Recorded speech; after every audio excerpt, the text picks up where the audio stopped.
Hey there, Chris. Oh, let's see. Is this working? Looks like it is. Mostly just some gameplay.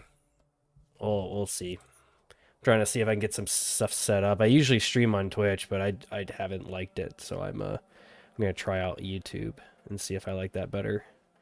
Just seeing if I can get the chat more easily pulled up here. Usually use my phone since I only use a single monitor.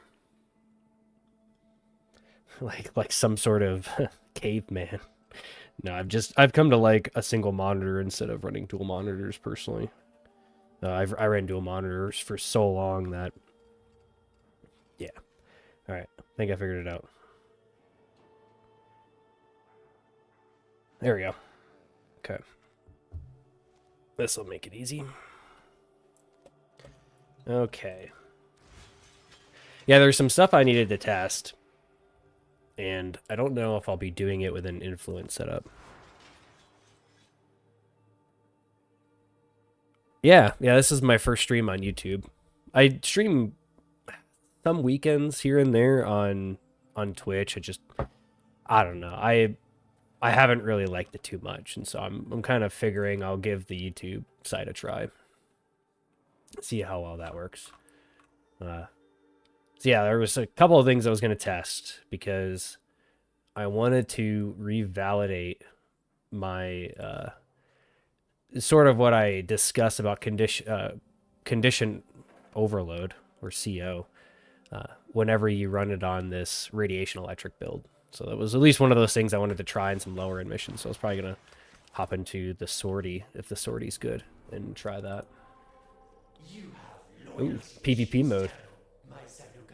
Assault rifle. Okay. Because usually it's in these that I run into problems. These lower level missions, because you don't get enough radiation stacks before the enemy dies, and so you run into this slowly decreasing amount of energy instead of in Steel Path, or there's much more enemies and there's much more health in those enemies, so you can usually prime them up with radiation a lot faster. Do the Dual Ichor spinning blade attack. Oh yeah. Yeah, I can switch to I think one of the things that I don't do enough of is just showing gameplay with my dual ichors in a lot of my newer YouTube videos, so that's definitely something I can switch to. Probably do it after this one. I was considering that. I was considering on using my normal dual ichor build. So, like, joining into this halfway, it seems.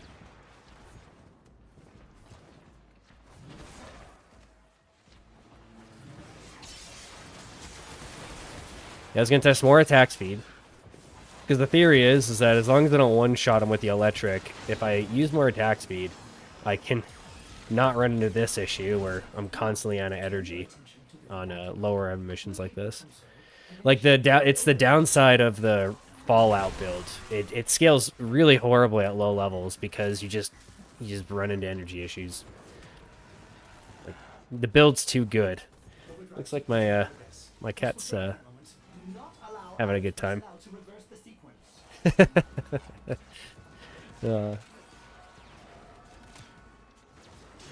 Yeah, Bright Bonnet. I still recommend Bright Bonnet on Umbra.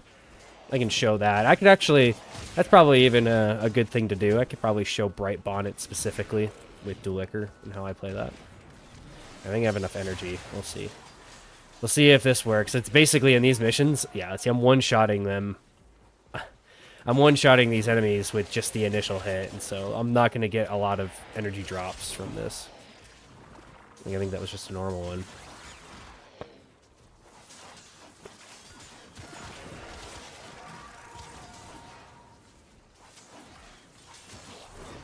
Yeah, I can switch to my my Umbra build. I think that would make a lot of sense.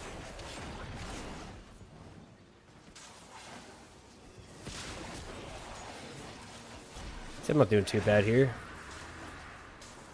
Yeah, I will say the Fallout build is really convenient. I've gotten a lot of positive feedback on that build because I did pretty much day one of the patch just get it as soon as possible. As soon as they added it with the I forget exactly which patch it is. It was the one where they added ETA.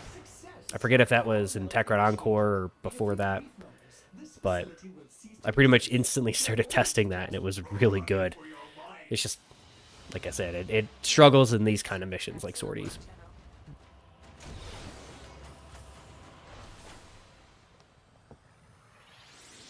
Let's see. Yeah, so I'll switch to Dual Ichor.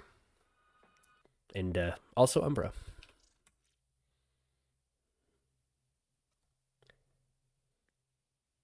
Oh, okay. Let me see. Is there some sort of delay? Let me check. Make sure there's not some sort of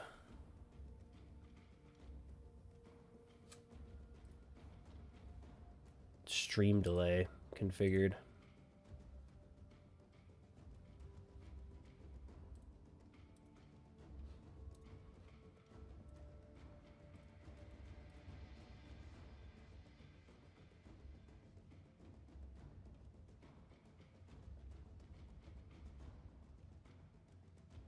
Let's see. I think there was a... Here, I'll switch builds here before I forget. No, we'll go to Afflictions.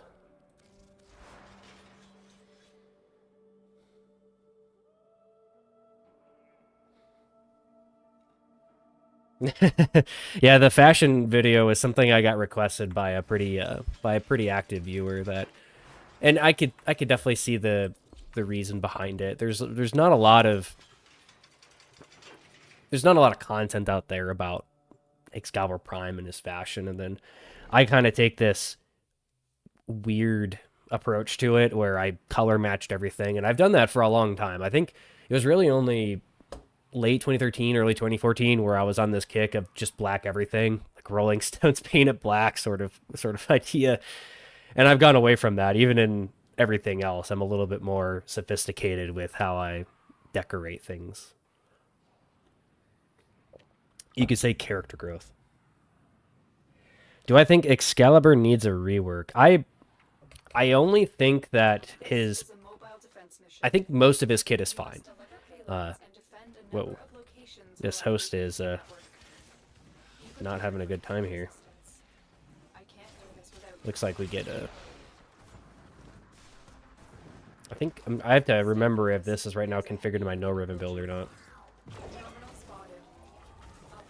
No, I don't think Excalibur needs a rework. I think what they need to do, there's some, like, I think for some really simple things they can do to fix this kit. Like, obviously, if you've seen a lot of my videos, you know I have very particular opinions about Excalibur Prime and what they should do to fix Umbra, including re-releasing him as an option. I genuinely believe that. I think it's a gap that shouldn't exist. I think them delaying it for this long and not fixing it has been a problem. And so if we're excluding Umbra as probably the most important thing they need to fix, more than anything else with this kit, second thing that I would say on the docket is doing something for Radio Javelin to let it scale. I think if they did like a mini, not even a mini rework, but just an improvement on his Radio Javelin, just give it like the same treatment that, like the same exact treatment that Slash Dash has. Like if it worked like Slash Dash, I think it would be balanced.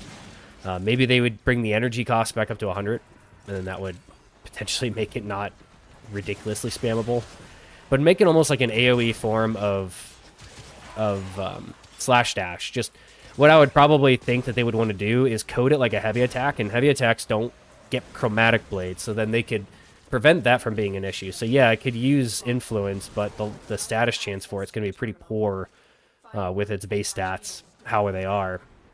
So then it would sort of be, I think it'd be self-balancing in that way. If it was coded like a heavy attack, it'd be able to scale.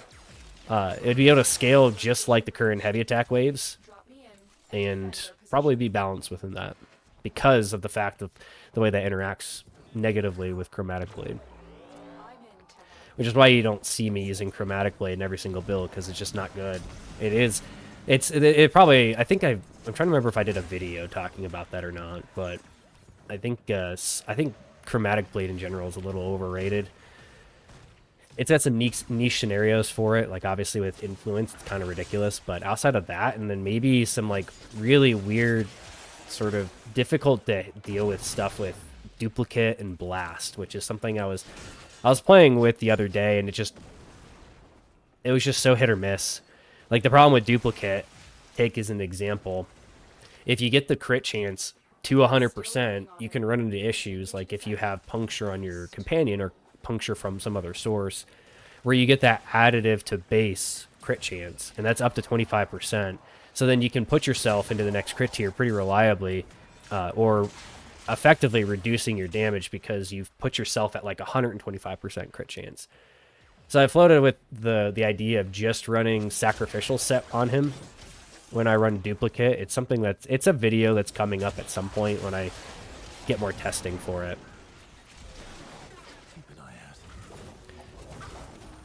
And I tried with heat too. So like the combination of heat or blast. And that's with chromatic blade because that just makes it so much better.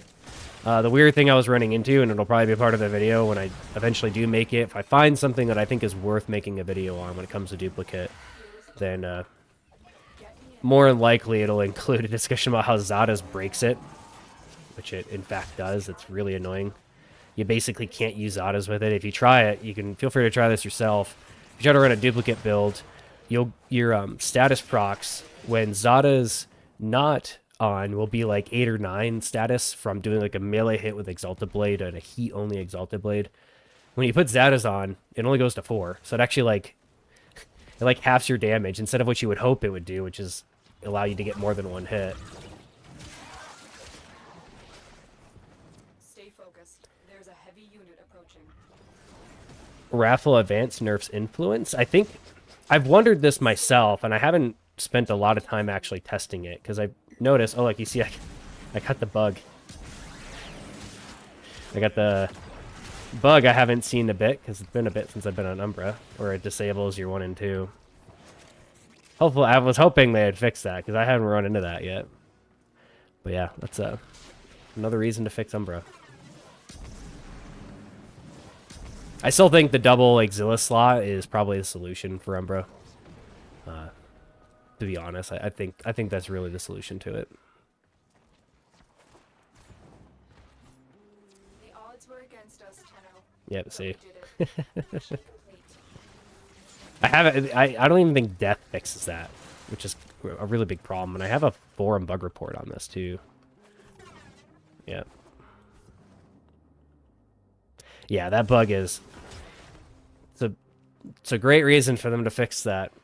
It really is, and I do genuinely think this. If there's enough pressure from the community to actually do it, I do think it takes founders, because every single time this topic comes up, it seems to get squashed. So I made two forum posts about buffing Umbra, and both of those posts were specifically about buffing Umbra, and they still got taken down.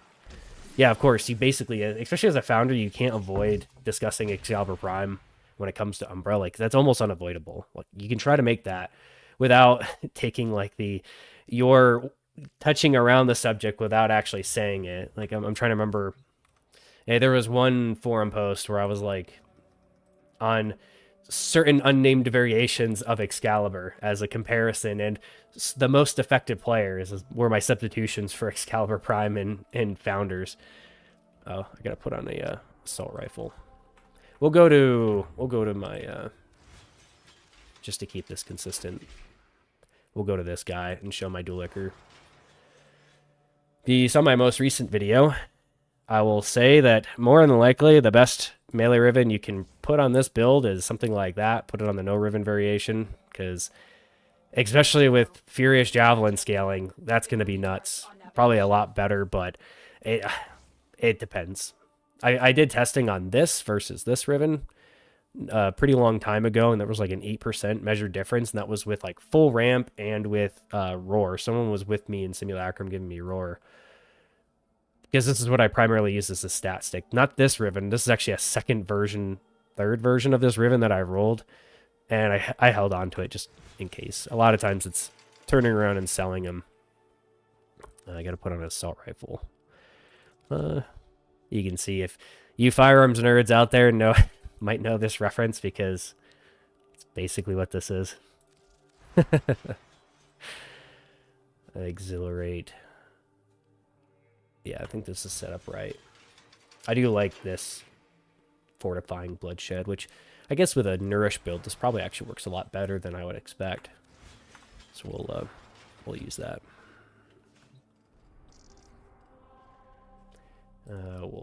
What type of mission? It's a rescue. Loyalty issues, Tano. My Zaduka project will fix that for you. My chat's a little small here, so I might have to stare at it a little bit more. I can actually pull it up on a bigger device. Like I said, I'm a nerd that doesn't use dual monitors. I used to for a very long time.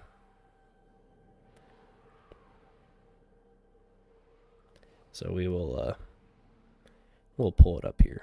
There is a prisoner here that is vital to our operations. Search for the holding location. You're still in the clear. No detection from enemies. This is a great example of showing no melee weapon at all and how afflictions scales with this build. So we'll see if we can actually get a hit on the target right there. That's perfectly fine, even without an equipped melee weapon, so you're unable to generate combo, and I'm not going to pull it out to prevent my energy regeneration. At least until, like, this point. The hostage is almost out of time. Hurry. The bypass is done. Go. The enemy is on high alert. The moment you enter the Alright, someone's giving me fire. Is there a wisp on my team? rescue the hostage There's before it finishes. a wisp and a goth. That's probably why. One of these cells. Search them. I'm in your debt, Tano. Let's go home. Are you? Located the hostage. Escort the prisoner to the extraction plant, and I'll take care of the rest. Well, we'll get through this mission, so I don't forget to complete this later.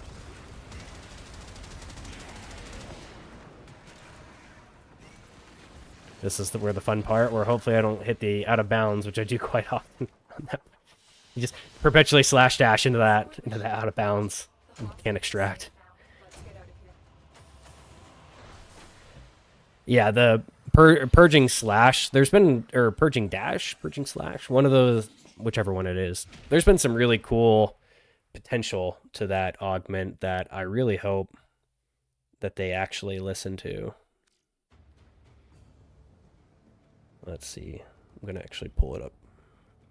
Pull up the stream over here because I should be able to see this a little bit better. I usually wear glasses. Fun fact. I wear glasses when I'm outside my house.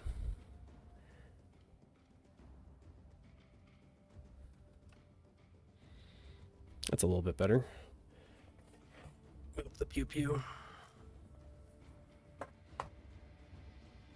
There you go.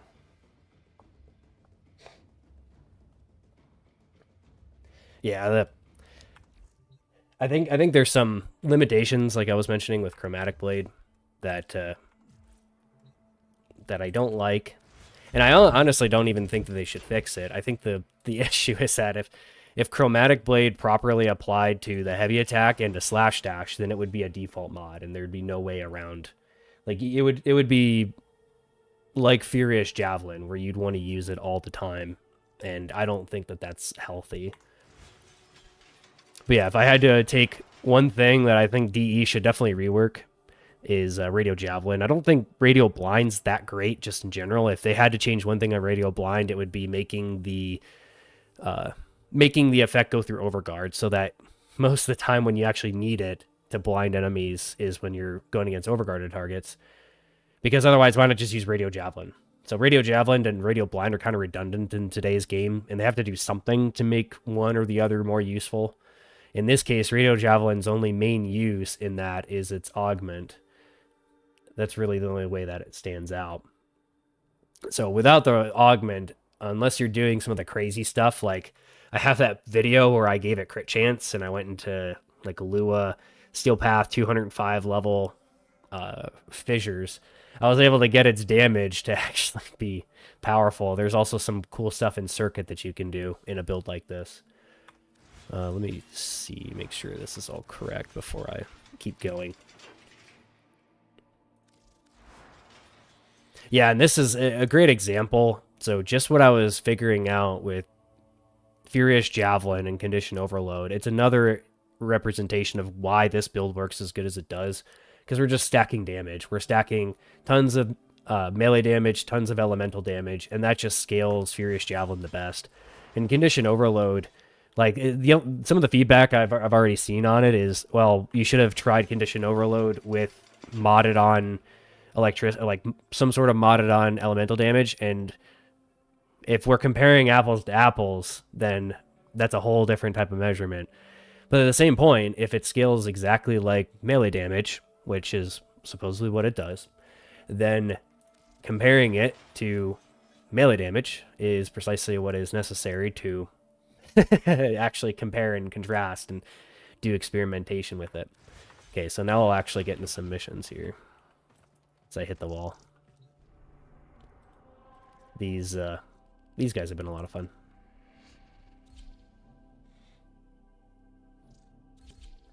Yeah, talking about purging dash here, we'll go into that before I forget. Talk about that augment. Purging Slash. Yeah, this guy. So if this also applied to Excalibur, it would probably solve 90% of the average player's survivability issues with it. Like if you were casting this and in the process of you casting it, it gave you this effect as well, then like you'd be able to scale this to like, let's see here. It would still only give you 70% shields, but I think that's sufficient, especially in a build like this where you're running into, at least in that case, you're running into at least like a 1.8 second shield gate, if not full by the time you finish slash dashing. So there's an opportunity there. I believe I've had a forum suggestion from like a year ago or so, talking about just giving that. I think it was actually before 1999. I'm pretty sure it was actually before 1999 when they added shield immunity. I suggested giving that augment shield immunity, and I don't know, the hope in me says that DE listens to these things and they're like, wait a minute, slash dash doesn't have shield immunity, which was reported as a bug fix in the 1999 patch notes, which kind of irritated me because it's like it's been in the game, like it's always been like this. Accept your death, and you may yet avoid it. So that's in your training. I think we're all quite well aware that DE doesn't really play their game, and that a lot of the things that they like slash dash not having shield immunity was something they probably discovered when they were playtesting the Arthur gameplay in 1999. That's my suspicion.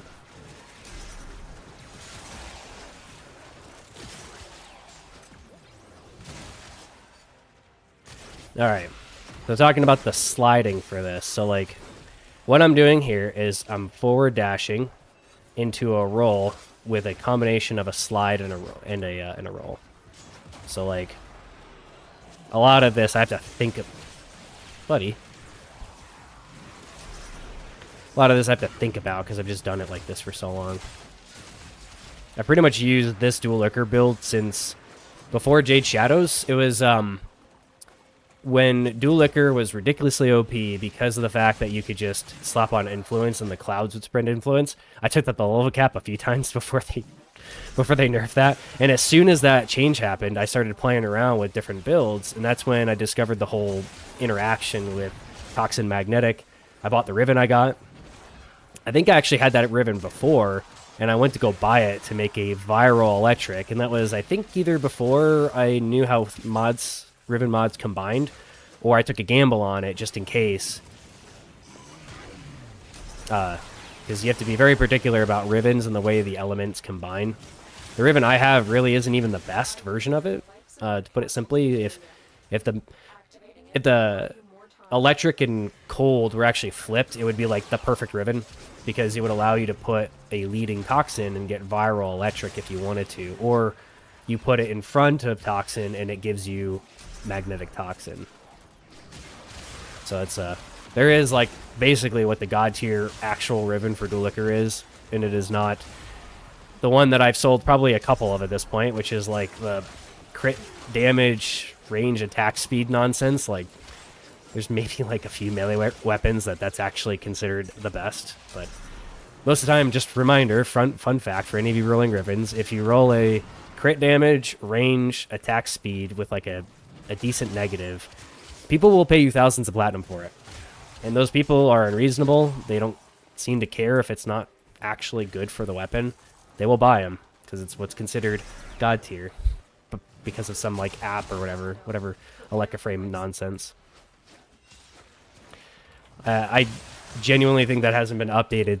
Whatever is considered god tier hasn't been updated since like before Whispers in the Wall.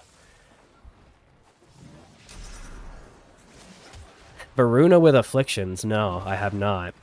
Varuna is one of those Warframes that I've stayed away from for no particular reason other than I'm this strange creature that plays Excalibur. I've delivered another life support capsule. Sometimes I still have to get used to the extra range on this build.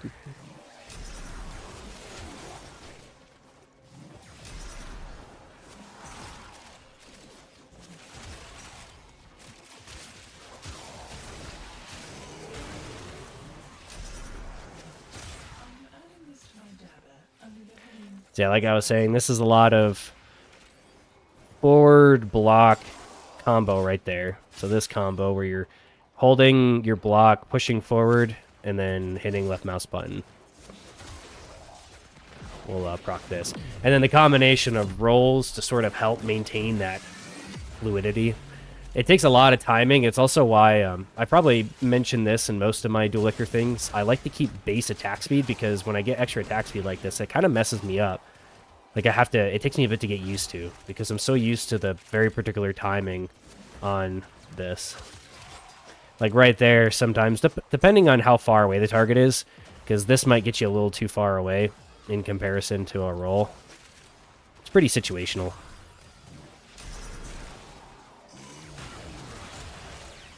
But I think my gameplay in general is a good example of what you can do in a game like this and the flexibility and how well balanced everything is. Because you think if I can play nothing but Excalibur melee only in a game like this where there's constantly new Warframes and I'm using literally the first Warframe to ever come out, then that's a testament to the balancing and the versatility and the creativity that's in this game. It's not like it is in Diablo, where it's Blizzard really wants you to use this particular build because that's what they balance the season around, and then they go around and completely break that the next season, or even as bad as in like World of Warcraft that I played for so long, even including arenas, they just break the meta in mid-season with a balancing patch, and because they want you to play a certain thing, and they're sort of incentivizing you to do that, and DE thankfully doesn't do that.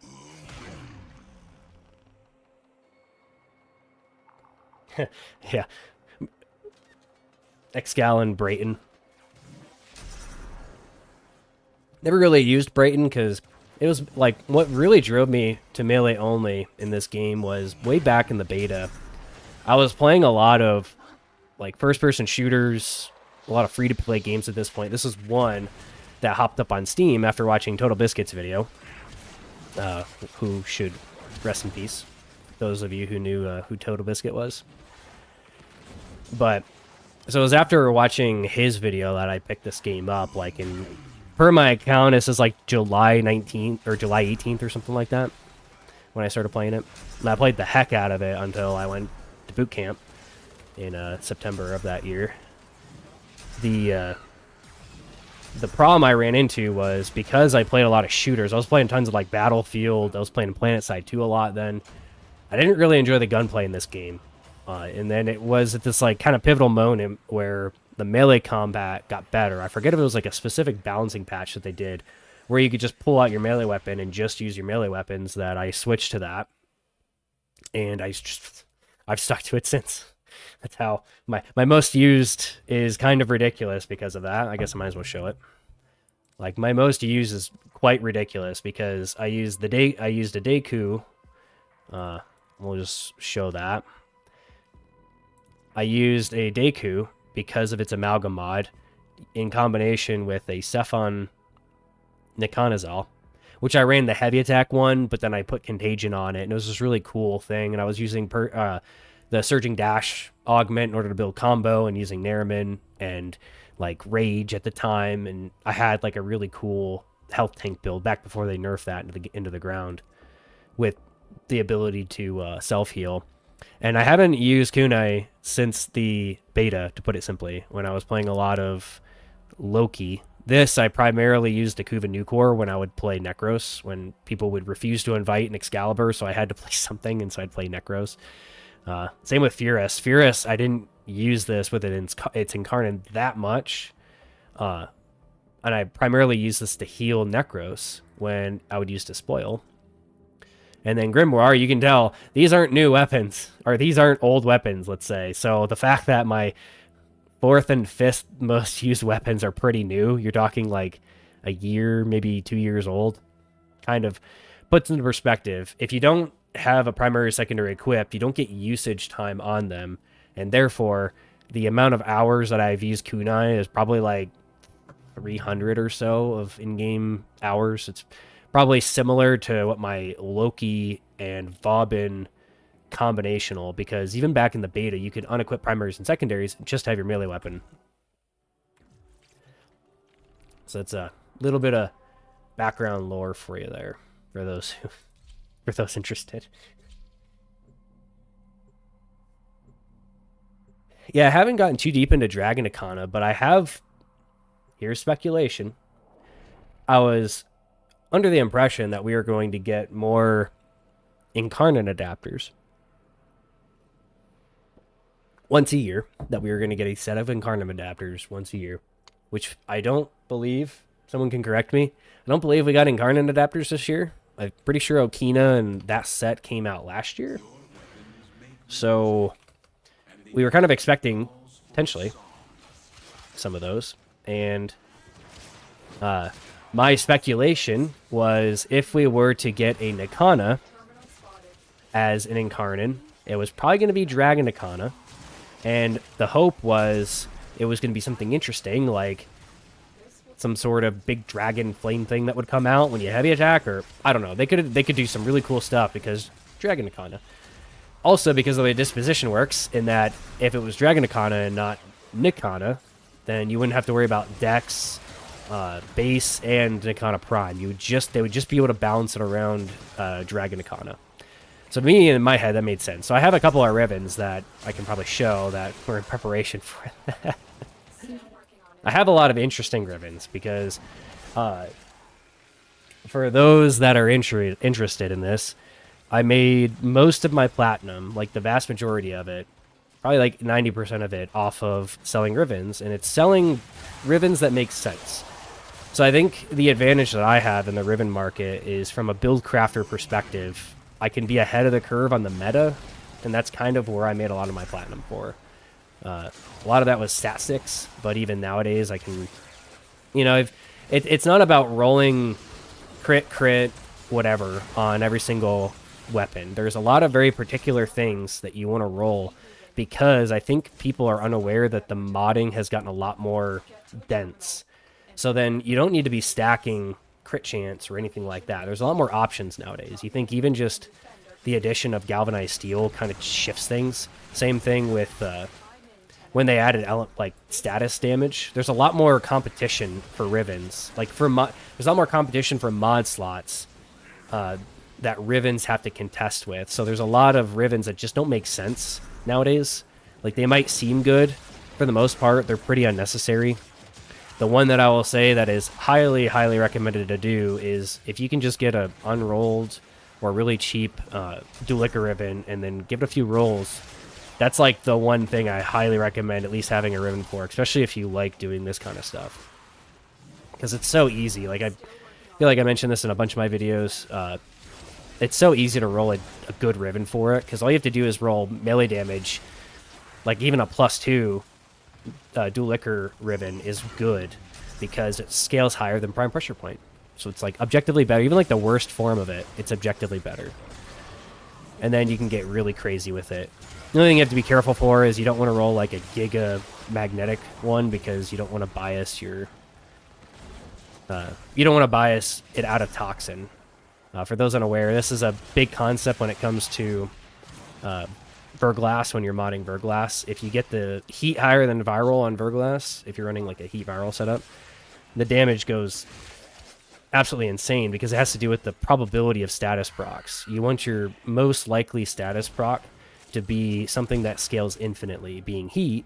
And the same thing goes for Dual Ichor. You don't want your magnetic being higher than your toxin, because the magnetic will just sit there and refresh at 10 stacks instead of the toxin that will scale infinitely. So that's a important concept there. And I have a couple of rivens that I've tried. Like I had a +2, -1 electric cold, and it was awful. To put it simply, it does exactly what Verglass does, which is just like you're sitting there slamming into 10 stacks of something that only stacks to 10 instead of the thing that stacks infinitely. On full slam builds, oh, I avoided slam because if you notice how I play, this is how I was playing even when slam was meta, and doing this in steel path like face off, I was outperforming people that were like spamming slam, because it's like it's got some limitations to it even before they nerfed it that I didn't like. It's not very fluid. It prevents you from maintaining forward momentum without running into some really exploited stuff that they've since fixed, where I just didn't like it. So slamming, the only instance where I kind of use slam is if you've seen my Miwan Exodia Brave build. That one worked really well with a combination of slams and heavy attack rolling. But we did it. Mission complete. We'll see this Acolyte showing up. Oh, missed the hole. We'll see if he comes our way. I don't know about you, so like, this is one thing I've always wondered. I'm curious about your guys' opinion on this. When the Acolyte is going to spawn, you see a flicker, and then you see another flicker. And I've noticed, even when I play on iOS, people don't seem to see the first flicker. And I don't know if you guys experience that same thing. Do you guys see 2 flickers? Because a lot of times I'll be sitting in extraction, I see the first flicker, I'm the only one that moves. And that's pretty consistent. That's a pretty consistent behavior that I've noticed. So I don't know if it's just like the way my stuff's tuned or visual acuity. I don't know, but I see the very first flicker even when I'm playing on iOS. Even when I'm playing on my phone, I see it. Yeah, sometimes you'll see it. Okay.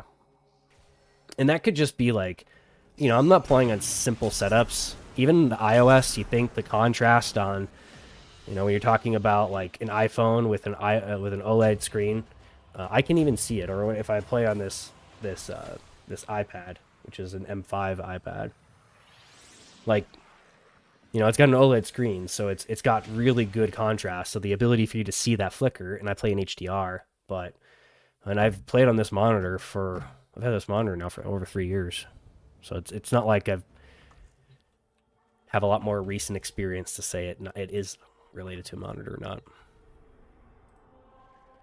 Defense.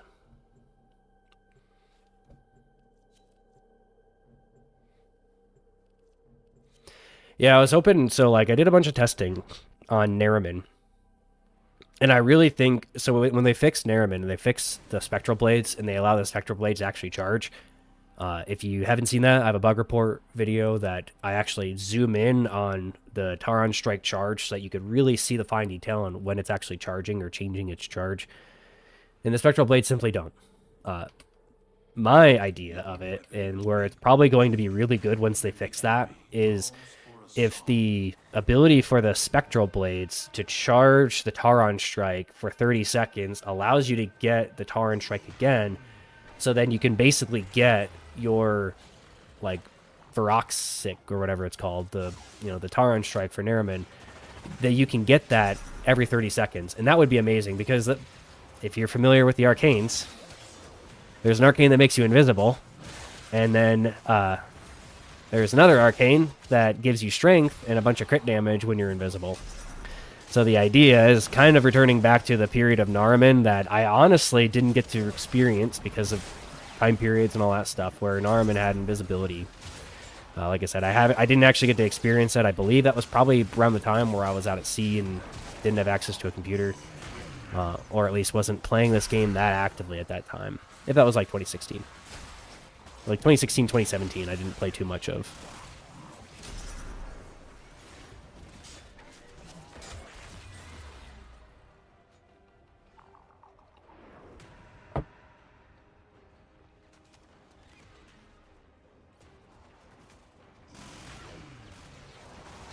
If the Furious Javelin buff over armor stripping, yes, definitely, especially post Jade Shadows.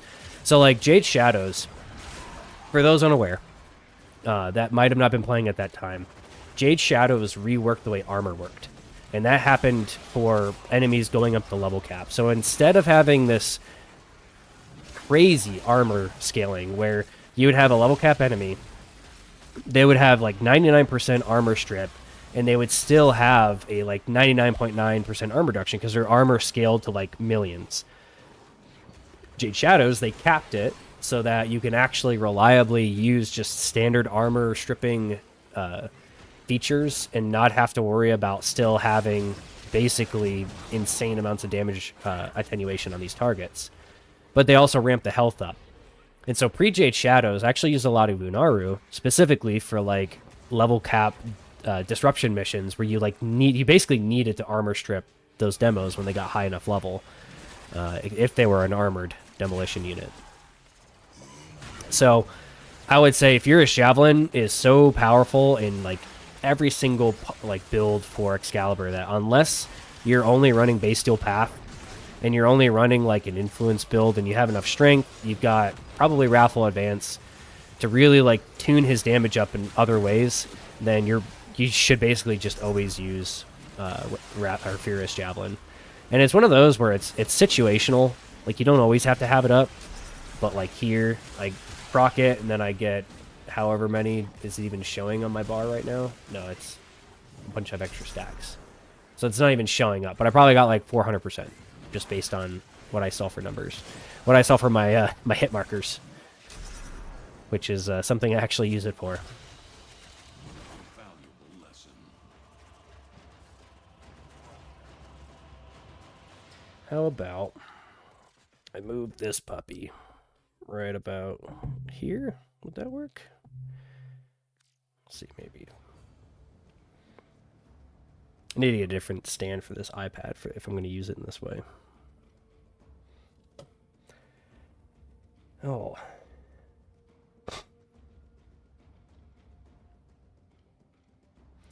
I think regarding, like, if they made, obviously, you've seen my opinions, if you've seen my video on it about Founders items. I kind of stayed away in that video about acquisition on how I would recommend DE make the acquisition happen because there's a lot of really good solutions that they're already aware of. The one that comes up is the way it works for Soulframe. And in this case, if you've probably seen some of my videos, I do have the sword because I have a friend who is also a hunter founder in Warframe who bought this, and he was gracious enough to give me the code for the skin. And so I do have this. I did not buy this. I don't have Soulframe. I've had the Soulframe since like the open beta or the closed beta or something. I did it just for the sake of it in case I wanted to play it. But they could do a similar system, and I think a lot of people have made really good suggestions that if they did make the Founders items obtainable again, you would have to basically get it from a Founder. So then, like, I would be able to provide Excalibur Prime or whatever to players, and then, I don't know, maybe it would have it in the thing that it comes from me. I think there's a lot of cool ways they can do it. A lot of people make these kind of, I think, I'm trying to be nice about it, but I think a lot of people make a lot of half-assed arguments about legality with that, and I don't think, I haven't heard an actual legal argument for that. So, like, I make the suggestion that if you're going to make a legal case on why something can't happen, you should probably be providing, like, almost as if you're a lawyer and providing that where you're citing this from, like, basically creating your case for it. So I don't make a legal argument because there's definitely some ways that I'm loosely aware of in the research that I did about the legality behind that. They definitely wouldn't want to try reselling it. There's an important distinction between reselling it and re-releasing it as an in-game reward. And in this case, I think the most reasonable solution that a lot of people have made is making it so that you can just get it from a Founder.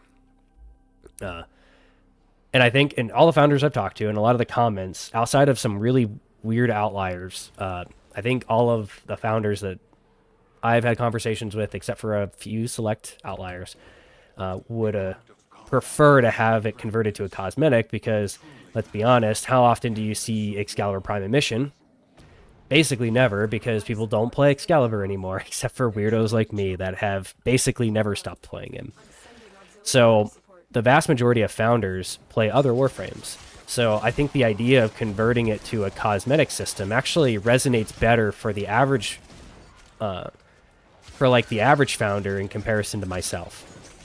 Which is where I think, like, keeping things realistic, I kind of have a unique position as someone that's been an actual Excalibur Prime main to have an opinion, let's just say, on that subject, because most affected sort of argument, I guess.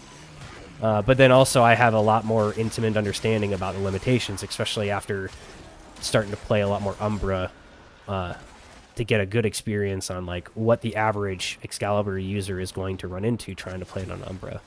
Which, as you just noticed, or as you noticed if you've been here for a bit now since I started, I switched to Umbra and I immediately, first mission, ran into the bug where his first and second ability bugged out. So,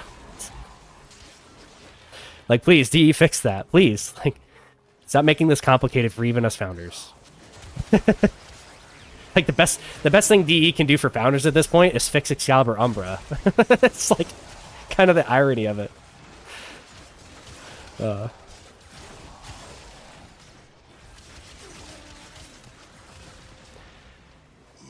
Okay. Oh, so we're just kind of talking loosely about Excalibur and some other stuff. Yeah, like, there's a lot of... I've even made the suggestion where, like, if they make Excalibur Prime better, which I have a video discussing that topic. Just making Excalibur Umbra better than Excalibur Prime, then there's no longer an argument on like which version's better. If they physically are incapable of making it, or legally, if they are actually legally incapable of re-releasing it in any possible way, even if that's for free in-game from founders, then they could simply just make Umbra better, and then there wouldn't be an argument. I don't see why Umbra can't be better. That involves him having a little bit more strength because he's got a second Exila slot, then I don't care. And reminder, most affected as like a legit Excalibur Prime main for the last 12 plus years. Like that kind of level of absurdity.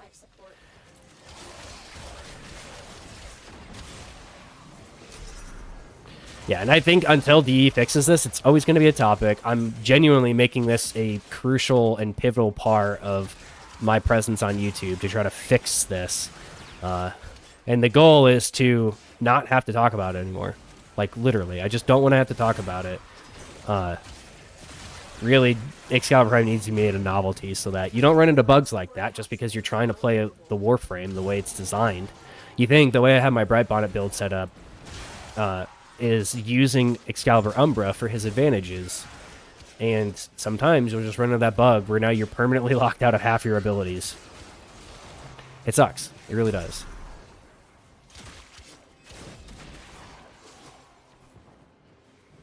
And yeah, knockdown immunity is... people that complain about Prime Sure-Footed being overrated probably don't play melee only.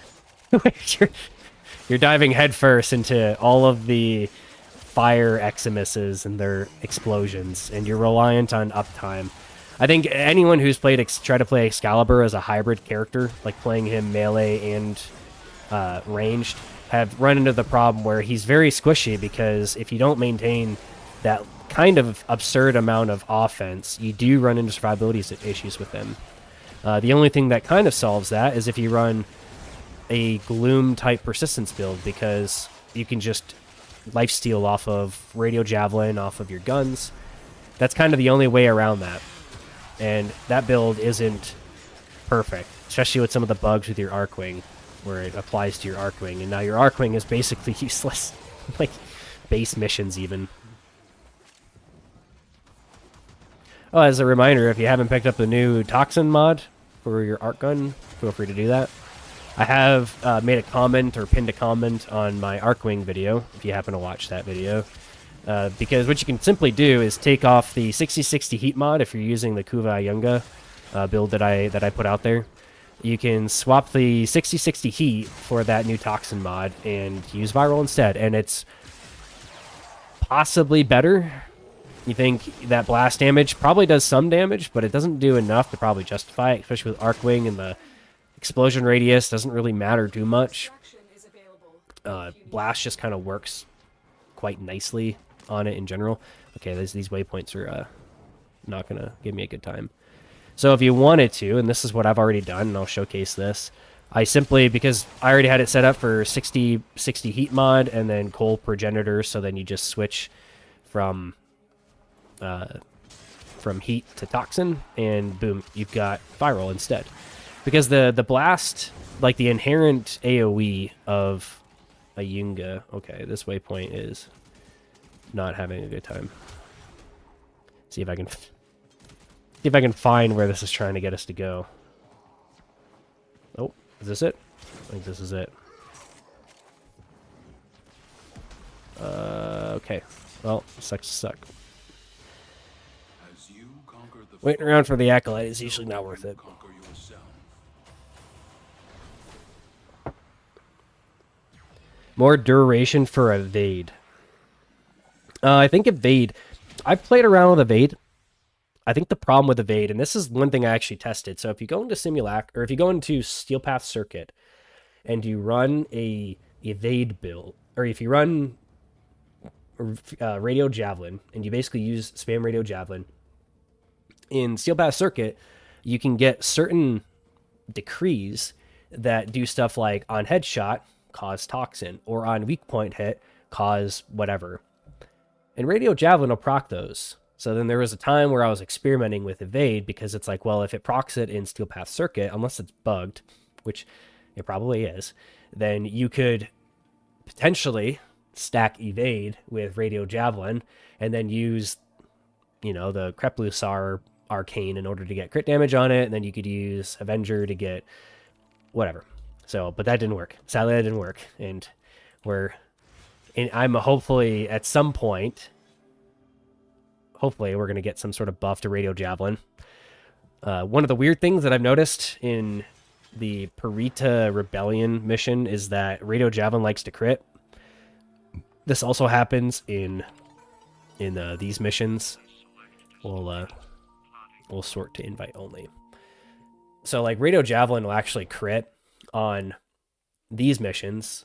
And I think it's because, like, Tekrot has, like, a crit chance vulnerability, where you'll get like an extra crit tier from them, and that actually works with Radio Javelin. And as long as you have crit damage like from Tenacious Bond, like you can see I have the 120% from Tenacious Bond, then it will in fact work.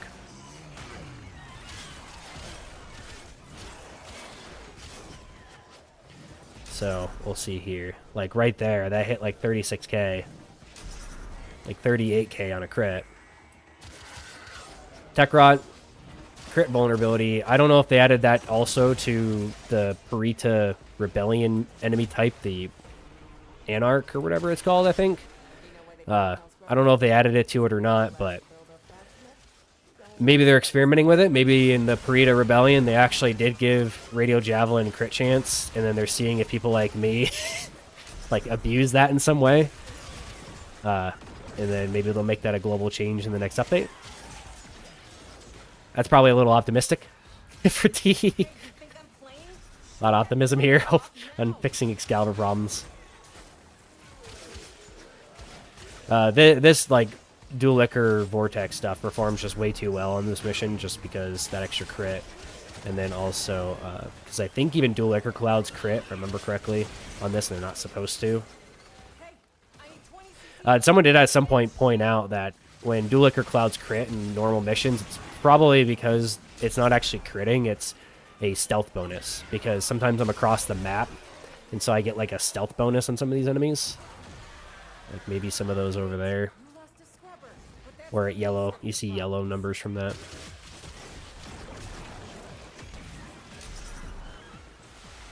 And on this, as long as you maintain your Furious Javelin stacks and Nourish, you will do lots of damage. So one thing, show here. Let's see if we can do this. Oh, that's not doing what I was hoping it would do. Sometimes I can one-shot these with Slash Dash or just a heavy attack from Exalted Blade.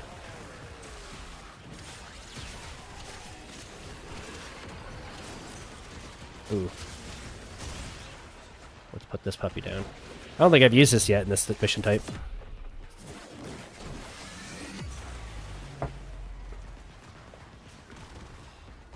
Fit random 15 million damage because my companion is going to cause... The fun fact about this, when you plant this down, the numbers you see are from your teammates too. So like your teammates don't do extra damage when this gets down. It's like coded for you. So it's kind of a nice feature there.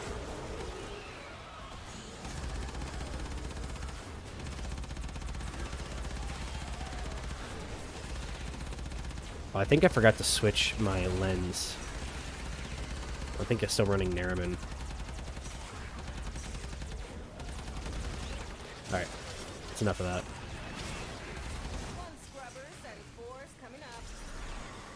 Yeah, you can see how ridiculous this gets, but it's definitely enhanced by how squishy Tech Rot enemies are, but then also these like random crits that you get on Dual Ichor Clouds that aren't supposed to be there. I found no reliable way to add crit chance to Dual Ichor Clouds. Which is also why you don't really see me modding crit chance and crit damage on them when I mod my Dual Ichor. Nope. Well, I'm not even technically hitting him there.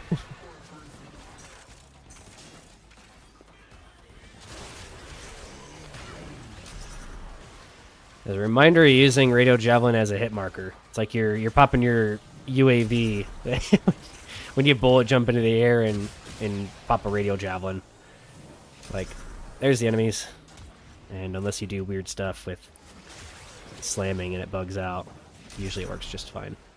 It's like right there, I just crit with Radio Javelin. It's not supposed to crit.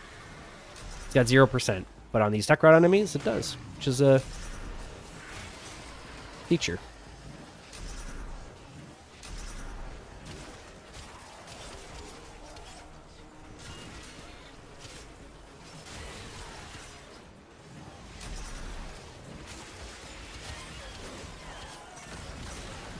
Oh, okay, that guy got one-shotted.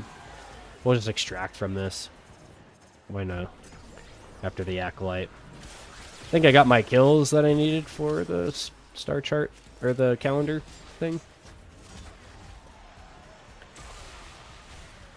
Oh, yeah. The issue I have with some of those infested pets is that when I was leveling up that faction, the Andrade family faction, I gave those to the son in order to get rep. So I need to remake some of those. So I basically made them for MR fodder, like the quills, and I wanted to be able to test the quills build.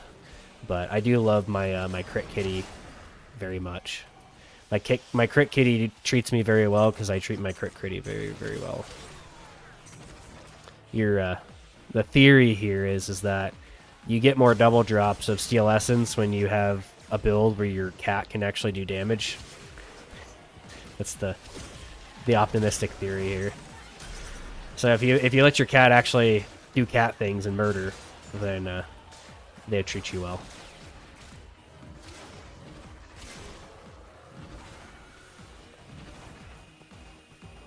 Invisible wall.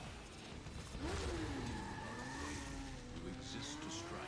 You strike to win. Yeah, making operator into its own self-sufficient unit. I think if they, if they brought back the whole nullifiers or what is it, the transference interruption things, like in the New War, if I remember correctly, that the quest where you had to use the necromech and you had to pop into operator and all that stuff. If they kind of did some missions like that, I think that'd be kind of cool.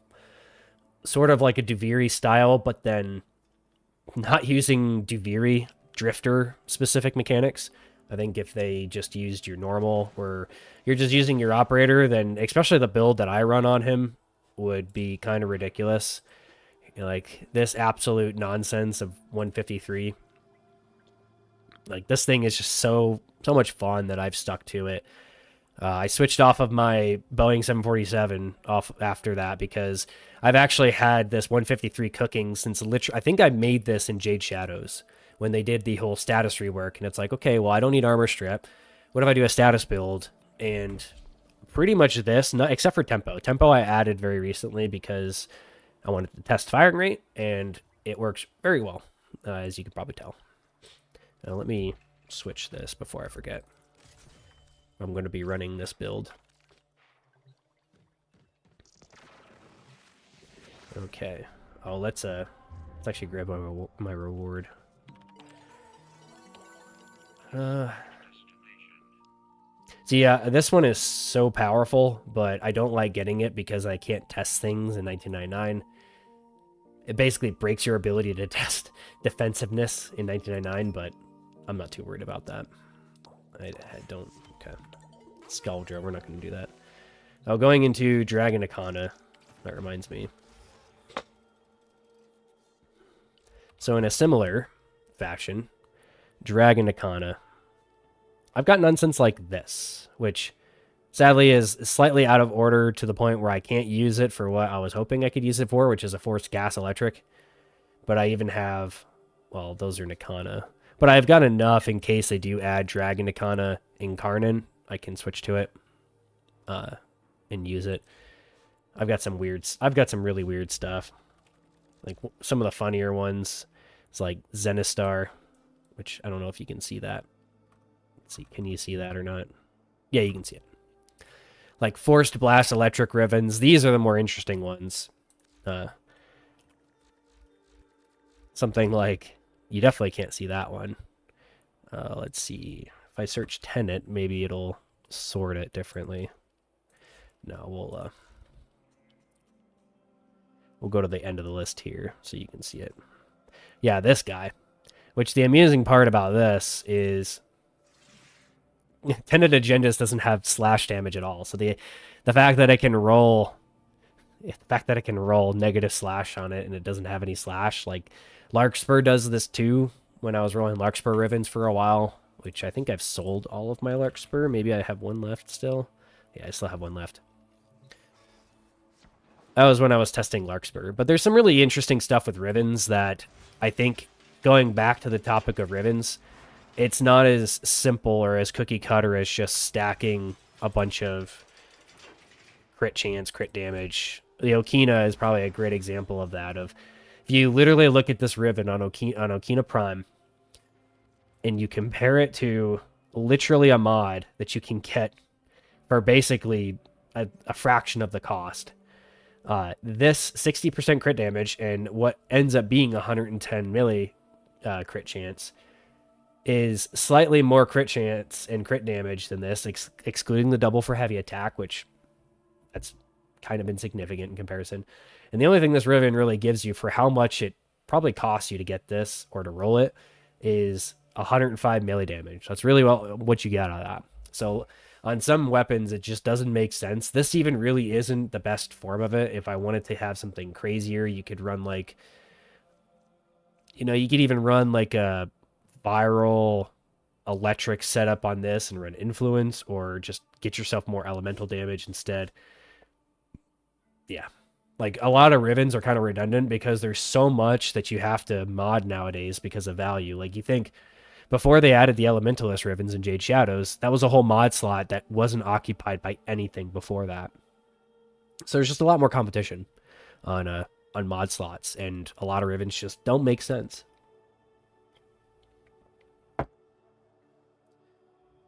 How to hit hard with Exodia Contagion. You know what we'll do then? Let's we'll pull up this build. We'll make a little bit of changes here. Can I do it with this? Yeah, we'll do it with this. We're going to run...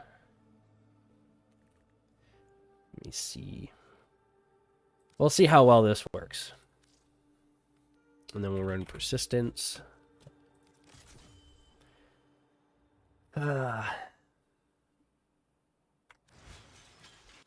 We'll throw on our standard afflictions build. So I'm basically breaking this influence setup. We'll throw on my OG Sephon Nikana build, which honestly, I guess I can get rid of that now because like it's not that condition overload doesn't buff it. It's just like if you had to compare it to something else, there's more value.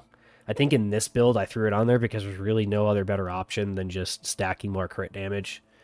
This is just crit range to put in perspective. Oh yeah, and I was testing Kareen on this too. But we'll set up, and we'll use a little bit of Contagion action here, and we'll put on our Daiku. Yes, this has been named for a long time, but we might as well use Daiku Prime. This might not be the best setup to run this, but we're going to find out. Blessing, Persistence. Really, we want a thing for... more thing for armor. Maybe we just do this. No, we're not going to use Persistence. That's lame. We will use Narman. We'll pull out the OG. No, we don't need it. We don't need it. We don't need it. Trying to think of how to build this here. I think if we use expertise, you know what? We'll use circumvent. We'll put on persistence, and then we'll give ourselves some health. This will be an interesting setup. So what I can do, though, is fit this puppy, get us a little bit more strength.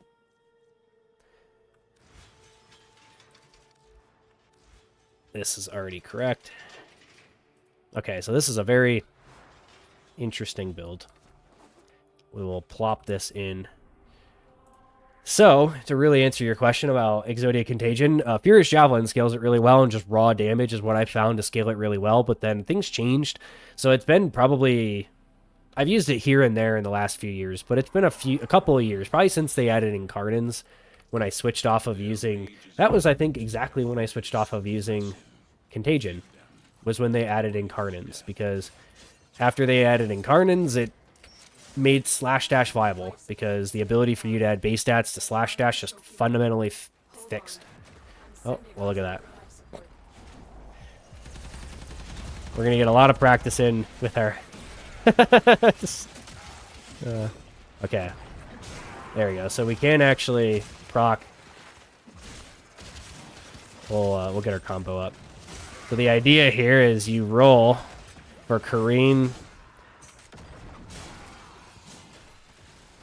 and let me just make sure I get this stuff set up right. Well, you know what I could have done? I could have put on for energy regeneration. I could have put on adrenaline, hunter adrenaline here. But you see how hard that's hitting. I do have lethal levitation on. Just keep that in mind.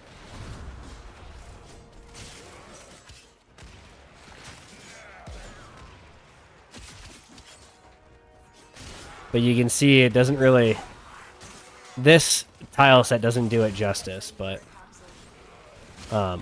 I spent a very long time getting good at the aim gliding mechanic for this, because I've spent literal years playing this build. Pretty much what I would do is for there was a while where I'd hop in the game and I'd pull out... I'd literally already have this build set up on Excalibur Prime. I'd hop in, catch up with some of the content, and then put the game back down after some time, and then go back to WoW or something, because I did play WoW quite a lot for a very long time, for 15 years. Okay, we're running out of energy. We're gonna fix that. I think I can put on... I think I know where I can fit it.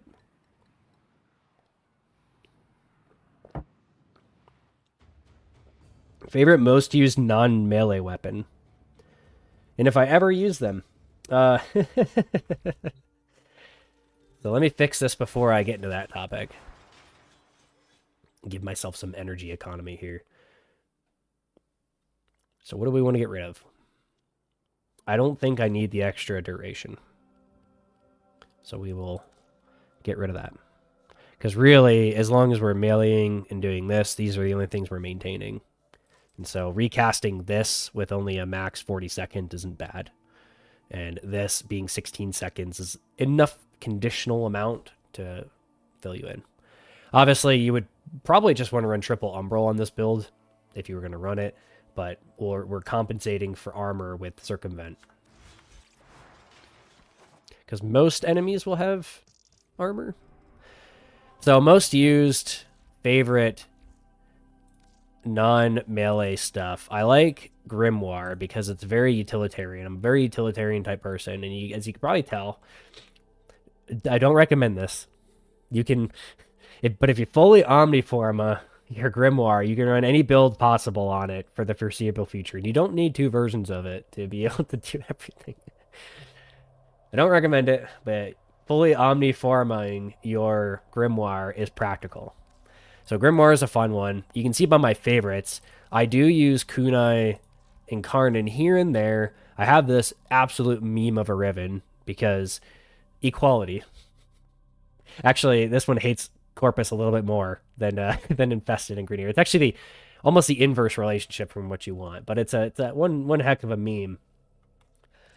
So I use that occasionally because it's good for Riven unveiling when you need the gliding headshots and stuff. Vesper is a lot of fun, but still I'll use it for here and there and then just kind of get rid of it. When they added the leaded gas, it kind of made this thing useful. Energized Shot, it's a useful thing for that if you want to be able to pick up energy and get a little bit of extra effect from it. Don't mind some of the names here. This one's a lot of fun. I've had some crazy rivens for this in the past, like this electric multi-shot heat one. The alt fire on this is just a lot of fun, but sometimes I've used it as a stat stick. You notice the augur, secret sets, and slash and puncture stuff, getting those set bonuses. And then there's obviously Kuva Nucor, which is just ridiculously overpowered. Whether you're running Innervate or whether you're running Encumber, it's just so good. It's ridiculous. When I absolutely needed it. And then on primaries, you can see my Showshot Prime, Paris Prime, which I still remember the plight of farming, for those of us that played in the beta, the plight of farming lower limb, Paris Prime lower limb, when you have like 5 or 6 sets of Paris Prime, and the only thing you need is the lower limb. And this was before trading, because I didn't add trading until after the beta, at some point.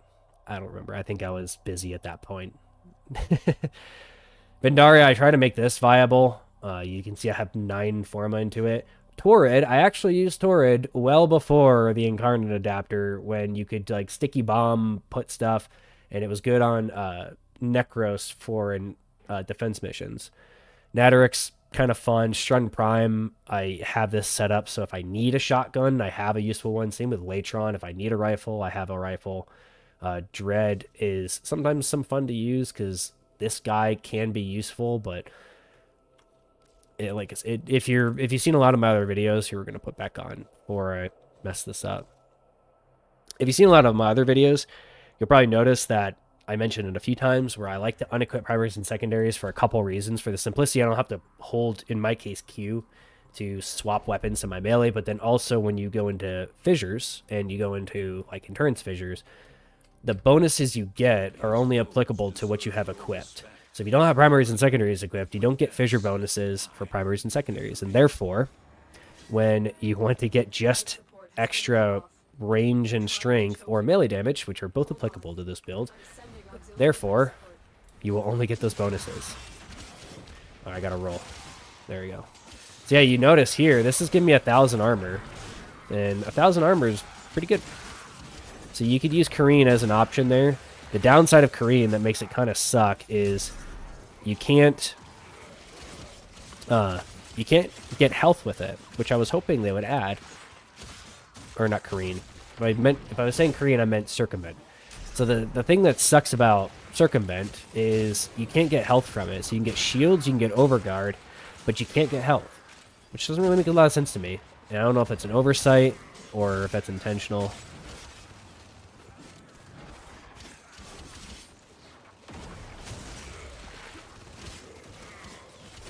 But as you can tell, even this kind of half-assed build for persistence does in fact work. For the simple fact that we have, well, until I forget to roll, and I lose all my armor, and I lose my, because my persistence buff is conditional on if I roll through a target to get this 15-second buff of armor. Oh, here, roll give me that. Oh, okay, never mind. He didn't have any. This is where I really like the Gloom setup for my Gloom video, because you can just radial javelin. You don't have to worry about, and then just making sure you meet your armor requirements with Archon shards, that kind of stuff. That's where I recommend it. Door closed on me. But you can see this does pretty insane damage, especially the direct hit. And you can just sit here and do this. And this is what I spent a very long time doing. I don't even think I've used Roar or Warcry this entire time. Should probably do that. Making sure you roll through enemies to get our extra armor.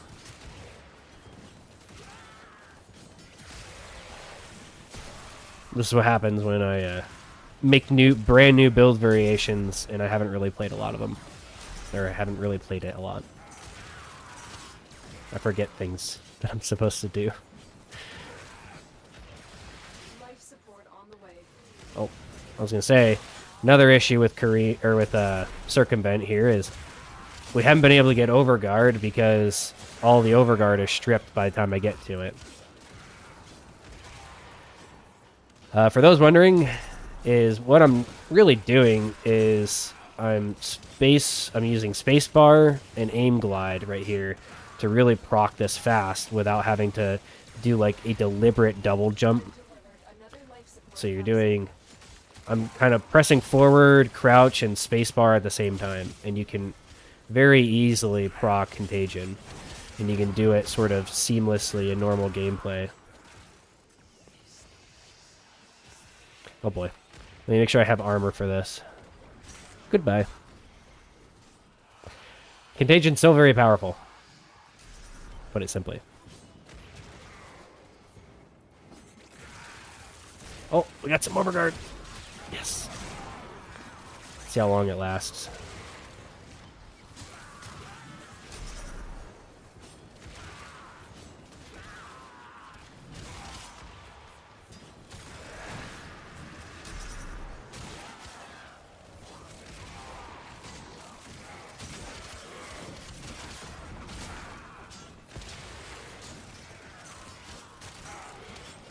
The solution here, if you wanted to run this, like maybe I could run this on Umbra. You can kind of see. I actually missed that one. I will mention now that I am still kind of a little sick. So if you hear me sound weird, or sniffle, or hopefully not sneeze and cough.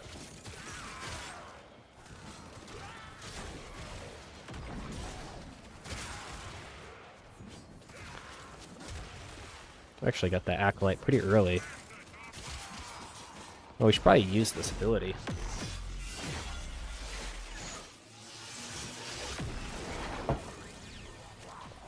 Big damage.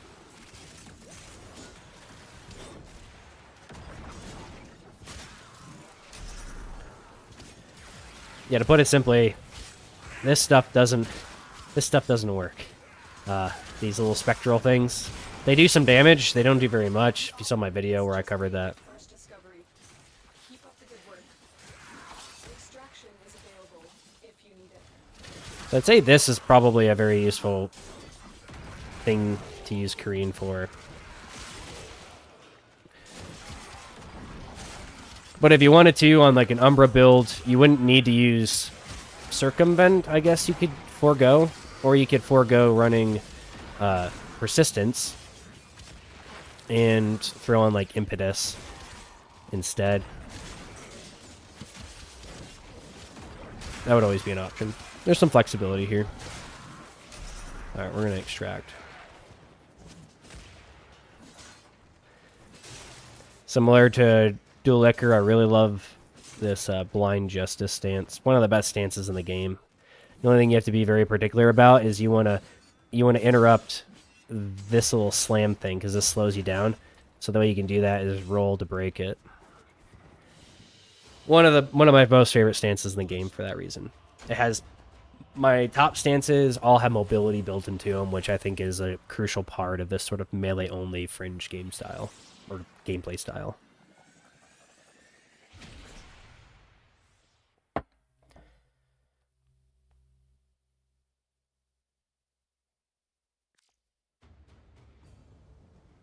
Yeah, the problem with the amalgam roll mod is I don't equip secondaries. So it's like, yeah, I'm aware of the faster roll. The problem I actually ran into with the faster roll is I'm not used to it, and it can be difficult to get used to. And switching between running it and not running it, there's a lot of inconsistency there. So there you go. There's a well, actually, I think probably the best way to demonstrate this. Let me see which one of these I need the most of. I have all of the weapons, but I think there was one of these that I needed to pick up some for a cosmetic or something like that.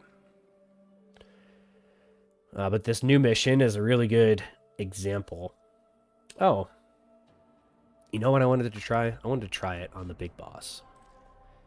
Oh, here, we'll grab our Forma.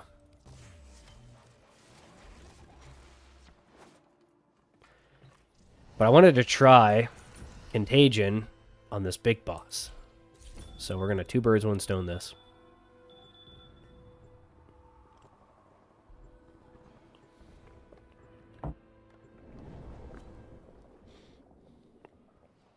Yeah, if you don't equip, as a reminder, if you don't equip a primary or secondary, and you're running melee only builds like I do, the only reactor fissure bonuses you can get are the Warframe one that doubles your strength and range, and the melee damage one. If you run into a scenario, this is an important thing to understand too. If you don't run a melee weapon and you try to run like Exalted Blade only with like Grimoire, because I do that sometimes. If you do run that, you don't get the melee bonus. The melee bonus you don't get if you don't have an actual melee weapon equipped.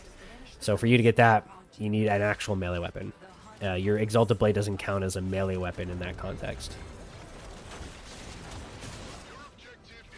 A smart man that was running a Grimoire only build would run a Furax with its Amalgam mod so that you can get the increased firing rate, but I'm a bit strange that way.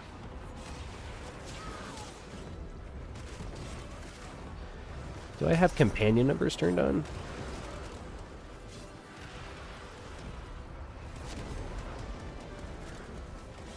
Here you go. Here's some peak Contagion gameplay right here. I'm waiting for one of these drop ships to come in.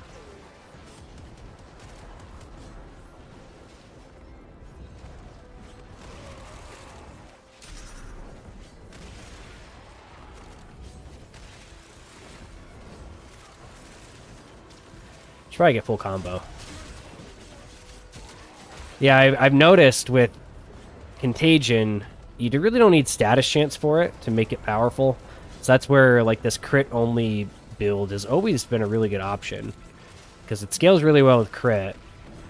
It doesn't really need combo, but you can run like an influence build for it. I just don't find that as interesting as running a build that guarantees like red crits when you're at full combo. Here, we'll do this. Get Big Dan. Big Dan.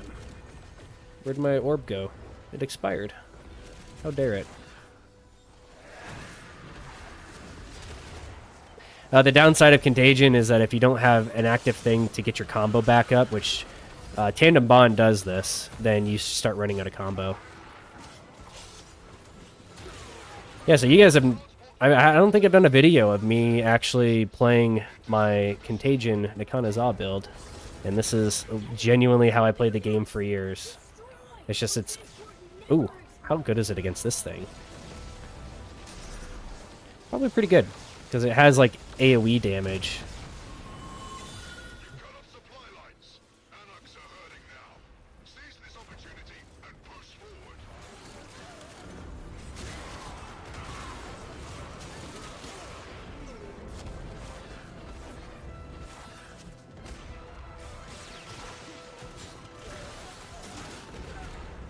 nice part about aim gliding like this with...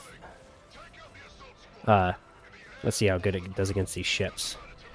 This reminds me of going Plains of Eidolon and doing this with Contagion, sniping drop ships and the other things, the little floaters, whatever they're called. Someone can probably put it. The little like Arcwing things that they use, whatever those things are called. It starts with a D. Sniping those out of the air with Contagion is it's very satisfying. When you actually hit it.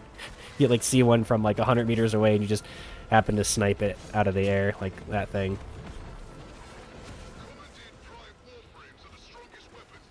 Yeah, Dargans, whatever that is. However that's pronounced.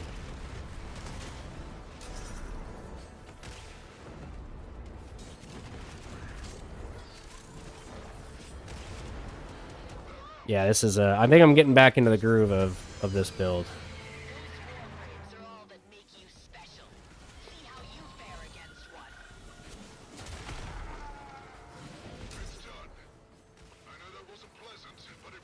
And I think not running influence on this is worth it. And you consider if I'm doing this and rolling constantly in order to help reset the aim glide and reach the ground again, that's actually really good with Kareen. So maybe this will get its own build video at some point, and you guys will be spoiled by that watching it now. I'm thinking I probably want to run triple Umbral on this though, because my health is not very great for running persistence. Or I probably just won't run persistence, to be honest. I don't need the lifesteal. Like, I might even take off Amalgam, like my Daiku, just so I don't have to run primary, secondary. I do like this setup better for a Zaw with the Nikana than running it on Miwan. I have a Miwan build set up like this too.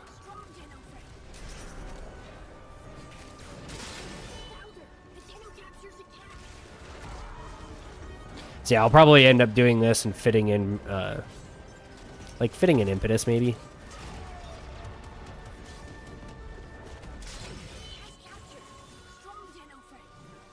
Maybe, we'll see.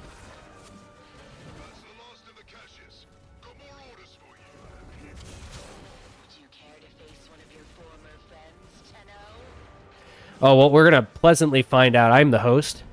So you're going to find out what happens when you run Persistence on this mission in Arcwing as soon as you spawn in. Just be prepared for that. As soon as we spawn in on the Hunhulis or whatever, the big boss guy, as soon as we spawn in Arcwing, I'm going to have a bad time. And I'm going to try to avoid it. But it's pretty much unavoidable. Well, we got to escort this guy. Where it doth it be?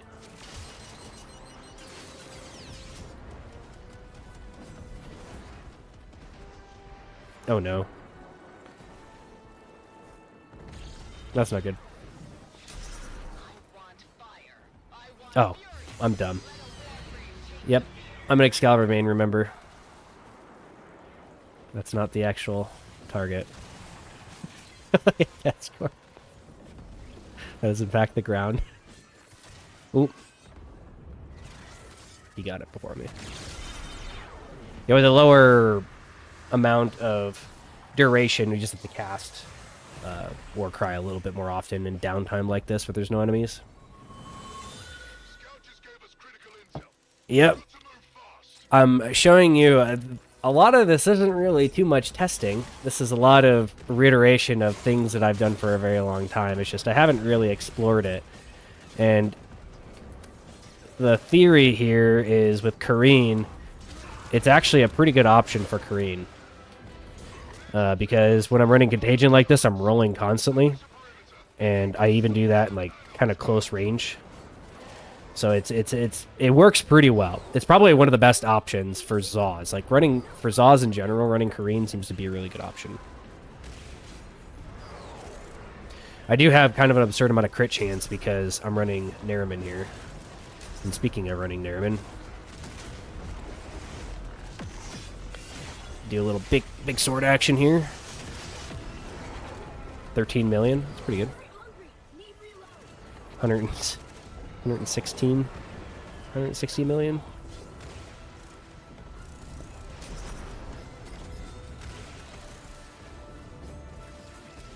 So like I said, this is how I played the game for literally years. So it's like... Oh, I missed that one.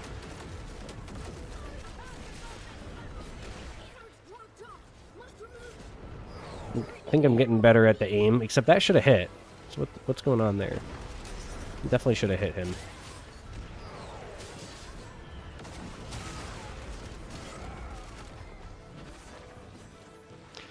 At some point, I'll probably participate in the objective and not just murder everything. I have to remind myself to do that.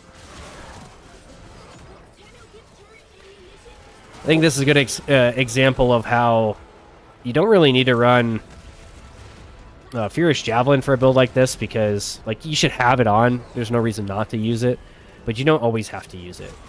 So it can be situational, because this build just scales so well without it. It just doesn't really need it until maybe you get a proc for it, or like a good stack of it, and then you can use it and take advantage of it. Enough to where you don't really need the extra duration on this build to make it effective.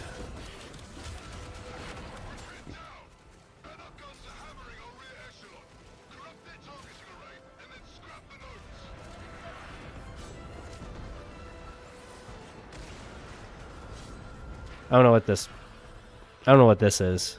It's a little annoying. Is that like Word Warden?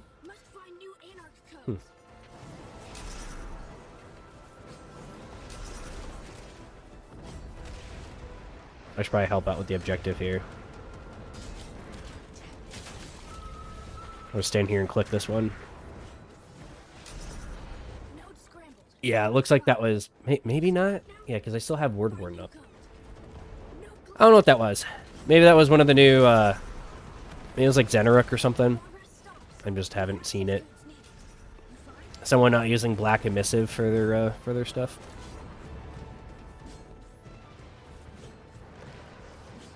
We're just gonna sit back in Narnia, do some murders. Oh, yeah, I'm supposed to be tapping that. Whoops.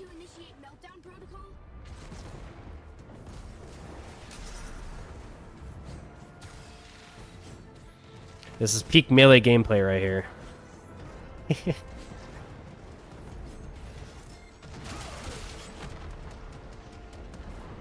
do the thing. Oh. Looks like we need that. Not doing too bad for how little I'm paying attention to this.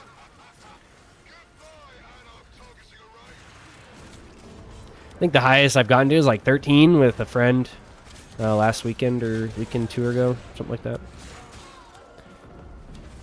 He was running a Speed Demon Titania build, and sometimes I'd beat him to the objective, which is usually a good sign that I'm doing my part.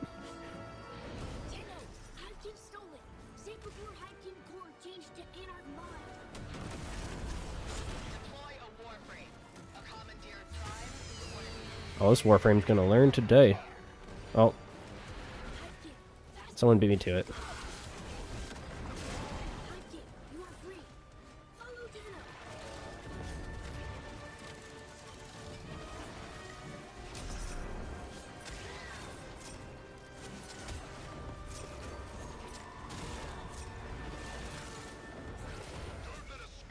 All right.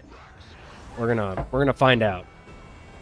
I'm curious how well this does against these things. Okay, that's pretty good.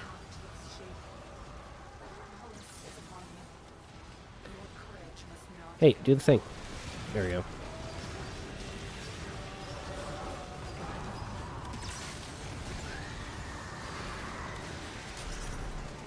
I'd say it does pretty good. Hitting in the millions on it.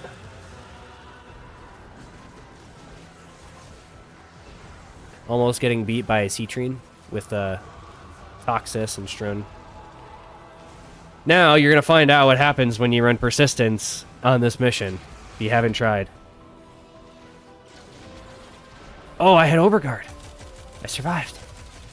For those wondering how well this build does, that's pretty good. It's pretty good on that. Done some isolated testing with that before too. Your past is once again your own. Really done, Tenno.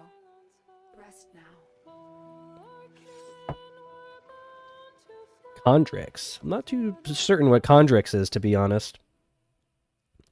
Any frames beside Excalibur. So if you've seen some of my other build videos, I do have build video on some other Warframes like Kalervo.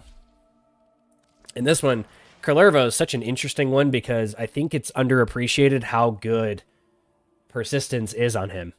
I think it goes dramatically underappreciated because you notice on this build, and I show this in the video, his augment is basically redundant now. So like if you wanted to run this, you could run it, but you don't have to. And I think it's probably better not running it and using recompense as like a hit absorption feature more than how you're actually surviving.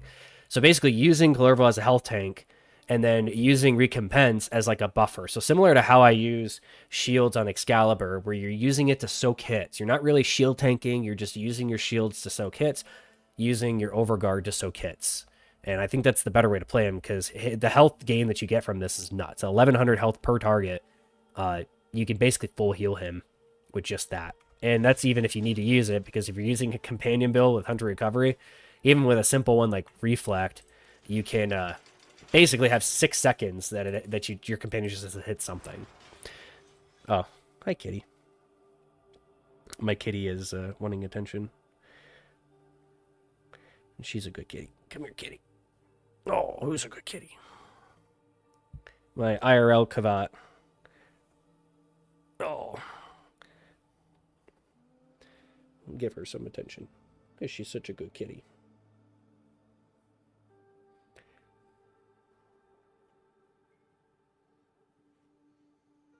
She is a very good kitty. She doesn't have the best claw inhibition, but she was a stray that I got about like... She was at the shelter when I got her. That was like 5 some years ago I got her. And she was about 1.5 years old, they estimated. And this poor kitty definitely had a hard life for a good year or so of her life. Because you can see how small she is. And she hasn't really grown that much. So you can see how physically small she is.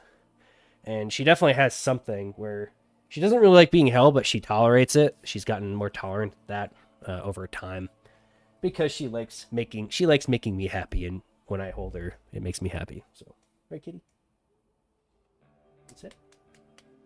She is sometimes a lap kitty, to my thigh skin's dismay, because like I said, she doesn't have very good claw inhibition. She didn't really learn that. She probably needed to do that. I don't trim her claws because it turns out she does a good job at maintaining them, but also the puncture wounds that are created from her claws heal faster than if you had these like jagged scrapes.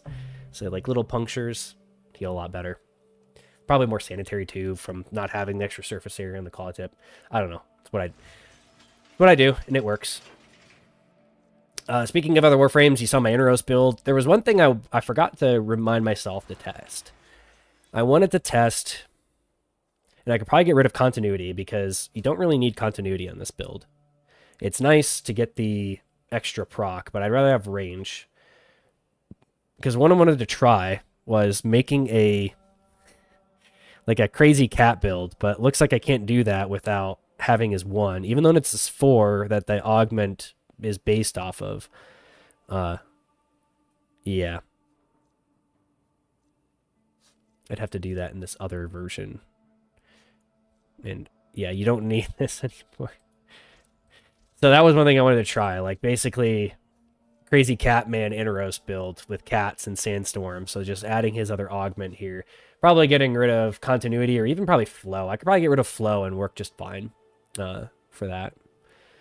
I don't know what I would subsume off, so then this would really be, I guess...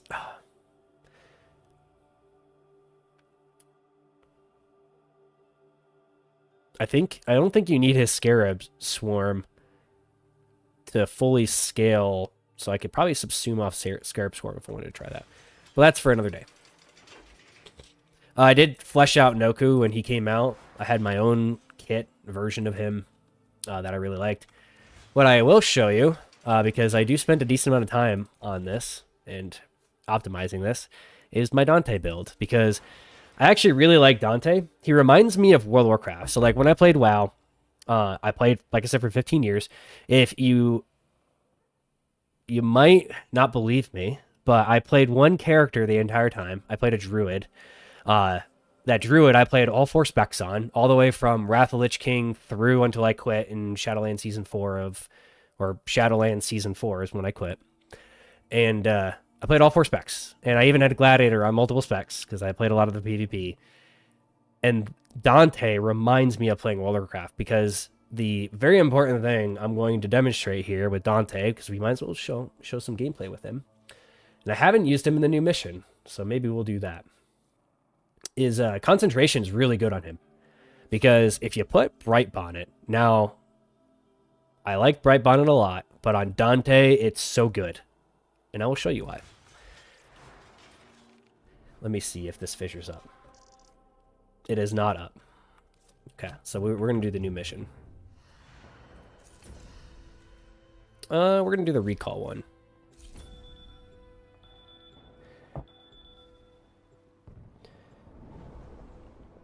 Yeah, so I actually, subsuming off Dante's 1, the way I didn't show this, but the way I have Noctua set up is actually as a secondary encumber build, because you can use that with secondary encumber and impetus to maintain full stacks of impetus. So as a reminder, you can sit here and do this, and you're basically playing spellcaster.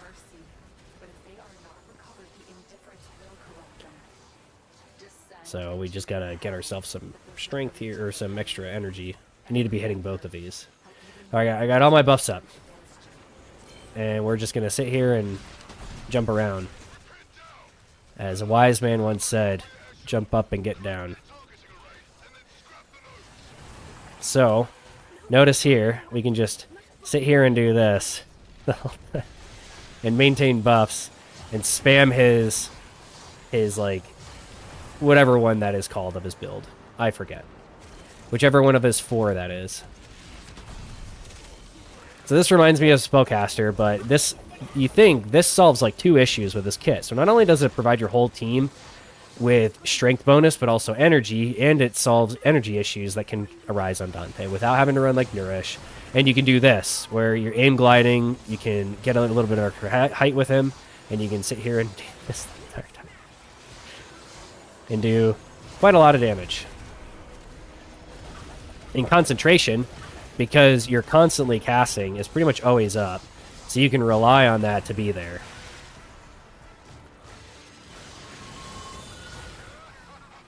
I don't even know what the mission for this was. Just not really paying attention to that. I haven't even shown this, but with having Word Warden up, we'll get that one up here. When I'm using Grimoire, you notice my impetus stacks. These are going to start going up once I actually can attack some enemies here. So right here, eventually I will get some stacks. Because our little page, or our little Word Warden guy will in fact proc extra statuses when we attack for secondary encumber. I think these enemies are just so squishy, or my teammates are doing a lot of work too, where I'm not even able to hit these with my Grimoire. But it is an option. I don't know if it's the best option anymore. I wouldn't doubt it if that new arcane, their Irradiate, is pretty good on this build. So I haven't reevaluated that. But I think the most important thing is knowing that you can just sit here and do this.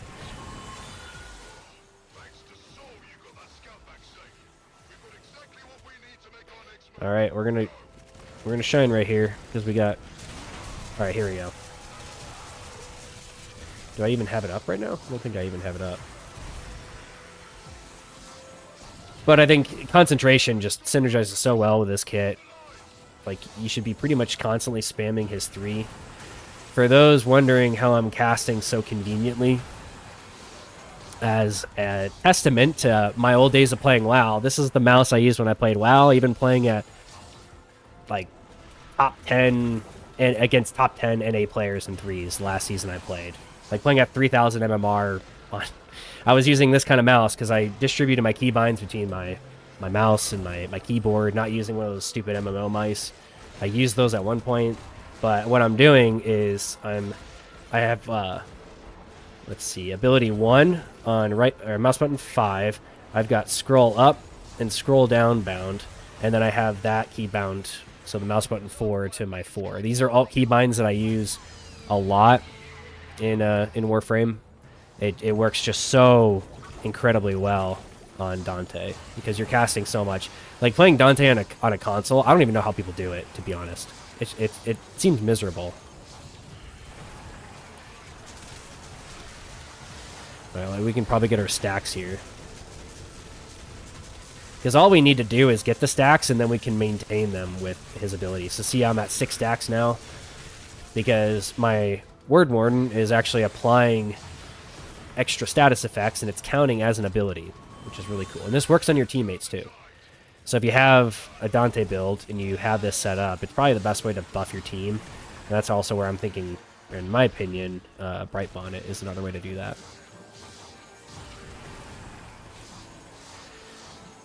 Yeah, Enervate. If you're in Enervate on the actual Exalted, like you're not using it, if you're not stat sticking it like I am right here by subsuming off his 1 and running it for mostly Word Warden, then Enervate's a really good option. I played around with that when that arcane first came out.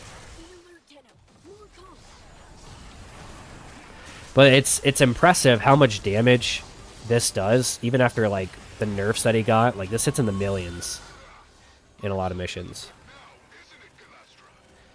Okay. You notice this mission has pretty poor energy economy, but it really doesn't take much for me to get my energy back up. With just, you know, a little bounce around. Like you're sitting here doing this, proccing all your buffs. You actually get better line of sight with your 3 on him. Dark Verse, whatever it's called.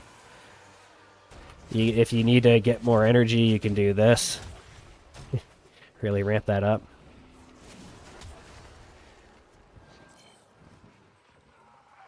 I'm also getting codex scans, if you can hear those. Yeah, there's probably some more testing I need to do. I don't know if the impetus setup is the best for this, but it's just what I run. It's one of those cool things that, kind of like with Afflictions on Exalted Blade, if when you know it, and it's a useful thing, everyone should know that that's a feature. And I like to harp on those sorts of things and make sure people are aware of them as tools in this game.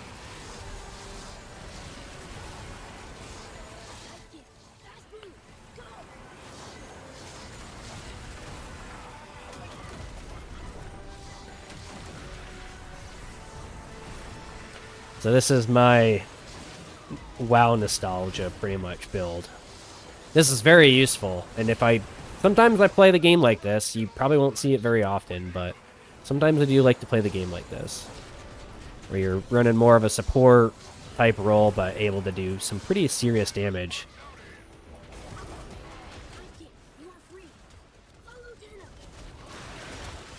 Okay, you see how easily I can just regenerate back to full energy. You really don't have to bounce around like crazy on it. You can just sit here and do this. I don't even think I've been using my giving everyone this one right here, whichever one that one is, the one that gives tons of overguard. I don't even think I've used that more than like twice this whole mission.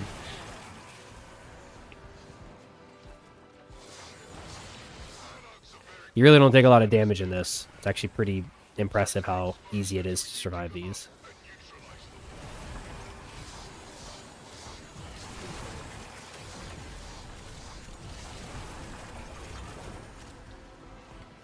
Alright, we're gonna... The solution here, too, is instead of using the strength thing, you could just use the energy one on your Grimoire. You really don't need any of them, but...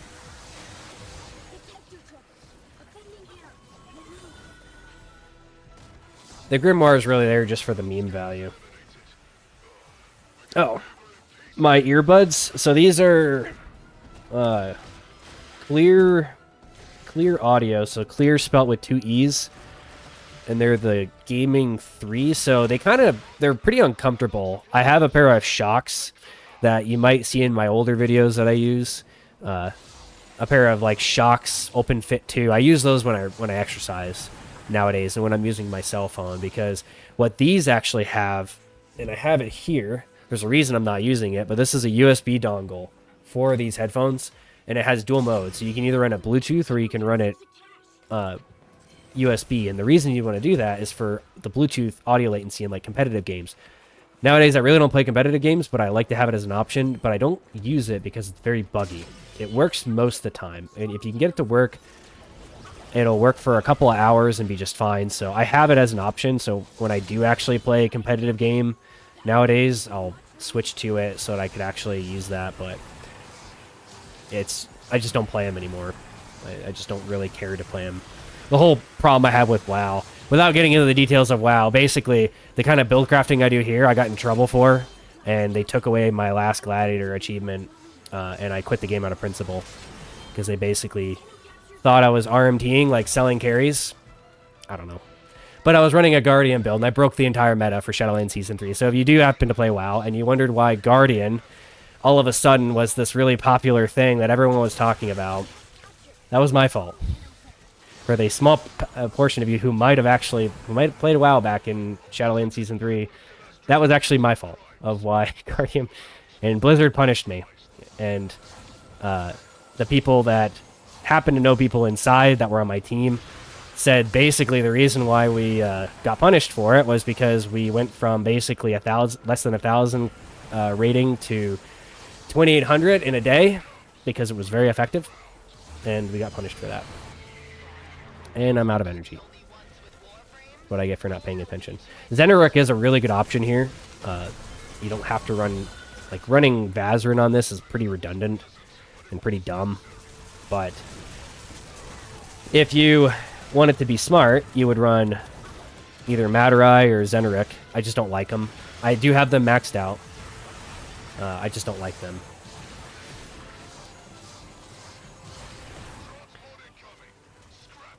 Let's see.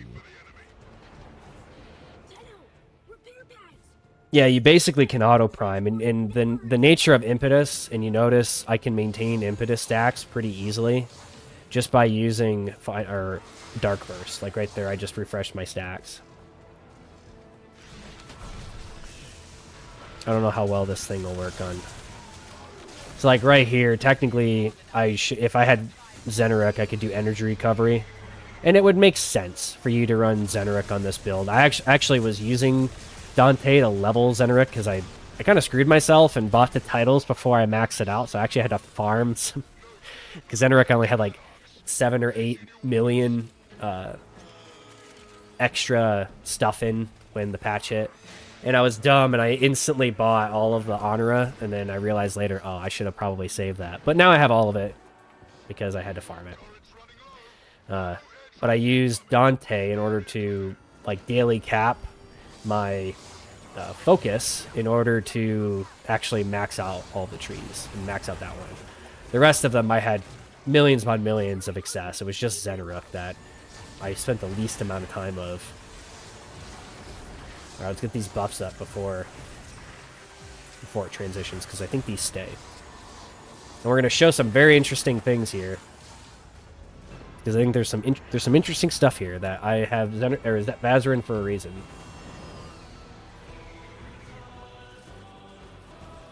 Okay, why can't I? Why can't I? Where's my book? All right, I have no weapon. This is a problem. So we're gonna lay down Vazarin, and we're gonna watch the damage numbers. We're gonna at least get our buffs up. Might as well. But we should be able to see damage numbers from teammates in this. Let me make sure I have. I might not have numbers enabled. Okay, there we go. Well, turns out it didn't matter. Our team did a good job. This echoes, so all the damage that's being done to the different commanders or whatever echoes, and you can see the damage numbers, and it's kind of crazy. but it does count your teammates' damage for that. They don't see those numbers. You see those numbers, in my experience in testing that. Oh, yeah. So I thought about doing that at one point, actually going and doing Eidolons, but then really I was just like, okay, well, all I have to do is on reset, play. I think I was daily standing capping in 15 minutes. And yeah, it was like 15 to 18 minutes that I would be able to daily standing cap, because what I made sure I did was also make it so my companion wasn't killing everything, because just to show this Dante build, like the reason I'm running Summoner's Wrath is because I have my Verglass set up to actually just nuke the map. So it's a heat viral Verglass.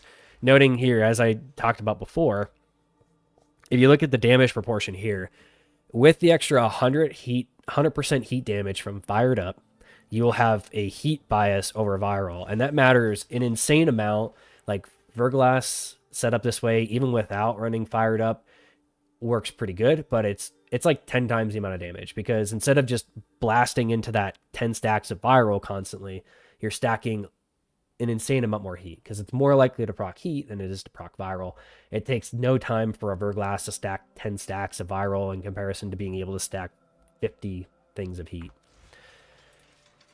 And that's why this is running Summoner's Wrath, because this is also kind of a support build. This is multiplicative damage, for those unaware. It's, from what I remember, it's additive with Roar. So if you have Roar, this is additive to that, which 75% is still really good. And that kind of helps fill in the build, because you're getting Summoner's Wrath, you're getting Bright Bonnet, you have Dante's regular kit, all of his ultimates, basically his 4th ability. And then you can also help prime enemies with secondary encumber with this status effect, which then works on all of your teammates. So every teammate that you have that is using Arcane Impetus can fully stack it, just because you're using secondary encumber on your basically stat stick Noctua. Yeah, like let me show you how often I've done. Let me what else should I show while we wait? A lot of these builds I have not updated in a very long time. Like, let's look at my Necros. Like, this is how bad. I think I was testing something running this. Here. But my Necros build is very outdated. Last time I was using it was apparently when Vesper first came out. So 1999, so probably about a year. Well, let's see, what else? Corvex, I do have kitted out, but this is also another thing I haven't really updated. I think when Universal Fallout came out, I tried it on him, and that was really the extent of it. That's pretty much it. Nidus, I do not have updated whatsoever. At some point, I'll probably touch him. But I think I just hopped on him just to put Persistence, and then put Triple Umbral, and then look at his armor value, and he at least meets 1400 armor, which is good. And he's got a lot of health. So he's probably a good host for that. My Frost build, I set this up. The irony behind Frost is I've had Frost Prime since the beta. I'm pretty sure I got him before Excalibur Prime. But I got Frost Prime before I bought the Founders Pack back in the beta. And when I switched to using him, and I basically never touched him until 6 months ago. Literally never touched him except for 6 months ago. And so he's set up with, I don't know if this is even a crazy build, but it's really set up so that when I need some sort of defensiveness with his globe, that I can use that. So it's not a crazy high range build here. I could probably even shorten the range a little bit, because I think I tuned this. I don't know. But it's running Energized, which shows you how bad this build is and how outdated it is. But it really is also, notice it's running the same Sentinel build. In this case, the fun fact is you don't need you don't need a lot of defensiveness on your companion when you're running Dante or Frost, because they're fully overguarded the entire time. So the probability of them dying is pretty low. So that's Frost. It's entirely a utilitarian build. I don't really ever play this unless I have to. So there's some scenarios where you can't just play Excalibur Prime all the time, unfortunately. You can do it 99.9% of the time. Did I break this build? Yes. This is a broken build right now. Yeah, so I think what I'd probably do is run expertise. I don't know. We're just going to put persistence back on it for now. Try to think, because I want to get more health out of this. I can't sacrifice circumvent.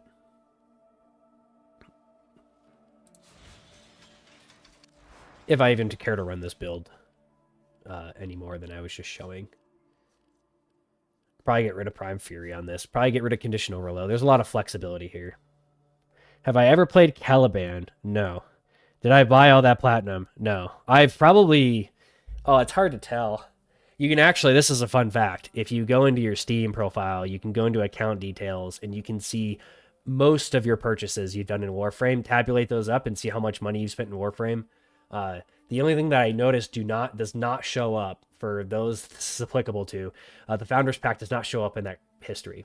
So, like, when I look back at my history, I think it was like August 12th was the first time I bought platinum, and it was you're buying like 120 platinum for $10. It was like, what the heck? Like, that's insane. Let me see. Maybe I can even show that, because it's pretty funny. It's pretty disturbing how expensive stuff used to be. And I actually, just fun fact, I actually have a 75% coupon on right now. Like, and I don't need to use it because I've had so like I literally have a 75% discount on, and there's no reason for me to use it because I've just had kind of FU platinum for a very long time. And then, like I mentioned this earlier in the stream. I did this by selling a very unique type of stat stick riven and Verglass riven. So those are the two things that I got most of my platinum off of.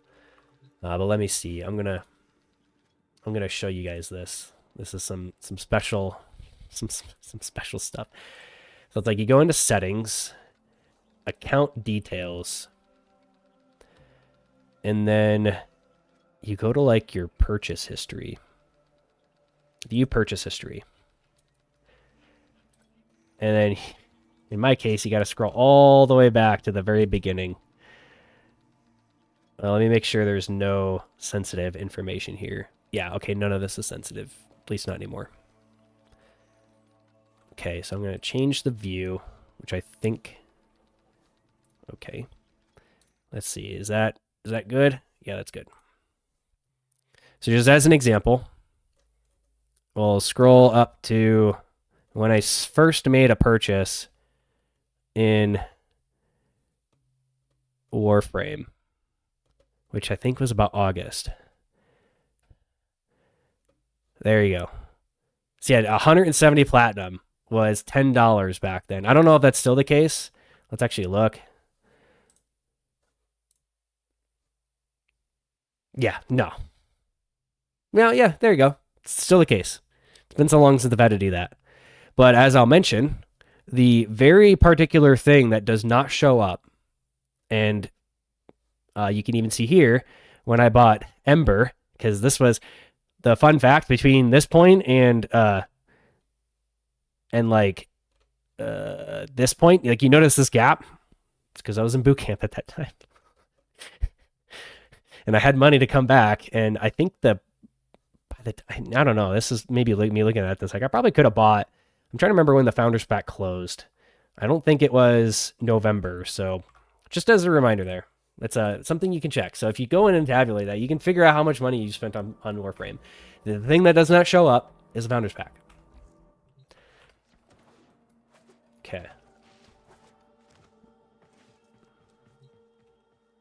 What was I going to do?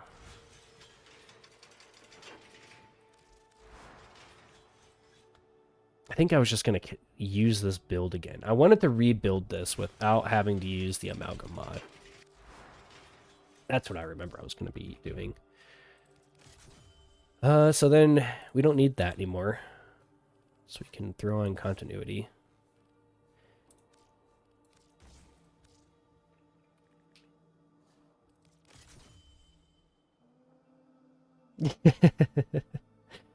What's the best riven to sell? So that's a loaded question. To put it simply, rolling toward rivens is like the worst thing you can do. So if I wanted to explain this in the most economically realistic perspective, you want to find it. I think an analogy is warranted here. If everyone is making bread in an economy, so you have a local community and you have a ton of bread shops, so everyone's making bread. How much competition is in that space? A lot. And let's say instead of trying to make bread in a market that has tons of people making bread, you find a market where people aren't making, or that there's sort of a lack of. And let's say that's like, I don't know, knives. Like, let's just say it's like the knives used to cut the bread. And there's like no one making it in the local economy. And in that area, it's expensive because there's a lot of bread makers. Maybe it's good bread, but there's not enough knives. And so you see that gap in the economy and you fill that gap in the economy. So I think that's an important thing to understand generally about, I would just say, economics. And the way that applies to rivens is, think of it like Torrid. So if everyone's rolling Torrid rivens, how much Kuva is being invested in Torrid rivens? A lot. So the base price of Torrid rivens is going to be pretty high because everyone wants them. Supply and demand rules in that category. And then the gap between unrolled and like mid-tier, if you've looked at the riven market, and Torrid for some time is probably still the case. It's been a couple months for that I've looked at Torrid rivens. But as an example, the gap between like an unrolled and like a mid-tier, like you're talking like a crit roll, is not very large. If you look at another type of riven, like probably the best one, because I've sold a lot of these. If you want like the fill this market, it's probably Dark Dagger, because Dark Dagger, people don't roll rivens for Dark Dagger. And Dark Dagger has some interesting requirements that people will usually pay a lot. This reminds me to test this and show this to you. I actually sold my Dark Dagger riven, and I've probably sold 3 or 4 Dark Dagger rivens for an excess of thousands of platinum a piece, because people will buy them for Hildren. They'll set up a Hildren build. They will spend an absurd amount. It's probably one of the next things I need to buy another one of, just an unrolled one. Unrolled ones are dirt cheap, and for you to take a unrolled Dark Dagger riven and roll it for, let's just say, a certain type of riven that has more than one element on it, and it's in the right order, those sell for a lot. If you've happened to see my Warframe market account, I had a Dark Dagger riven on there for a while, and I just sold it. It's basically, as soon as I dropped the price on it to kind of liquidate it, because I wanted to try something else, it was basically a forced gas electric riven, and I've sold so many of those. And so that's a great example. That it's a hole in the market. Do with that as you wish. But there's a lot of holes in riven markets that I find, and I think this, I really don't spend a lot of effort on this. This is kind of the crazy thing. Like, I don't try to like make platinum in the game. It's just, I think because I'm a build crafter, I'm constantly testing stuff. I'm kind of always ahead of like the meta. Like, you have that sort of, you can say like a phase angle for the meta, and I'm kind of leading on that. And on melee weapons, I can usually be ahead of that, roll rivens that are applicable to it, and then sell those at a profit. So even though stat stick rivens aren't nearly as powerful as they used to be, like, I sold a lot of Skana rivens because I would roll melee damage, crit damage, and electric. So then you would be able to use it with influence, but then it would be a really good stat stick for your slash dash, because you don't need crit chance on slash dash back in the day, back before they did the Tekra Encore rework. Crit chance was worthless for slash dash. It was literally worthless. So then rolling rivens that didn't have crit chance on it was better than not. And that was giving it damage, because that directly scaled slash dash, giving it crit damage because you would give it Wrathful Advance to give slash dash base additive crit chance. And then you would run status chance evolutions, like on Prisma Skana. I primarily ran stuff like this. And that same thing applies to Dual Ichor. Dual Ichor I used as a stat stick for slash dash on top of using it in my build that I used before, which is where we'll put this back on, which is where rivens like this I made an absurd amount on, exactly like this. This was literally a god roll stat stick dual Ichor riven for a hybrid setup. Basically this on here, and then I ran like either corrosive or I forced vortex on here, but then still I ran this riven as a stat stick even back before Techrot Encore for /dash because I was using Wrathful Advance, and this gave /dash status chance. So between those two, that's where really I specialized for a long time. It was a big hole in the market for using Wrathful Advance specialized stat stick rivens. And also, I've sold a lot of Verglass rivens, to put it simply. There was a while where people didn't know Verglass rivens were really easy to roll heat and multi-shot onto, and you could buy a Verglass riven for like 500 platinum and then turn around and sell it for like 12 or 1500 platinum just because it had heat multi-shot. Yeah, that was when like the first companion rework came out. That was really where it started, and I made probably 20,000 platinum off of Verglass rivens. Okay, enough about rivens.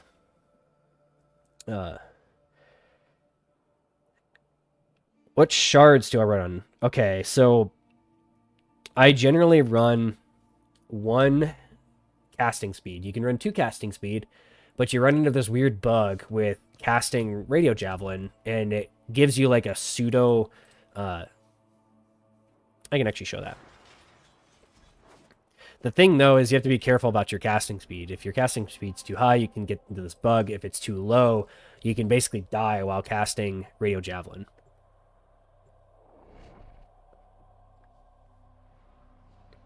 Yeah, and also, so like Radio Javelin is potentially bugged out by too much casting speed, and I can show this without having to change any of my like Archon shards. So I have 37.5%, and I do have a video demonstrating this, but we can easily go over this. So if we're spamming Radio Javelin here, you notice how you have like an Exalted Blade that gets pulled out, and at the very end, it takes a little bit for it to disappear. Well, if you increase your casting speed to a certain quantity, that will bug out and it'll like constantly outstate. So to put it in perspective, do I have more than 1 natural talent? I do not. Okay, so we will show that if we had 15%, so that puts us to like 52.5, I think, if my mental math is correct. Is it fast enough to bug it out? No. But if you get above, I think it was like 62.5. It's anywhere above 62.5. It's hard to tell without doing some like really crazy stuff with very specific ranks of mods. I didn't really feel like figuring out the exact value for it. We're going to put back on our Prime Sure-Footed. And we'll get natural talent on here. So now we are at 87.5%, I think, if my math is correct. And if we cast it in succession, now you see Exalted Blade is now bugged out, which is really cool if you want it. But just as an example, you see all these extra particle effects. I find this distracting. And as cool as it is, it's even worse on Umbra. And you can even do some really fun stuff because that doesn't reset it. See, we have our Spectral Skana Prime overlaid on top of our Skiajati.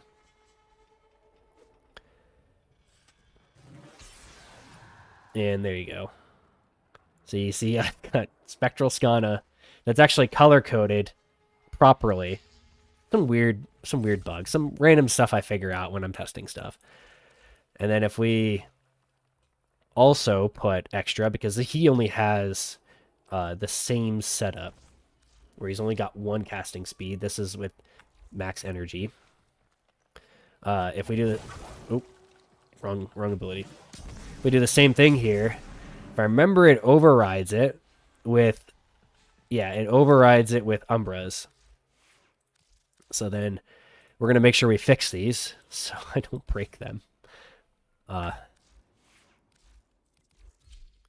it this build? No, it's the other build. And we're going to make sure I don't forget to do that. I literally will forget that and be like, why is this thing wrong? So there you go. So now I have a Spectral Umbra Skana or Umbra Exalted Blade on Prime. So that's a downside to higher casting speed. When we talk about other Archon shards, the philosophy here is pretty simple. So if you've seen some of my Umbra content, when you're running his Spectre, you want this max energy on spawn because his Spectre has starting energy. So if you don't give him starting energy, it's not that he will decast your Exalted Blade, it's that your Spectre will run out of starting energy or run out of energy, because I haven't really found a way. I'm trying to remember if Energize Pulse gives him energy. There's like no real reliable way to give him energy after he's already been out. But just adding the 45% max energy on spawn for his Spectre, which does apply to his Spectre, is enough to where it takes like over a minute for you to run out of energy, or for him to run out of energy from casting like Radio Javelin and your subsume ability and such, to where you don't really have to worry about him getting rid of your Exalted Blade because he runs out of energy. It's this weird bug. That's the solution for it. So if you are running his Sentience and you do care about Exalted Blade not getting decasted, I would highly recommend running one of these. You could also just run Preparation, and that would work too. Yeah, you want something like that. Giving it, if I remember, the mod capacity doesn't apply to him. I think I remember testing that, or it's because it's so little, it doesn't really, it's hard to notice. In a lot of builds, having one of these is better than none. Having one of these Talforged Violets. So like, if you can fit it and the build makes sense for it, then do it. There's a reason I have it on Umbra and not on Prime right now, because on Prime, the clouds for Dual Ichor, this is literally a Dual Ichor build, like designed to maximize the clouds. The Dual Ichor clouds don't get crit damage, and so it doesn't benefit it. So I don't run it. So ability strength is going to scale the Dual Ichor clouds better than melee crit damage. And then that's when this filler comes in. So then this gets me, if you notice, this gets me to 300%, even when I'm running overextended. And 300% is kind of like the sweet spot for Excalibur, especially if you're not running Wrathful Advance. Kind of my general recommendations. If you're not running, you have to run 2 out of the 3 of these things. 2 out of 3. You either have to have Furious Javelin, you have to have Furious Javelin and or 300% strength and or Wrathful Advance. If you have 2 out of 3 of those, then you can be level cap viable. So if you've got Furious Javelin and Wrathful Advance, you can go as low as like 200% strength. I've literally taken this level cap. 200% strength is even viable. But if you don't have Wrathful Advance, with how ridiculous that is, then that's when you kind of need to at least try to hit 300% strength. And that's even with fissure bonuses and like snapshotting stuff into fissure bonuses. That's my recommendation. That's the thing that I've quite heavily experimentally determined that I've been sticking with, because it's pretty easy to get the 300% strength on him if you use the right tools for it. Even here, you notice I'm at 300% strength, and that's without impetus stacked. That's without this conditional strength bonus, which just goes up to 90% because it stacks up to 15 times. And then also the simple fact that we're running Bright Bonnet, which gives another 61%. That will also scale up to about 70%, or as high as 100% if you get like a fissure bonus. Considered starting a Discord server. I generally, this is might be hard to believe, but like YouTube's my only social media. I don't have social media. I have Discord, and I've had Discord for like a very long time. I think I've got it back in when everyone was swapping from Skype, playing like arenas and rated battlegrounds and stuff in WoW. I think I swapped to it back in like 2015 or so. It was, I think, when my account was created for that. But I use it exclusively really as like a VoIP service. I don't really use the social media. I have 2, 3, 4, 5, 6, 7. I have 8 servers, and I have a server, but it's not like, it's really a server that's built for when I was playing arenas, and then I'll occasionally use it for voice chat, and it's really set up for that. But yeah, I don't actually have social media. I don't have Facebook. I don't have Twitter. I don't have, or X, or like any of those. I don't have any of them. Really, YouTube's my only social media. Okay, what were we going to do next? Oh, play some Inros, but I think I want to correct this guy. Let me see. Did I actually fix this? That's what we were gonna do. Throw on our not exalted prime blade here. Now I was gonna think about what I can add to this. I could probably add some elemental damage. I think one of the things I wanted to discuss as well is this is a great example of how rivens that you don't think are good are actually just better when you actually sit and do the math. Is my Skiajati riven, which its entire purpose is really to give you cold so that with afflictions and with primed fever strike, you can get viral. So when you do a heavy attack from Tennokai, you proc afflictions, you have a really high chance of procking viral and stacking both viral and slash on the target. And this riven does exactly all it needs to do, which is it gives you cold and it gives you some attack speed if you want it, but you don't need to. And then because why not, it gives you a little bit of extra range. Like I would consider this god tier for this type of build for Skiajati. So these you could probably find them cheap because most people don't think these are very good. And if you're ahead of the time on that, then you can get really good value out of really good rivens because most people don't really know how rivens work or do the sort of math behind the scenes to figure out what is best.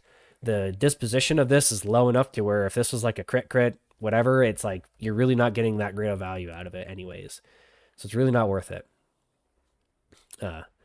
If you wanted to run this build exactly, then just replace this with a 60-60 cold mod. And then the only things you lose, the base attack speed on Skiajati is so good that you probably don't really even need attack speed.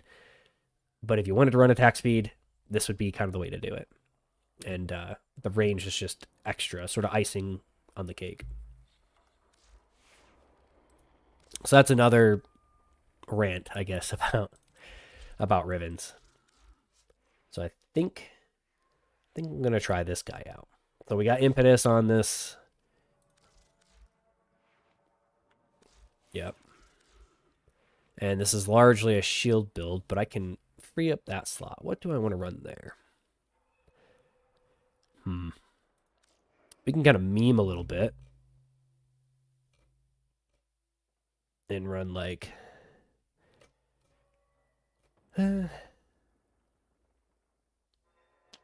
Oh!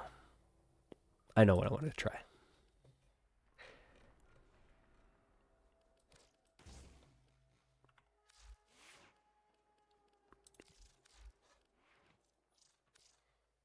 I wanted to try this. It's a little bit of math here. Half for over shields, 240, 200, 2.1.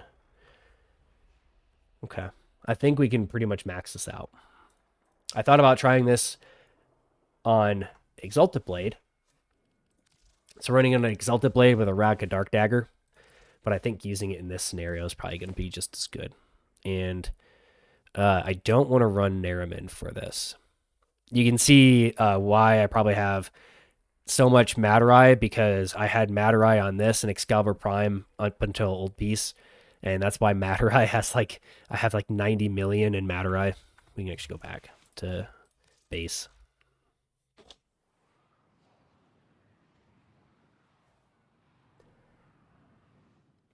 What content do you generally make builds for? I think my general build philosophy is peak versatility. Like, I don't want to have to change anything. I want this build to, like, if you had to graph, like two-dimensionally graph the types of builds in the game, you have like really high risk ones, you have really high survivability ones, and then you have somewhere in the middle ground. And those builds can overlap, like peak damage, peak survivability. Like, there's overlap between them. And I try to ride that line between those builds where it's capable of doing the highest end content. It's also capable of surviving the highest end content without much effort, or to like provide quality of life, and have a lot of versatility built within it. So that's kind of my build philosophy there. I think that's the best way to build for the game, especially post Jade Shadows, because Jade Shadows did really fundamentally change building requirements in this game to where you don't need to go like stupid crazy on one particular thing. Like, you don't need 500% strength on Excalibur to make him viable. You can literally go as low as 200% and make him level cap viable. So if you can be as low as 200% level cap viable, then like, why do you really need to send the strength to the moon for you to just like hit bigger numbers, like overkill enemies more. Like to me, it doesn't make a lot of sense. And so that's where I try to ride that like nice middle ground between the overlap between peak crazy high damage builds and survivability that makes sense. So that's my build philosophy there. Because I don't want to have to change anything. As you can probably suspect, I don't want to have to change any of my kit to be able to do every content in the game. And I think that's like the best way to build it. So like as an example here, 85 million on Matarai because I had Matarai lenses in both this weapon, which is what I've used. This is what my most used comes down to. It's basically literally the heavy attack build for Nikonazal that people used as a heavy attack build. And then I had a lens in this guy for it too. I might as well use Nariman. We'll see how well it performs. I want to do that mission again.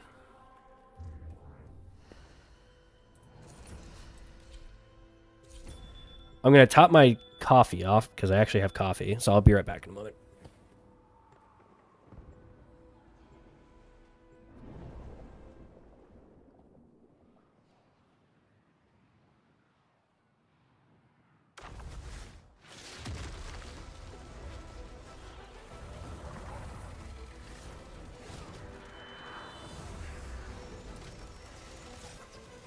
Reclaim your memories from the indifference. You have only 12 minutes to confront your past battles. After that, All right. the truth. And if you wonder, I do sit on a yoga ball. That is my chair. In case you've ever wondered why I bounce a little bit, a yoga ball.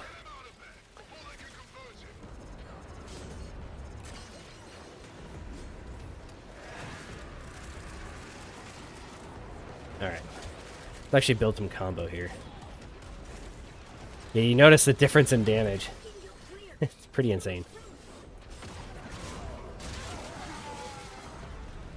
Yeah, I think Avazarin will probably be the best thing to run for this in the long term, so that I can maintain my shields high if I was to run this.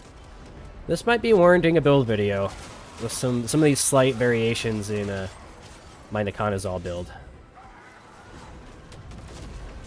Hit the terminal. Okay.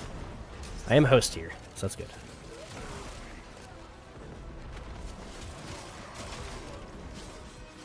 I think maybe if what would have made sense here is adding extra range. Probably could have done that. Yeah, see, this is the downside of I should really not be running. I should really not be running Nariman here. Should really be running Vazarin.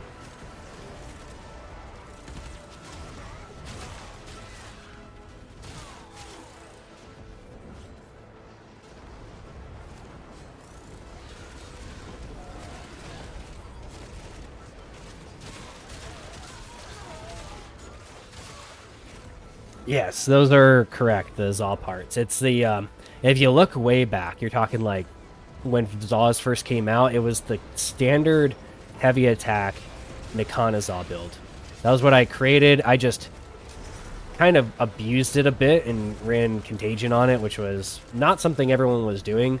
And then I stacked that with running the ability to gain combo very easily. I wasn't using Fierce Javelin, I was using like Surging Dash back in that day to build combo up and then maintaining it with Nariman, because it was pretty difficult to maintain that combo. And so the combination of that and like triple Umbral mods and like Hunter Adrenaline, like those sorts of mods, that sort of OG style health tanking was something you really could do for a long time that only recently became even potentially viable with persistence.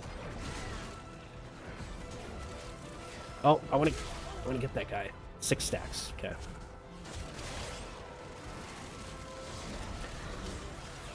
I haven't been looking at the percentage here. We have 2,000, almost 2,000. I'm looking 270. So 270 increased damage is pretty good. The downside of this build is I have no energy economy, so I should really not be running this with Warcry. Warcry kind of doesn't make sense here. Like, I should really be putting this on my Dual Ichor build, which I'll probably just do after this. Boom. Yeah, because then I can get the extra range. 25 million.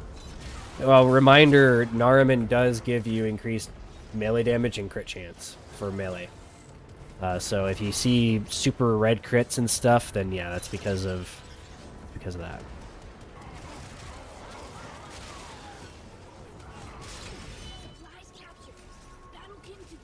That's my companion. That's not me. That's because I turned on companion numbers, so you can see how ridiculous my my kitty cat is.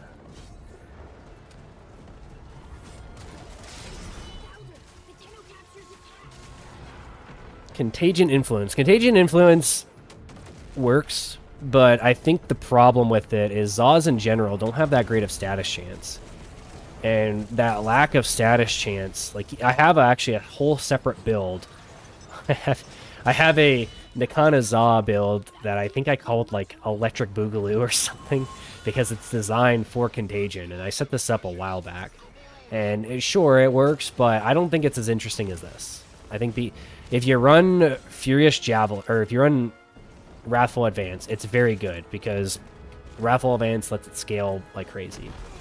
But if you're not running Wrathful Advance, then you can definitely run into a problem. I don't think it's necessary, to put it simply. I don't think it's necessary for you to run that in order to get insane amount of extra damage.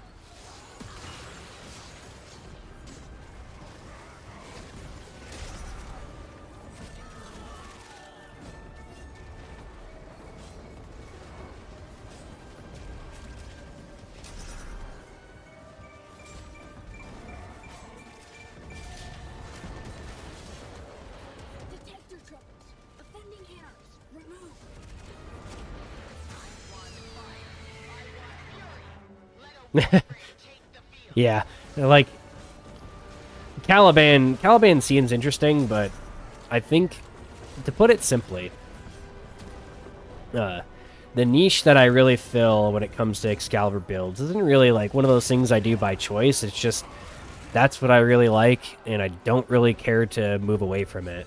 Like a lot of the Warframes in the game seem interesting, but it pretty much stops at that for my interest. I'll like, when I'm power leveling them in SO or something, I'm like, okay, that's interesting. All right, back to Excalibur. I just kind of don't care about it. It's kind of like playing a lot of these new games that come out. Like, I just don't care to do it at this point in my life. Not that I'm that old. You could probably speculate approximately how old I am if I've been playing this game for 13 years. But, to put it simply, I don't really care to try too many new things in gaming. I get enough time, or I have enough other things I'm generally having to do to where I don't want too much complexity when I play games. I like to do my testing and all that stuff in Warframe. I do play Diablo 4, and the current Diablo 4 season's actually pretty good. That's what I've been playing. I started a week late in the season because the patch came out at the same time that old piece came out.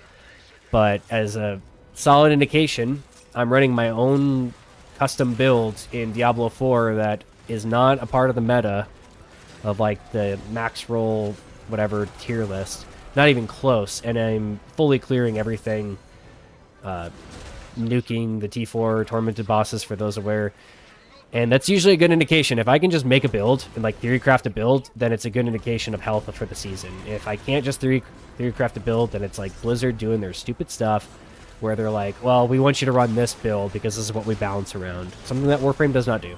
Warframe simply doesn't do that. Like, they're not telling you, oh, hey, you're supposed to be running health tanking this patch. Like, they don't do that. They just kind of add stuff to the game, and it's pretty well balanced from the start to where they don't have to do anything crazy, and it really just provides you more options. Like, each patch in Warframe provides just more options versus in a game like Diablo, where Diablo 4... every patch, they'll like, oh, well, this build was too good last season, so it's nerfed into the ground, and let's buff a bunch of these other things, and then all of a sudden, oh, we want you to reroll. And they've done that for, they've done that in WoW for all of history, pretty much. It's like, they'll even start balancing stuff mid-patch and be like, well, we don't want you to run Warrior Arms spec anymore. We want you to run Fury now, so good luck. Or, oh yeah, Warriors are just awful now. You gotta reroll go buy a boost and re-roll to Death Knight in order to be competitive. Like, they don't do that, which is really nice. They don't even do that to the point where you can literally play the starter Warframe and do all the content. So it's just really nice. It's really convenient that way.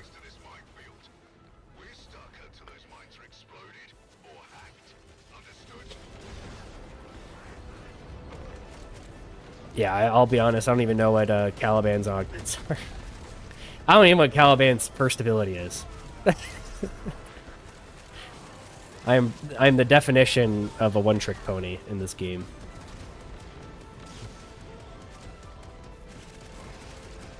There's only been, like, you've seen the Warframes that have piqued my interest over the years, and that's about it. We exclude the stuff from the beta that is knowledge isn't even applicable. Like, how Loki was built in the beta is completely different than how he is built now. Same with Bobbin. I don't even know what Bobbin's rework was. I just remember having to put out your little Tesla coils that basically did nothing, and really all you were putting down was like the Bastille or whatever. It was the big circle thing so that you could prevent enemies from reaching your frost bubble on your defense target, because you needed a frost and a bobbin to protect the defense targets and prevent them from dying. That's the extent I remember Bobbin, and he's like my, let's see. Oh no. Yeah, and he's my 5th most used Warframe.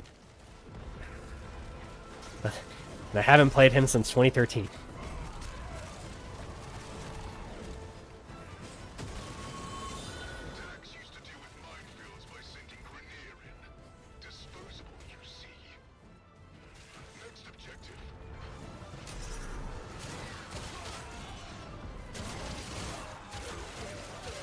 I haven't really been stacking my impetus stacks very well, but got 5 now.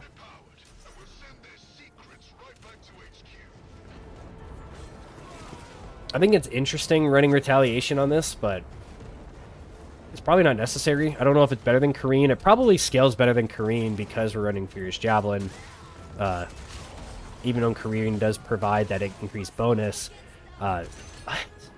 having like 200 some additional melee damage on this kind of build with Furious Javelin is just really good. It scales Contagion very well. Sort of always has. Like that right there.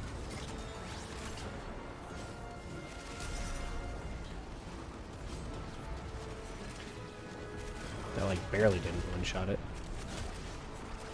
Yeah, as long as I have enemies within range for my companion to hit, because I'm running Protector, then I will in fact maintain my combo without having to actually hit anything. We might finish this one in time if I actually contribute to the team effort.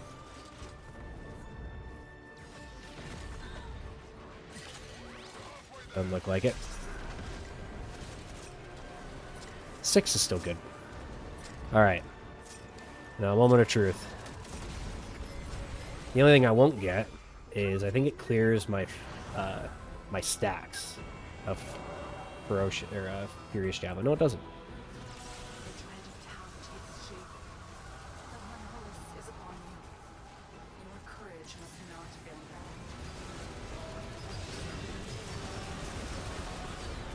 This is where I would instinctually void sling myself using Naraman, or using a Vazarin, I mean. So I'd say it's pretty effective. This is always... Contagion's always done really well against bosses. This is a great example of that. I kept meaning to test this, so this is really the first time I'm testing this.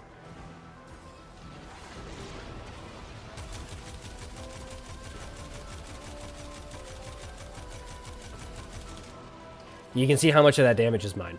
Right there. Yeah. This is the arc gun build that I show in my video with just one mod tweak. Instead of heat, I'm running the new Toxin primed mod so that it's viral instead of blast.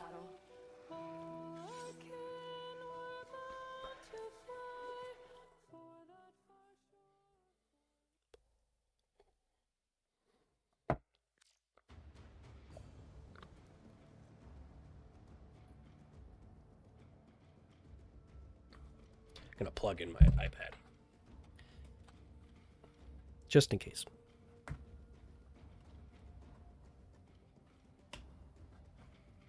Okay. Modifying this build. Breaking both of my builds. So instead of dual ichor, I'll show the I'll show my other variation. So cloth and the Ekwana 2 Ruhang, which is like more of a status based build. It's basically the exact same thing as this crit based build, but it's using status based or status focused. So what I've been using is crit build. This one is a status build. It's basically the same, like mirror images of one another. And I think I have this one as like a hybrid. So it's got crit, but it's got better status chance because it's like, if I remember, 16% reaches this break point when you add in like 120, 440, 0.16 plus 16. So like 105.6% result in status chance. So as long as you have enough electric, then you can make it. I think there's like at least 60% chance for you to hit proc electric on this sort of build. And I think this is one that I picked up as a spare. So it's more of a status, but it doesn't nuke the crit. I still think running this one is the best option. One thing I'm going to do, I'm not running Nariman. So burning through all of these lenses like an idiot. We're just going to swap it back to Bazrin. I'm trying to think of what I wanted to swap here.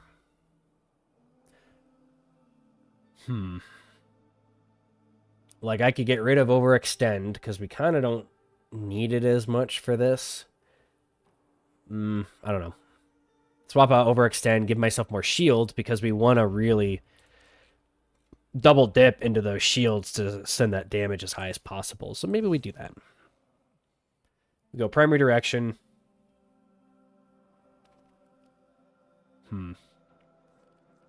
I kind of don't want to rely on this for uptime. So I almost want to just go to augmented instead. And then Nourish is going to send the damage pretty high. I think I'm smacking. You guys hear that every time I smack my iPad. I'm sorry about that.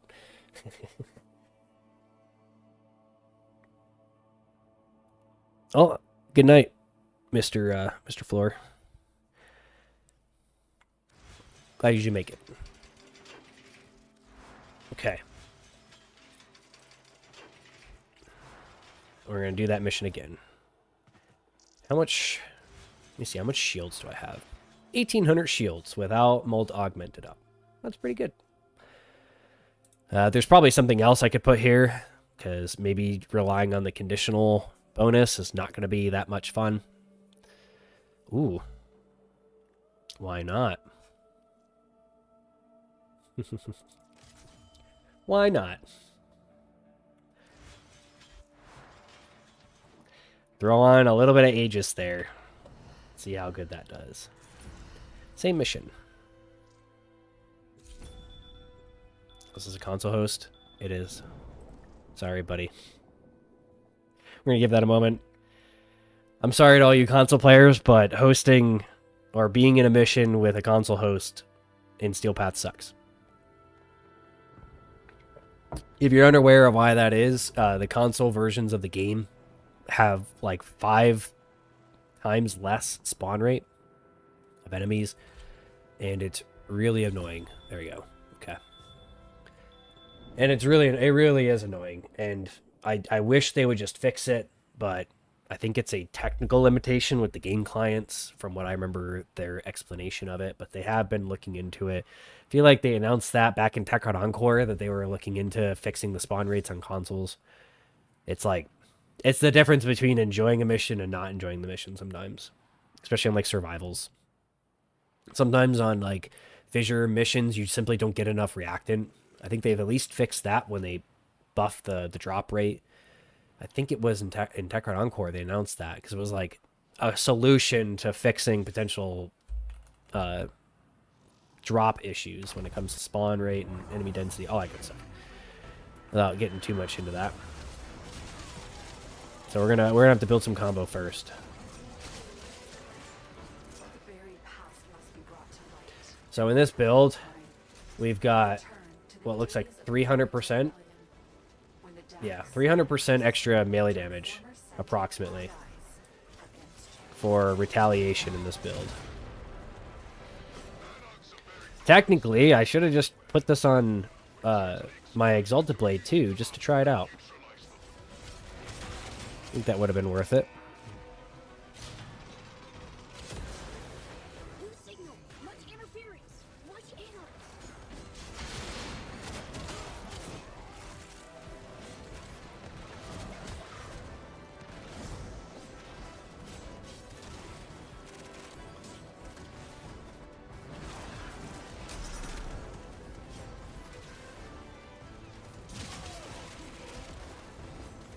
This is what I'm more used to. My tuning around the way I use this Nikonazal, especially with its low base attack speed, is built around using Primed Fury, because that's what I used on it for years. And that's another, it's just one of those things, like I use base attack speed on Dual Ichor because that's what I'm used to. And I use the Primed Fury on this because that's what I'm used to. Okay, spoiler, I have like 25, 50 or so login days, and I've had those mods for a very long time. Put it simply.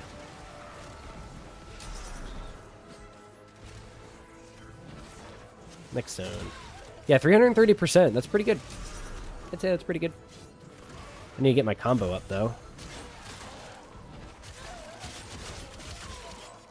Hopefully my kitty is supposed to be helping with that.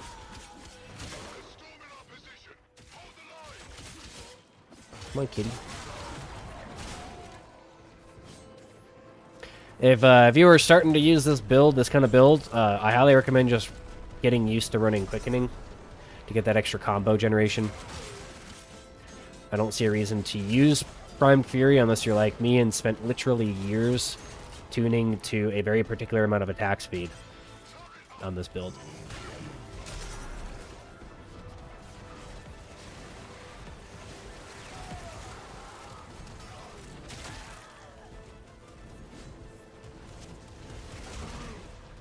Yeah, I definitely have been sleeping on this. This is definitely warranting a video. Running a full retaliation build with expertise and prime redirection. This is definitely something I've slept on as an idea. So, as usual, explaining these sorts of things is how I figure out things to do. I do get a lot of ideas just talking through explaining builds. I actually get tons of ideas. You've noticed increase in my content, that's usually because of that. Because as I try to explain, I think just the general idea, you learn the most explaining how things work when you have to teach. It's a little life tip for you.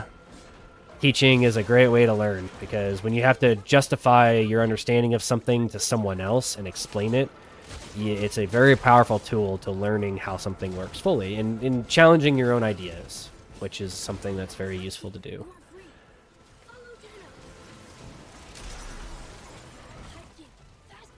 Yeah, I think Condition Overload, even though it doesn't get boosted by Furious Javelin, I think it's still worth it here as a separate additional modifier. Otherwise, I might as well just add, like, toxin damage. That's kind of the only thing I would be adding here. Unless I don't have Weeping Wounds. I should probably add Weeping Wounds if I don't have it to the Condition Overload.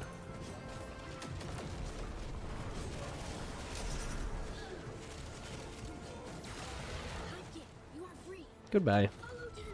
Very satisfying, I'll tell you. Throwing a Contagion and having those things get one-shotted by it. Very satisfying. Oh, I lost all my combo. Oh no.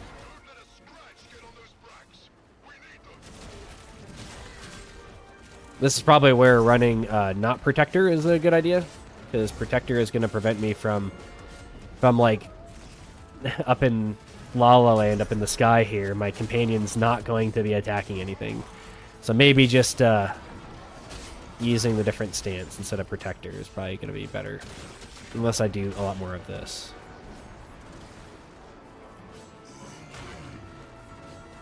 Because now I'm no longer yellow critting, or orange critting, I mean. Yep. Red critting. No longer red critting.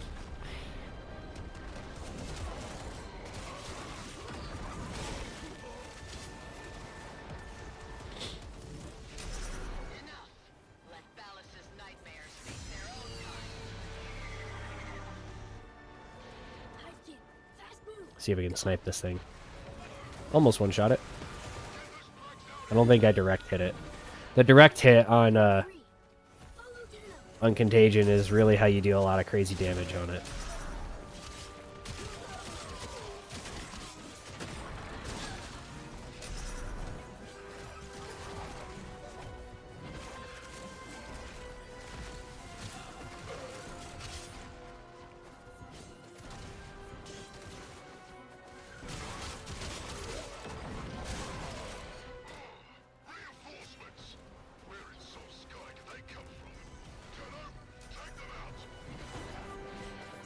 Oh, I missed that one.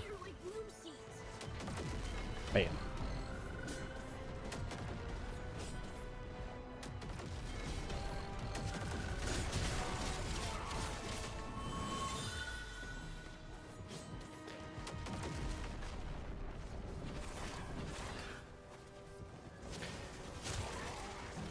Yep, glad I pulled this puppy back out. Let's bring back some... This is my nostalgia, my Warframe nostalgia, running this Zaw. There's a reason why, and I'll show this here in a moment. My second most used, and my most used for a long time, was in fact Sefoon, because of this build. Or a version of it that was correct for that time period. And I think it was really, it was Whispers in the Wall when I stopped using it, when they added arcanes, because it like really didn't have a good arcane for it. That's where I think definitely as a concept here, running Retaliation with stacking both expertise and primary direction, which both didn't exist at that time. Primary direction did not exist in Whispers in the Wall. I believe it was added shortly after, or like during that patch. I think. There's definitely worth fact checking that to make sure that's the case. But I remember it wasn't out at the time, or it was out shortly around that time. Oh, the reason for high shields is I'm running Retaliation on my Nikonazal here for Contagion, and I forgot to change this, but I was going to change it also on my Exalted Blade, so that my Exalted Blade also runs that. Trying to get the elements I'll run on it. But I think gas electric is still going to be best, honestly. Or gas cold, I mean. Unless I change it from like gas to I'm trying to think. Let's think about that.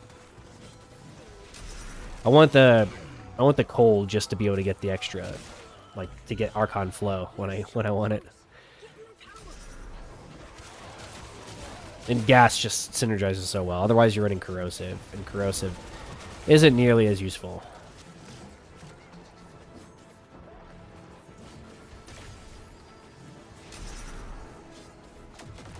Or I wouldn't necessarily say useful. It's not nearly as unique as running gas.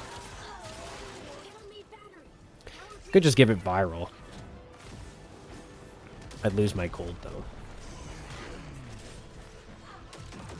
Oh, we'll try it. We'll try some things. Viral might actually make the most sense for it, especially when running Nourish on this build. Just make it do absurd amounts of viral.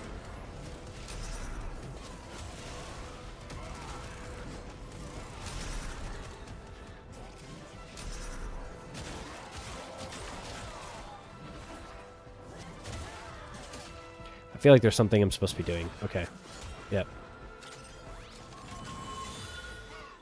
Sorry, team.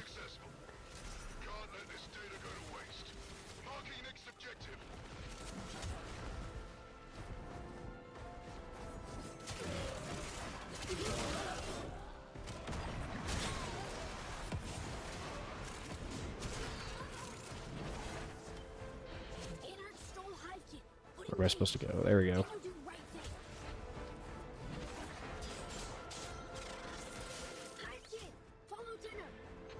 My favorite weapon type. So, like, I think my favorite weapon type for primaries is probably bows, because it's interesting. There's not a lot of games. A lot of games in the past, like first-person shooters and stuff, being able to run bows was one of those little niche things. You could probably suspect that in a lot of those games, I like running the weird stuff. And I like making the weird stuff work really well. And running, like, weird stuff like bows has always been an interesting thing for me in a lot of shooters. So in this game, even back in the beta, I was running mostly, like, Paris and Paris Prime. So let's see. Like, just going into that. So, like, used Deku because of stat sticking. Cooper Brahma was a lot of fun, and that was really good. Literally, Paris, base Paris is my third most used, and I haven't used that since the beta. Not because back in the beta, I got Paris Prime.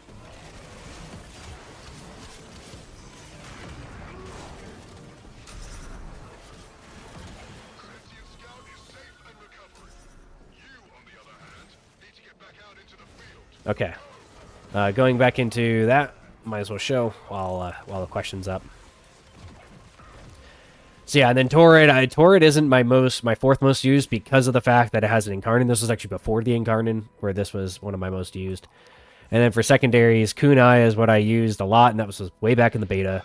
But I really do like Grimoire and Vesper if I had to choose modern weapons that are cool and I enjoy. I don't really equip them, though. And then for melee, you can tell Dual Ichor, Cephone, Prismasgana, Glaive, Hate, Paracesis I used for a very long time when it first came out. Yeah. Not a lot of complexity there because I've played this game in a very unique way for a very long time, to put it simply. To put it nice to myself, a very unique way.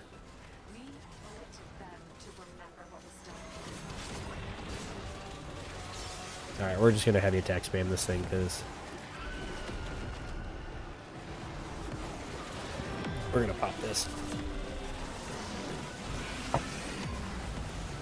Oh, so if you're wondering why my health is as high as it is,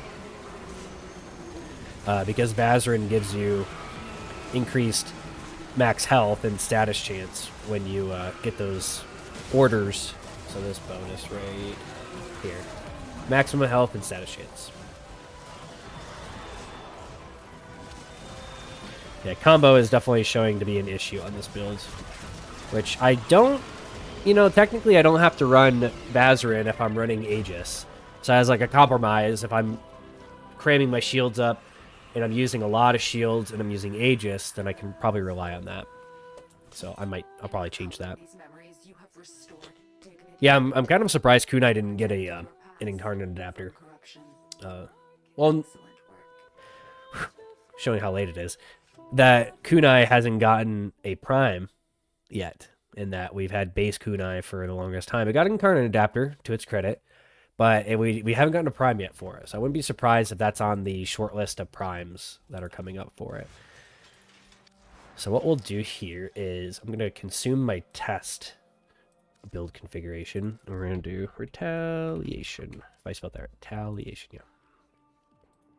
You might recognize this if you watched my last video. And we're going to build this guy out pretty much as a stat stick.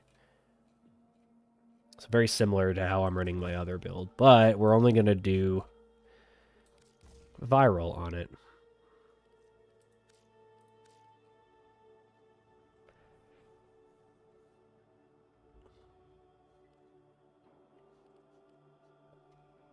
I could probably do viral heat, to be honest.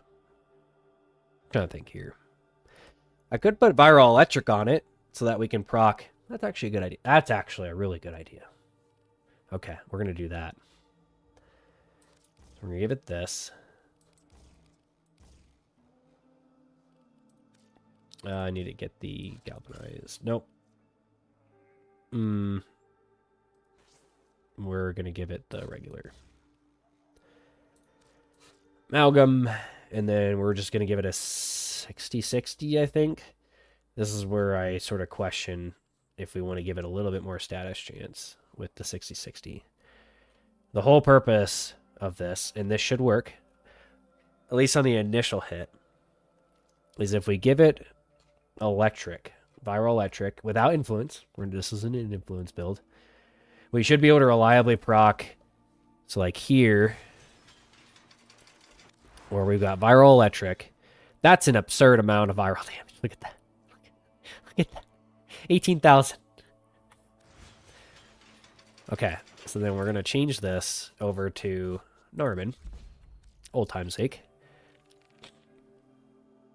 This one already has retaliation. Yep. Okay. But the idea here is we should be able to reliably proc this. So like this one works interestingly. If you, on the initial hit, I've noticed this reliably procs 2 stacks. 2 stacks? That deals, no, just 2 energy. So you can reliably proc this, but it's only on the initial hit, even if you don't proc a status. So we're going to test that theory because that works really well with Nourish. So in combination with that,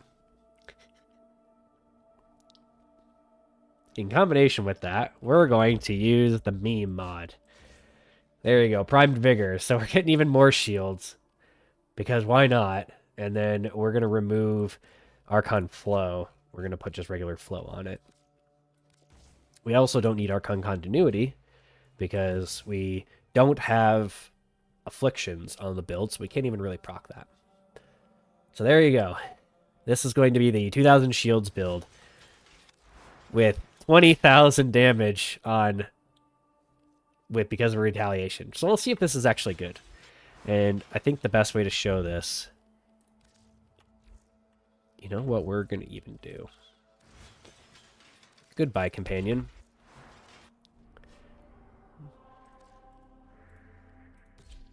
Do our test mission.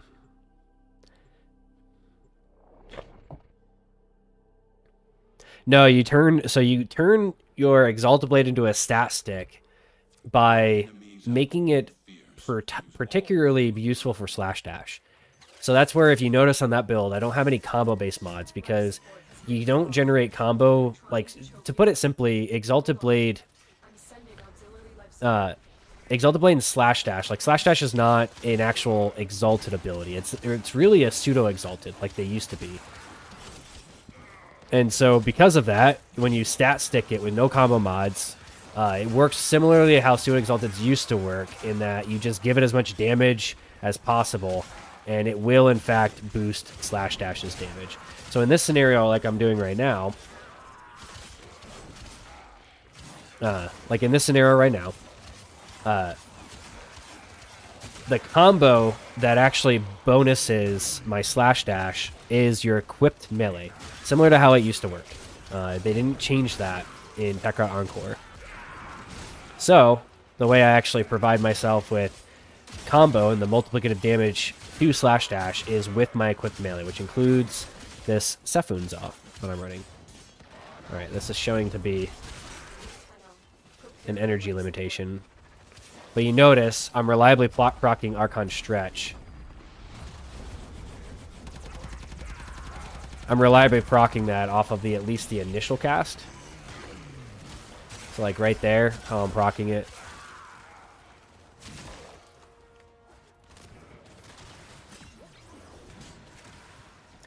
Yeah, but I'm slowly running into this might be energy economy issues because I unequipped my pet. Because that can be a bad idea in general. Activating it will buy you more time. Okay. Yeah, you notice Archon Stretch procs pretty reliably.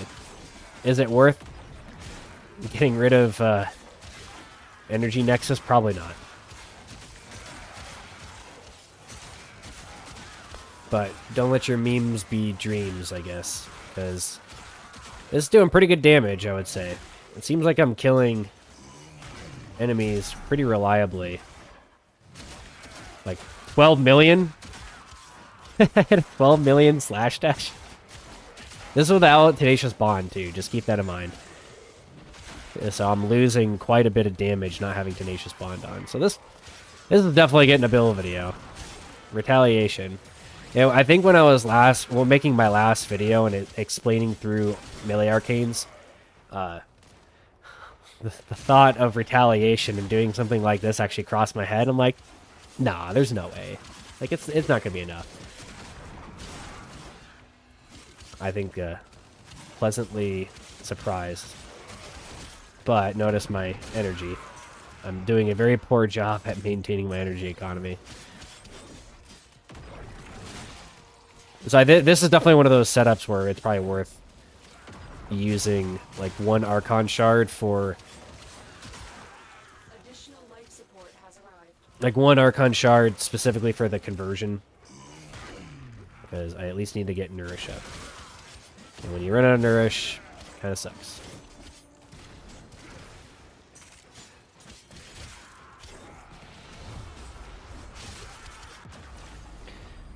This is where my companion definitely comes in, or just having enough energy and making sure I'm having shields up the whole time. That would definitely help. I can also do this.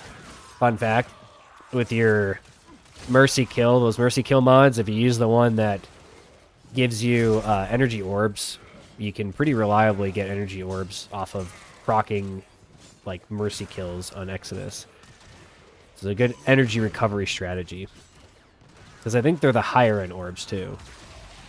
Not the base ones.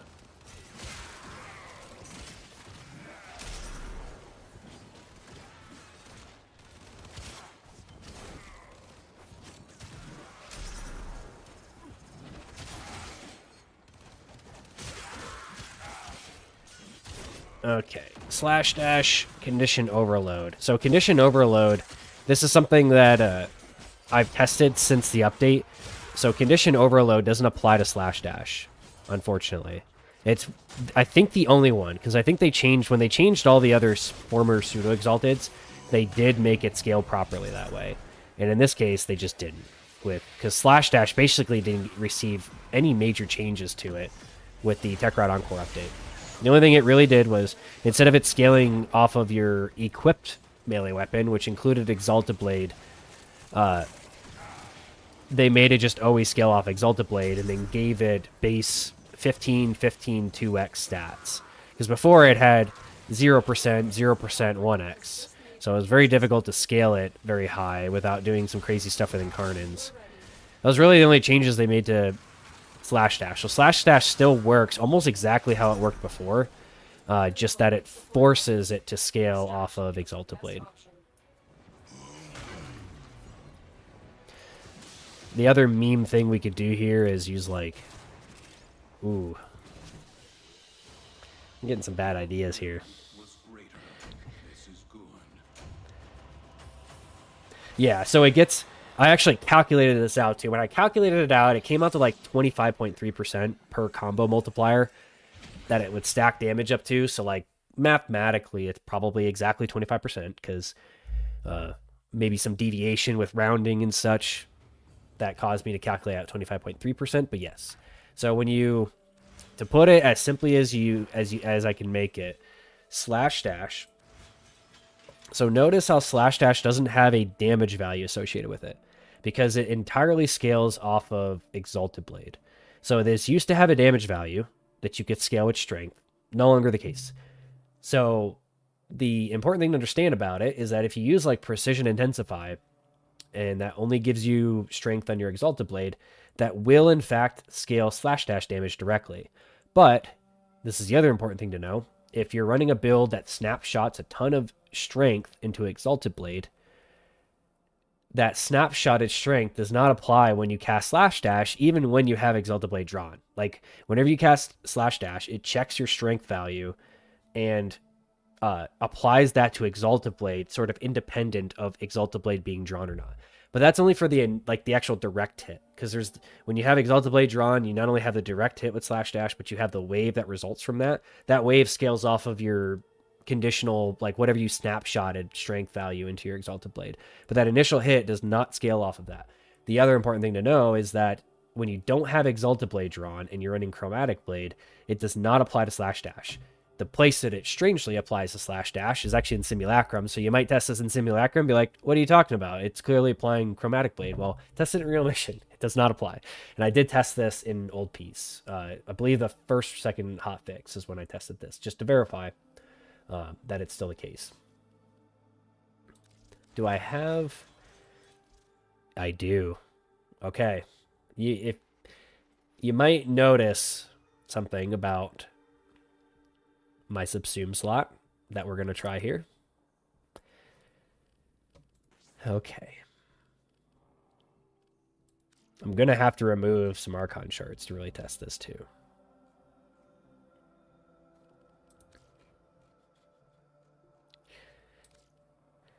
I'm thinking we don't need chromatic.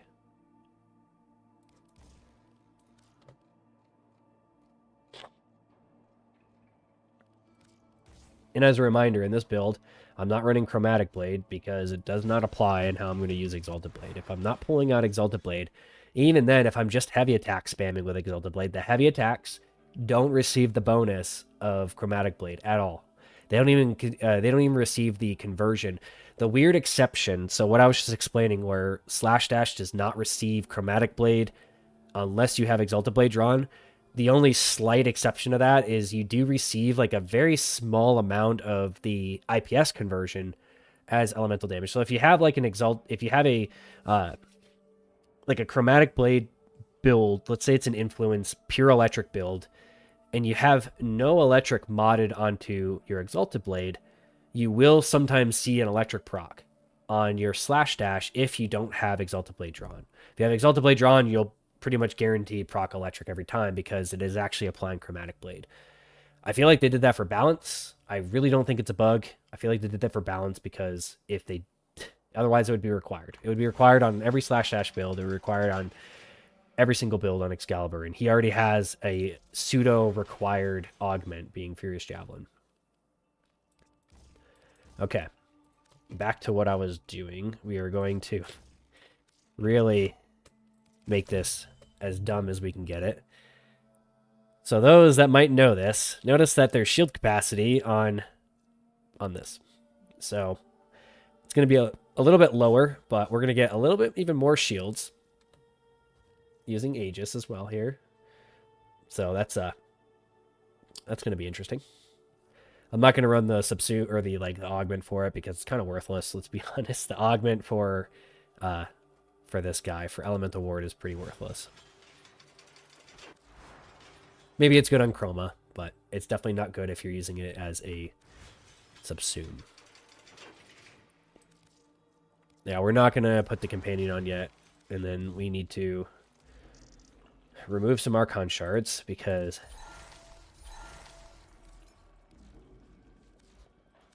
don't mind my resource count. I've been playing a very long time.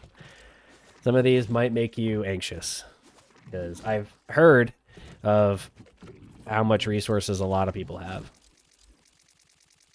No reason to save these.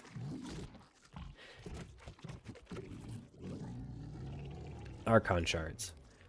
Okay, so I think we just full remove these. And then what I do, I want this extra crit damage. And then we're going to need energy orb shards. This is kind of my other, for someone that asked about Archon shards, this right here is my sort of cookie cutter setup if I'm not running a particular build. Doing 1 crit damage, 2 energy orb effectiveness. Oh, dang it. And then 1 of these health, these conversion orbs right here, like this guy. So this combination, so you can get energy and health from either orb, and then you have a lot more effectiveness. On some builds, you might have to run 3 of these. Like if you run Roar, Roar and that sort of setup is very costly if you wanted to run the augment for it too. Depending on your subsume, will depend on if it's worth running 2 of these or not. Or 2 or 3. Anywhere from 1 to 3. But if you combo it with one of the conversion orbs, or the conversion shards, it's very effective. And I don't find Equilibrium worth the mod slot here. This is already so cramped with mods. Like, maybe not this one specifically, because this one's kind of a meme. But the idea here, too, is we should be able to reliably keep Archon Stretch procced because we're going to be running Electric for this to get extra shield capacity.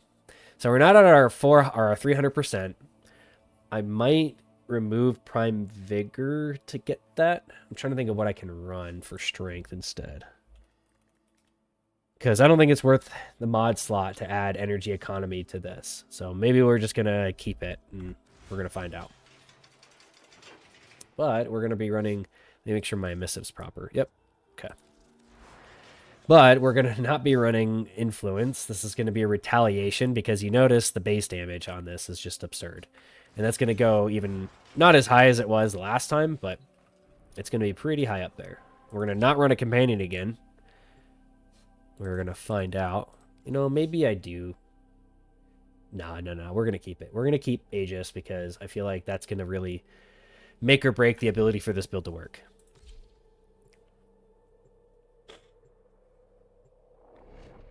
Yeah, Toxin Elemental is a lot of fun. I think it's relatively limited, but it is nice utility. It kind of depends on the build. But I imagine just in general, unless you're running some niche setup, it's better to run... It's just better on Chroma.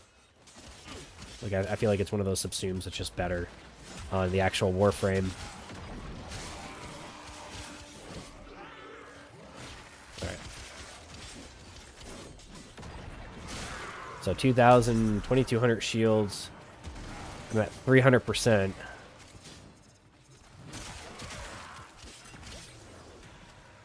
I don't have energy, though. We need more orbs, more shards. Let's see, am I actually getting some regeneration? Yeah, it looks like I am. So it is Archon Stretch doing its job because of the subsume I'm running and potentially Exalted Blade that I can also proc it with. Probably worth removing the electric then and probably just putting Toxin, like 60-60 Toxin on it.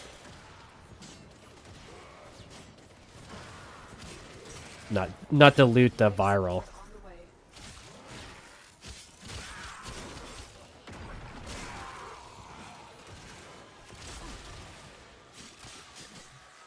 Oh, got a sneeze coming.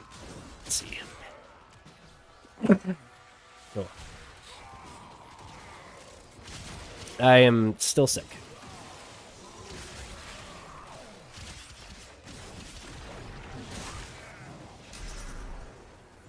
I delivered a life support capsule to the area. Activating it will buy you more time.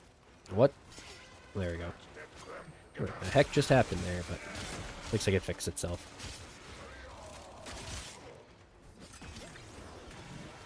I keep forgetting to mess with my my Nikanazal. I think I was going to take off, or at least check to make sure if I don't have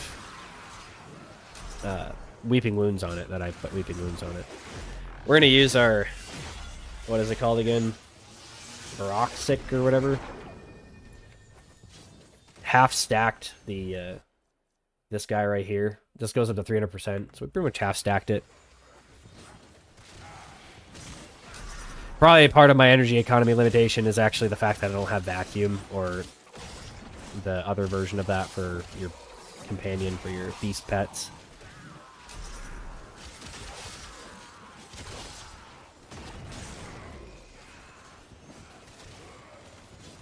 Get ready for a capsule.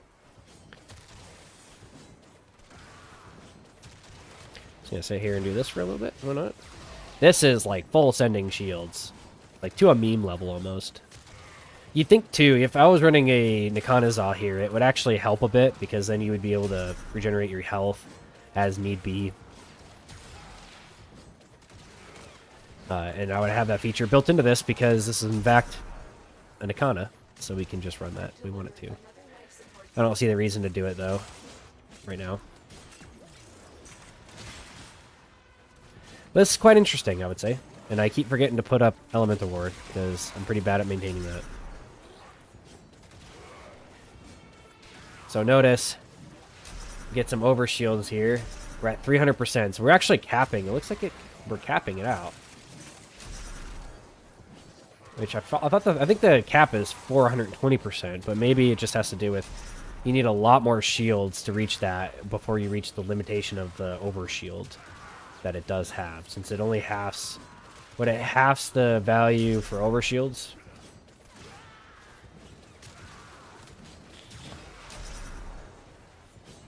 Yeah, see right here, I wouldn't have to worry about energy issues if I had a pet. I should probably test Slash Dash, since that's really what I'm trying to see here. So hitting in the millions on Slash Dash is pretty hilarious. This is without afflictions.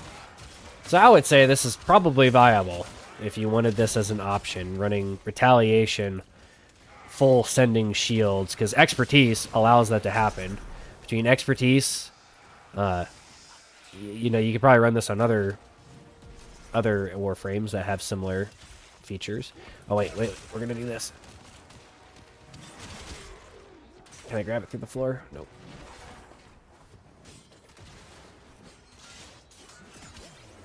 Alright, we got it.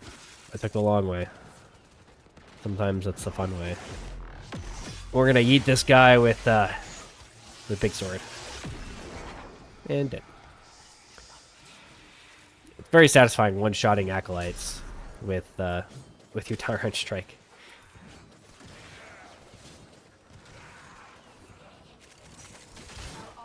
So I don't, like, technically, which is nice to know, whatever value, since I'm running retaliation on both, whatever value it's showing is accurate. Because there's no reason, they wouldn't scale any differently, since they're both scaling directly off of your shields. In this case, we don't have to do that, but why not? If you're doing a crazy shield build like this, you might as well put it on both. And I think Contagion's probably one of the best hosts for it.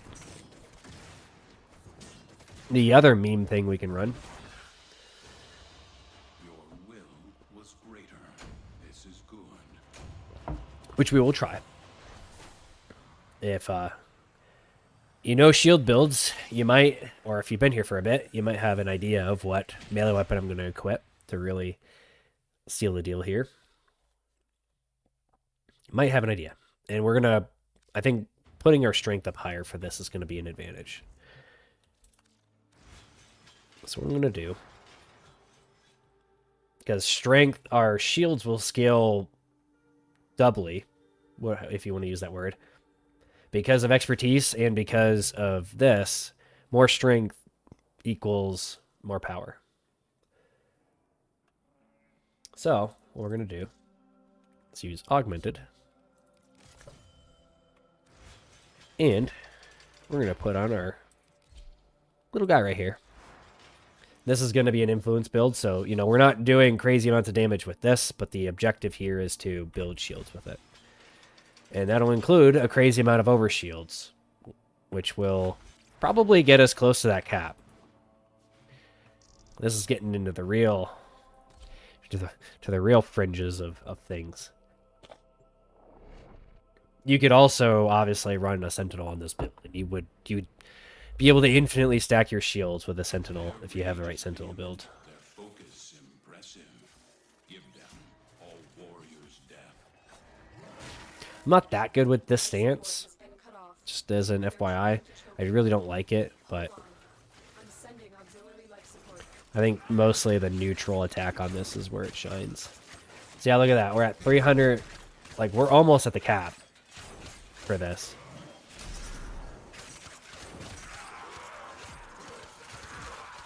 But you can see how ridiculous this is. And when we slash dash, we're hitting the millions on slash dash. That's without afflictions. So yeah, it turns out when you scale things as crazily as this, like, I think when we get to full strength value, we will actually be at the cap, the 420 cap on retaliation. And reminder here, you can slash dash. Oh boy, this is a problem. I think definitely using the companion, using like a Burglass companion is gonna be the answer here, because then you can use whatever you want. But as a proof of concept, this is in fact doing what I kind of suspected it would do, which is the overshields from Rugged Dark Dagger are very effective at stacking you to 3,000 shields in this case.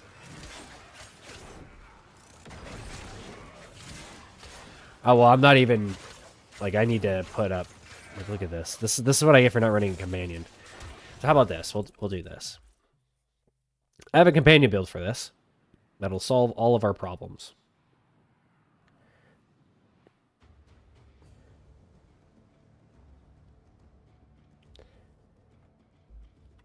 Okay. we're going to put on old trusty dual ichors. We don't need this now.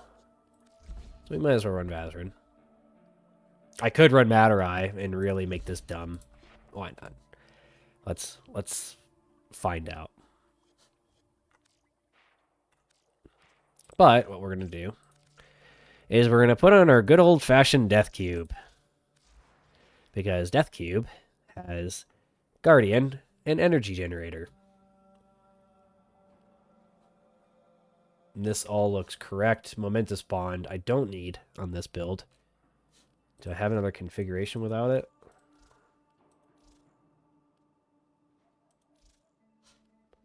I think...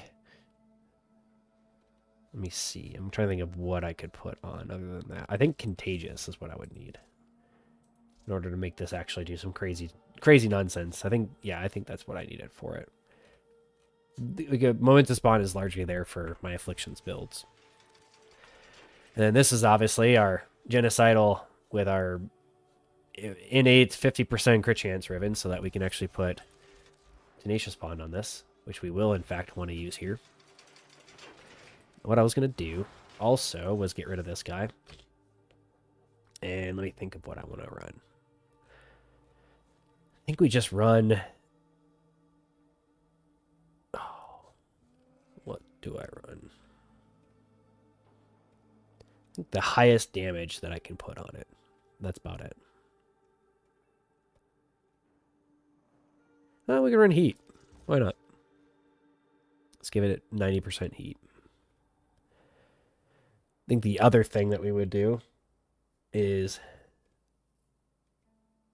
some sort of meme. Rid of that. Since that's most of its damage. Let's check. 16.6. Okay, no, that's a lot. That's a pretty heavy loss right there. Range does not work. If you've been wondering that, range does not do anything on Exalted Blade on how it applies to slash dash. So the only thing you kind of get is on the melee hits, you get extra range, but it really doesn't matter. I think it's a waste of a slot. Okay. Expertise. Extra shield. Okay. I was going to change this over to a different weapon, but I think we're going to keep it for now. I think Vortex and running my Dual Ichor. My Dual Ichor feels comfortable. I'm mostly concerned with slash dash. So we're going to test mostly slash dash. We're going to see how far I can stack this. So, yeah, the Lunaris dual sword skin that I'm using, this should... It came back the last couple of years, because I think this one came out 2 or so years ago, and it showed up each time. So I wouldn't be worried. I wouldn't be too worried about that as a possibility, that it might not show up. I would expect during Lunar New Year for this to show up.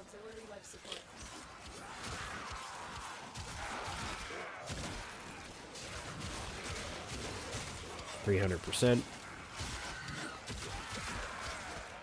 Oh, this feels good. I like this. We got ourselves a new build here. I'm definitely going to run this for a bit.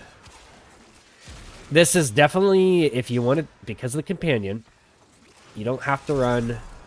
Oh, wait, we're not even... I have... Which one do I have on? Oh, boy.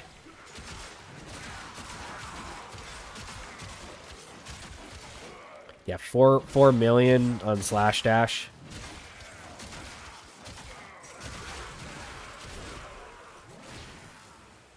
Turns out when you give slash, like, after testing what I tested for Furious Javelin, this definitely popped back again as an idea of something I need to test. And I'm glad I'm testing it. I want to see what the slash procs hit. Like, the initial damage on this is going to be nuts, but we should also scale that pretty nicely. Might be able to give myself a little bit more strength as well.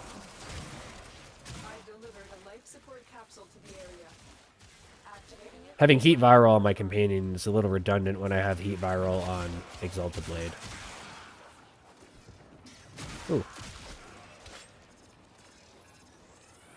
I have not actually scanned all of these.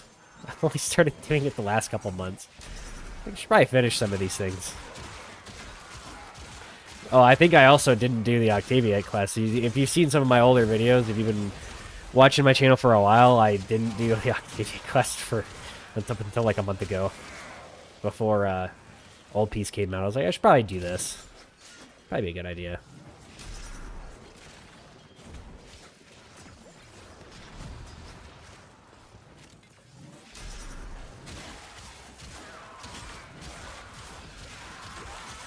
Man, I think... Okay, we're going to turn off companion numbers. Verglass doing its thing.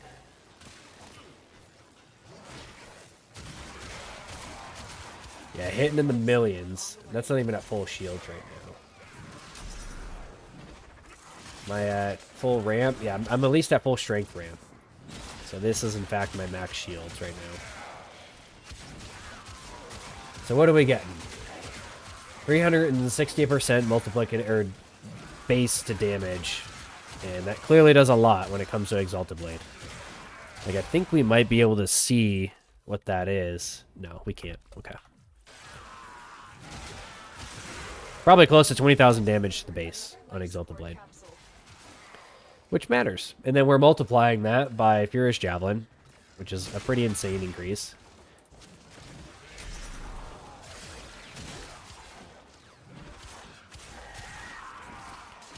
Some of the variability here is going to be whether it crits or not.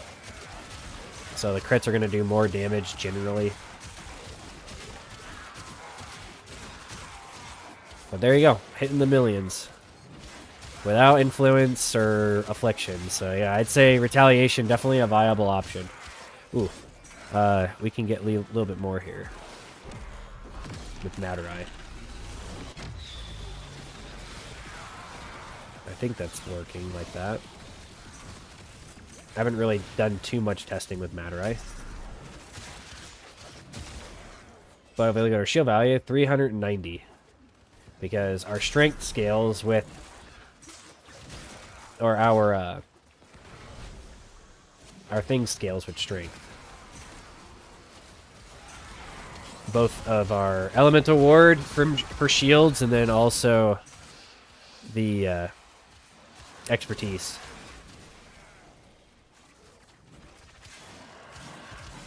Goodbye. Don't have to worry about double drops because we have a sentinel.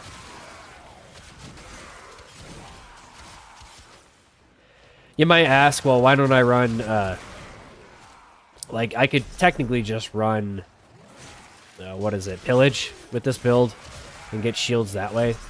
The downside I have with Pillage is it's conditional based on enemy type. Like, if you don't have enemies with shields or armor, so like infested, then you run into some problems with that.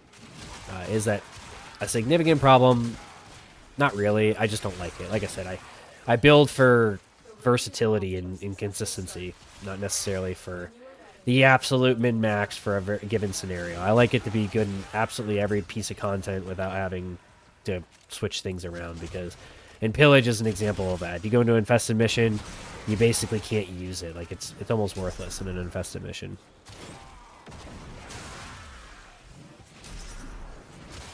Yeah, I'm not keeping this thing up very well. You can't refresh Elemental Ward, which is a little annoying. You have to wait for it to expire, and I'm very good at not keeping it up very easily.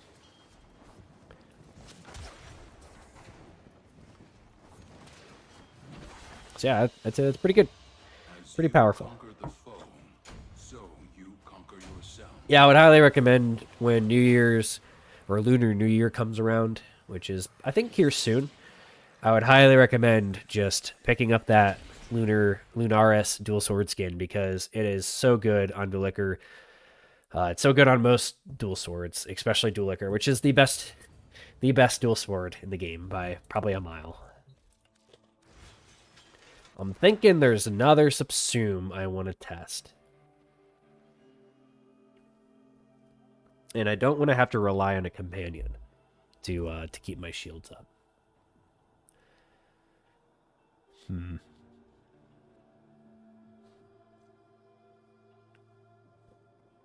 feel like this is pretty good. I don't know. We're going to try it in a real mission. See how well it does. I probably don't need 2 of these if we're running Death Cube, because Death Cube does a really good job at doing death things to the enemy. I should probably get rid of Duplex Bomb. I don't really think this is that great. It's really good on, like, Sentinels like this, though, because they don't really have a lot of things that they're scaling like it is on Beasts. Like, on Beasts, this isn't very good. On Companions, or on Sentinels, it's kind of better, you'd think. Because it doesn't matter that they're not using abilities. Their damage is being scaled mostly off of their Sentinel weapon. In this case, the Verglass. Okay. So, let's try this in a real mission. What's the build like on this? See, I think I didn't try this. I probably should have tried it. Doing like a heavy attack spam on this to see how much damage it does.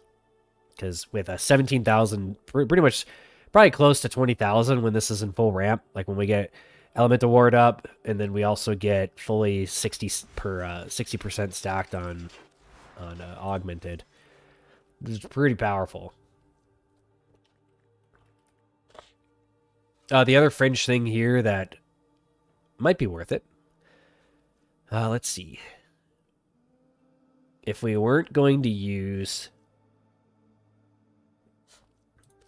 Elemental Ward, it's a little fun little fact for you. With Expertise, watch what happens when I put on Precision Intensify. So notice that.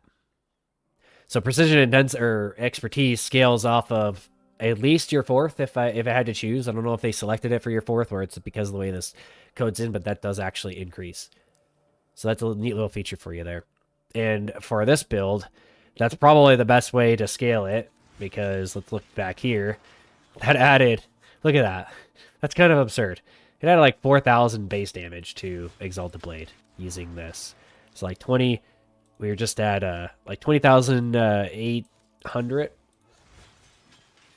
If we look down here, yeah, it had like 4,200 base damage just with Precision Intensify. And out of all of these, Precision Intensify does improve / damage. It doesn't buff, this is the little caveat here, it doesn't buff things like Surging Dash or Purifying Slash. I'll actually show you that. It's like here, 19. Let's drop that. 15. We'll put on Precision Intensify. There you go. 15.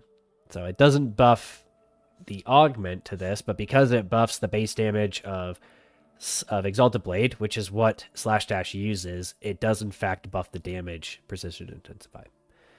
Fun little fact for you there.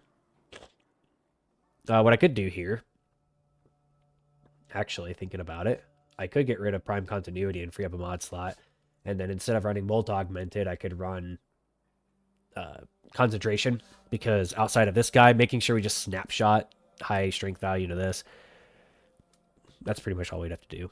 Really, the strength value for this and this are what matter rather than this guy. So maybe I'll think about a different subsume, maybe. Just doing a little bit of theory crafting here.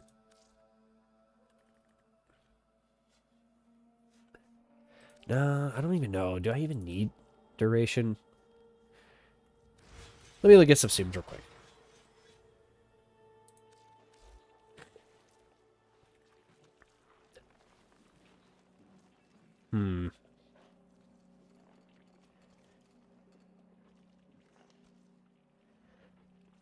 I think really it's only Elemental Ward that actually gives you an increase in shields. I don't know if that's worth it or not, though, because that's a little sweaty having to maintain that. So I'm trying to think if there's anything else that I could run that would, pillage. Pillage would work. And I think we would be hitting close to the strength threshold for it. Remedium is actually not a terrible option here, because we would actually be able to full heal our shields with this ability. Is that worth the, like, use of a subsume? Probably not. But we wouldn't have to rely on a companion in order to full heal our shields. If we use a shield gate, all we have to do is just use this every time we shield gate. That wouldn't probably be worth the effort, though. No. Ooh, okay, Zadas might work. Might work decently here. Because we're not really worried about status proccing. So getting double hits of that. Because Zadas would actually... Let me see. That's infused in Charlie. When did I start playing Warframe? By the app. July 18th, 2013. Let me see. I think I still have it on here. Buddy told me about this.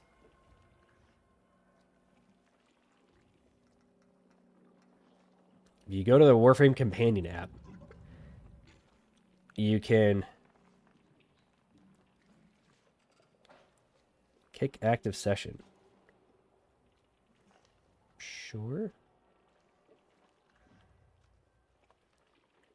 Okay, making sure there's nothing sensitive here before I show you this. So if you go to the Warframe Companion app, you can see... Let's see. Make sure this... You can see the date that she first started playing. We'll see if that actually shows up properly. Oh, maybe closer? Yeah, so you can see it right there. Which side is the... There you go. With the delay on this, it's fun to see. So yeah, like July 18th, 2013. Oh, my phone locked. So that's something you can check on the companion app. One of my founder friends talked about that because I didn't know which date I started playing. I remember it was sometime during the summer between basically senior year and me going out to boot camp. And that, in fact, does have an accurate date for that. Let me make sure I'm not forgetting anything before we go into this next mission. Feel like there's something I'm not thinking of. Other than pillage.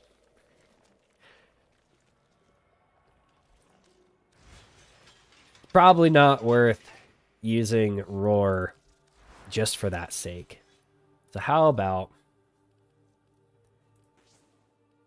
we use this? And what's nice is Zada doesn't really care for duration. Like the base duration of it's so good, 35 seconds. Probably don't need it. We don't really care to boost the strength of it super high, so we might as well do this. Maybe I'll even remove this Umbra polarity because I'm, I don't know, masochistic that way. Because this is a lot of fun, and I like to make sure I have the full starting capacity to really get a good version of the build, to get the best version of it. Spear's Javelin. Now we want shields. I could run Boreal's Hatred for extra efficiency. That wouldn't be too bad. What was I running? Oh, okay. I didn't even have anything equipped there.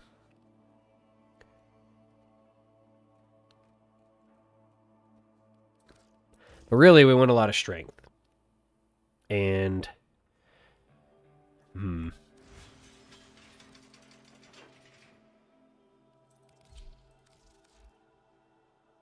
Yeah, we're going to run this guy. We're going to run the influence version of it. Maybe the duplicate? What's the difference here? Oh. Yeah, we're just going to run the influence version. Is this proper? This is properly that.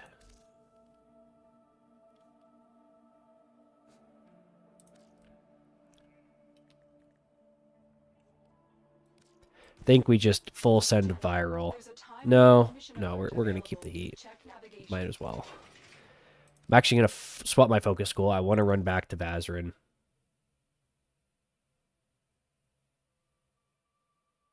Well.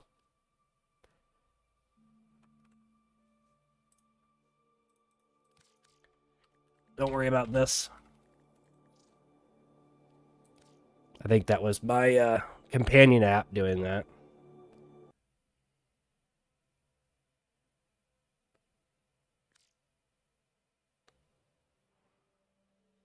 That was probably what that pop-up was when I was logging in the companion app. That would be my guess. All right, back to it.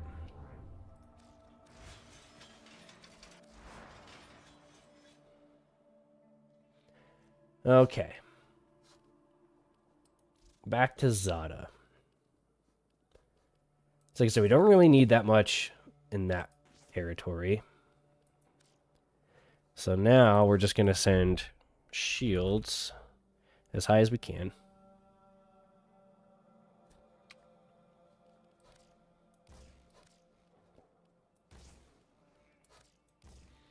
And we have an extra mod slot. And I think, we're being honest here, we don't really need that much duration. Because 25 seconds and 11 seconds is still pretty good. Yeah, just be aware, apparently it'll log you out if you go into the companion app while you're in mission or while you're in game. It'll tell you, hey, you're going to get kicked out if you log in here, and it will in fact kick you out. I'll be honest, a lot of the I have to think really hard about the beta. Like some of the vivid memories I have of the beta is like what are some of them? Doing like void exterminates, and then that's when I figured out like the whole, I think what people called it eventually was helicoptering, where you were running full stamina. That's what I ran on Excalibur, and when I bought Excalibur Prime to start running that, you fully modded them for stamina, and then you ran like Orthos Prime or Fang Prime, and you just basically slid your way through the mission. And I think people called that helicoptering. So I was doing that back in the beta. And doing that on exterminates and basically annihilating the entire map, like getting 99% of the kills because I just outran everyone. You just couldn't sprint. You couldn't sprint in the game without running out of stamina. You didn't really any energy. So even like Bolt and some of the fast Warframes just couldn't do that. Especially if you had super jump on Excalibur so that you could traverse things that you would otherwise have to wall run, assuming you had enough stamina to actually wall run up some of the walls. Because yeah, it was a whole different game back then. And then I also remember the defense mission where you were, that's when I was using Bobbin, where you had to use this little like Bastille or whatever it's called, little thing to keep people out, and then you had a frost in your team that was bubbling over it, and that's how you protected the defense targets. So I remember that. If I remember, it was mobile defense that you had to run for Paris Prime lower limb. If that's accurate. Like I said, it's been so long at this point. What was I going to do? I think here we're just going to still run Aegis. To keep that value up. Because once this procs, then like we should have full shields. I can run Vazarin. But then I don't need Aegis if I'm running Vazarin. Choices. I do think I just run... I don't like running Augmented because it's so conditional, it's annoying. I don't want to have to deal with it. But in this case, it'll give us more shields. We'll get approximately 60% more shields, which base for Excalibur, 370 times 0.6, that's another 222. So it'll be like 2,200 some shields. And we're... Oh, actually, big dumb. We can do that. So even more. And our 26,000 base damage on Exalted Blade. It's kind of ridiculous. And this is with a 6.4 crit damage multiplier. So I think even then, I don't think I run the extra crit damage here. I think I actually just run strength.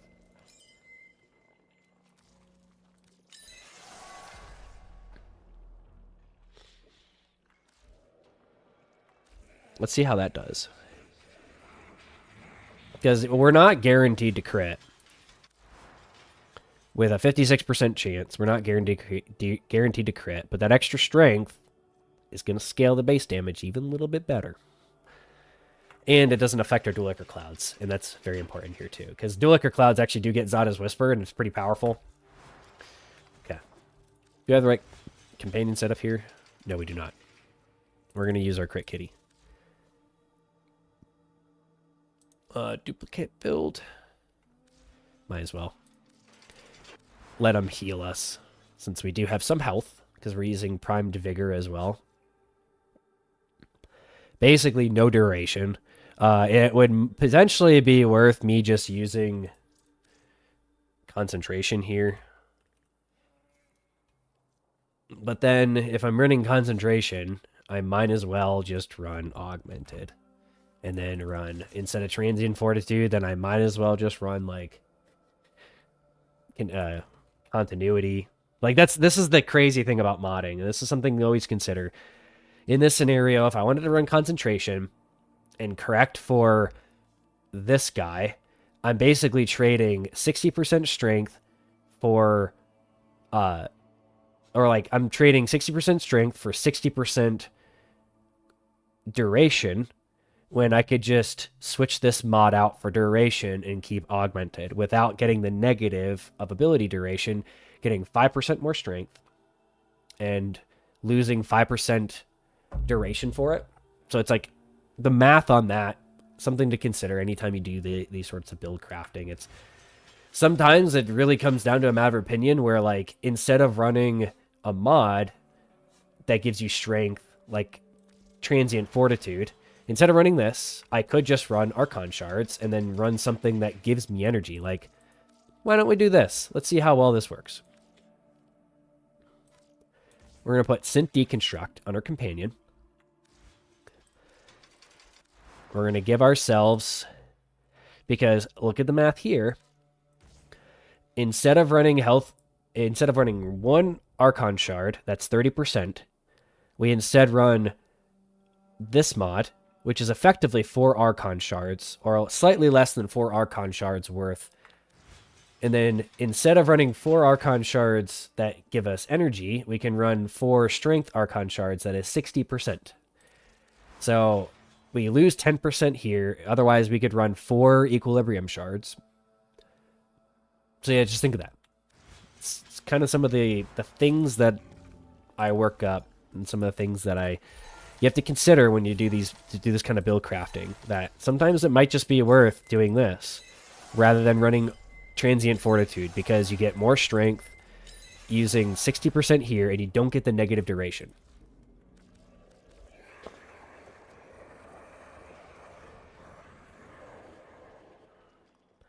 Yeah, that's a story I hear a lot. Like, I do genuinely think a lot of the founder stuff's overrated.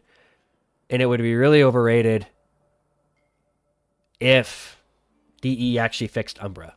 That's kind of the only thing that exists. Like that gap that I've made a few videos on now, about that gap between Prime and Umbra. If they just fix that, I think that would eliminate the vast majority, if like basically all the reasonable arguments about Prime.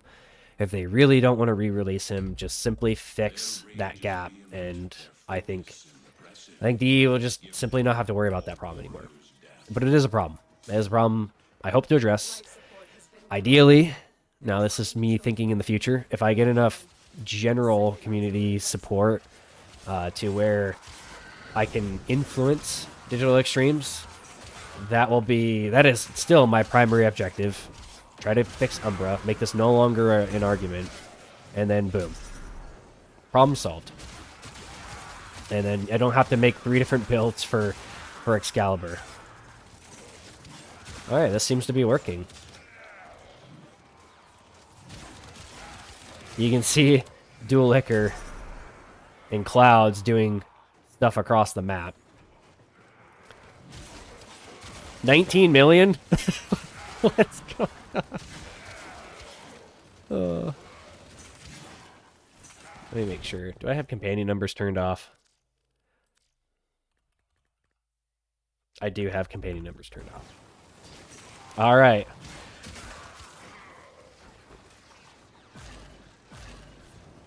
No, I guessed that twice. Tenno, prepare for life support. This is definitely a build that, like, you could run this on Umbra and not worry about Prime Sure-footed.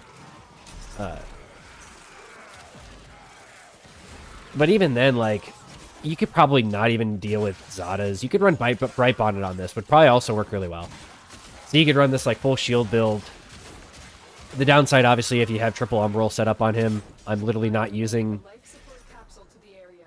any of the Umbral mods. I'm using the Sacrificial set, but I'm not using the Umbral mods. So that would be a downside there. You'd have to polarize him. If you have a second Umbra, you could run this. But you might as well just run it on base Excalibur to sort of mirror exactly what I'm doing. That actually... Does base Excalibur have only 270 shields? No, he has 370, right? Look.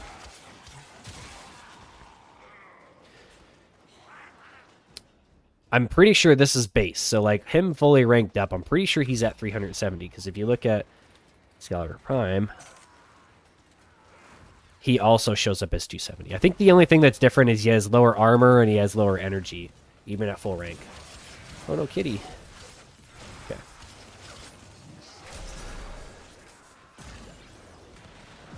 All right, we're gonna do our thing here.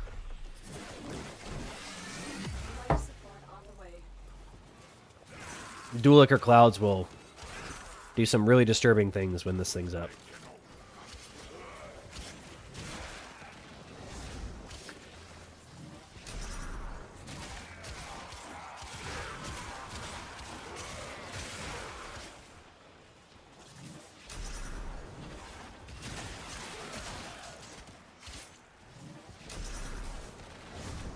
Yeah, this is definitely a build where, like, if you're not running a Sentinel, you want Bazrin. Because you want to be able to Void Sling yourself, keep yourself at full shields.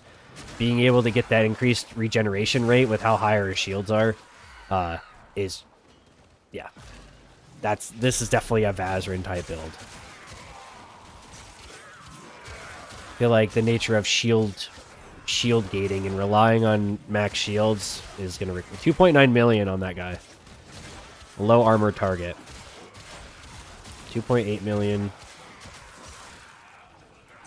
Otherwise, hitting like 400k. And that's with...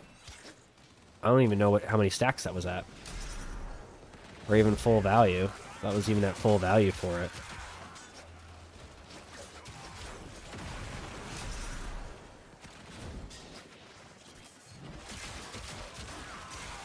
$6.1 million.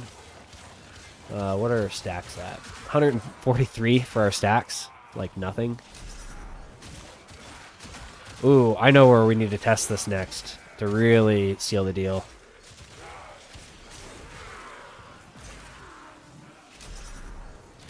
I also need to go there to make sure Zadas isn't nerfing this build. Because that can happen.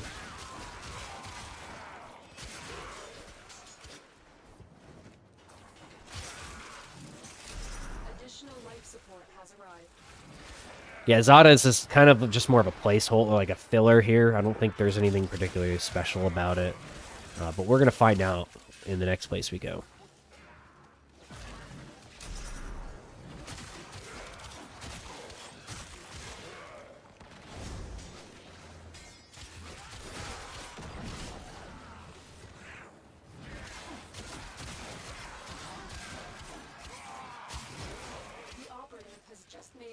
Discovery. Keep up the good work. When you are ready, go to extraction.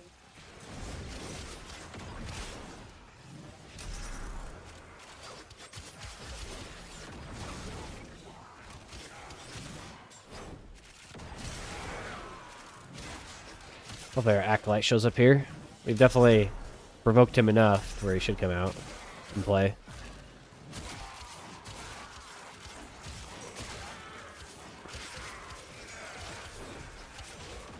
There we go. Alright, we want to make sure we have full shields for him. We want to give him our best and brightest when it comes to damage. And here we go. And we almost one-tapped him with an initial hit on the slash dash. That's pretty definitive. Been a while since I've been able to do that. And he decided to teleport over here, apparently.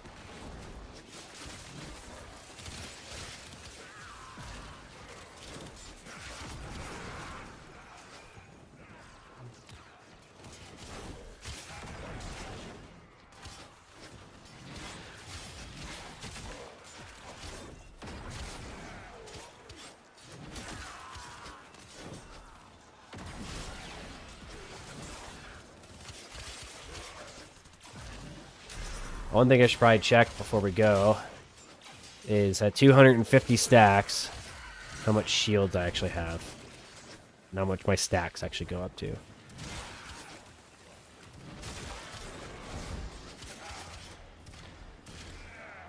Okay, so 300%. I'd say 300% melee damage is pretty good. Considering it's scaling our base damage on Exalted Blade pretty crazily.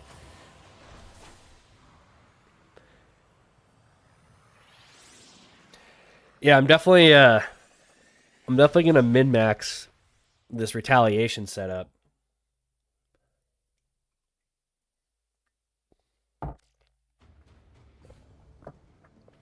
Yeah, definitely gonna min-max this retaliation setup and make a video about it once I really narrow down and figure out precisely how I want to build it. So what I'm gonna do here is we're gonna take our kitty cat and we're gonna make him go to sleep for what we're about to test.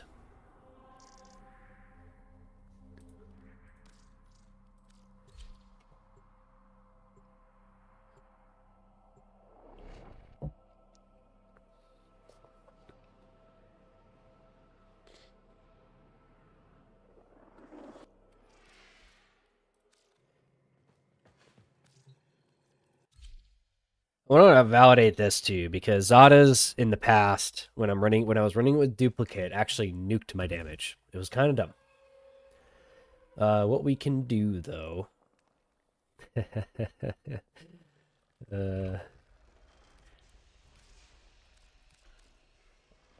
gonna put on some regular because you're gonna get a little video demonstration of this, assuming it works how it usually does with Zadas.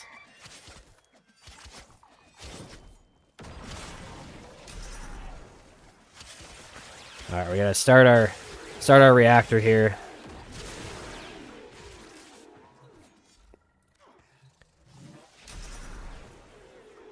We're gonna stack our mold augmented as quickly as we can.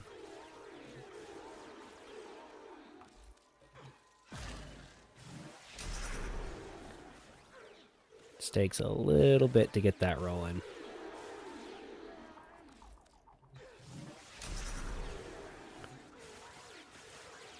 Don't mind me.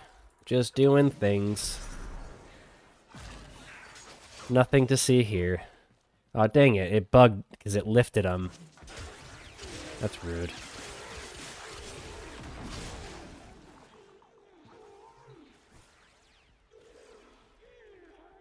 Alright, here we go.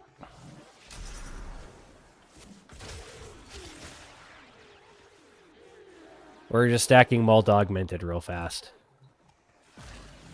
This works a lot better with Nourish, to put it simply.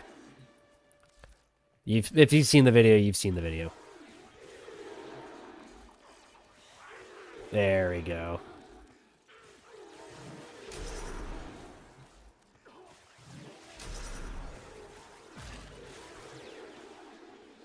Alright, we're almost there. I could have simply done this with lower level enemies, but you guys might have seen my previous, one of my probably first viral-ish videos of me doing this with Dual Ichor. Okay, now that we're fully stacked, we can actually test things.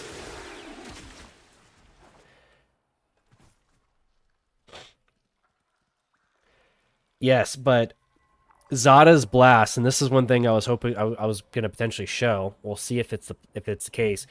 If you test this, same actually happens with heat. I know for certain this happens with heat. When you put Zadas on heat, you actually nuke your damage. You go from reliably putting 8 stacks without Zadas to only 4 stacks with Zadas. So there's something bugged about it, where it doesn't work how it really should. So what we're going to do, though, is we're going to spawn these guys. And this is what I'm hoping to actually test here to see if that's the case. Okay. They're just seeing how much damage we're doing to these guys.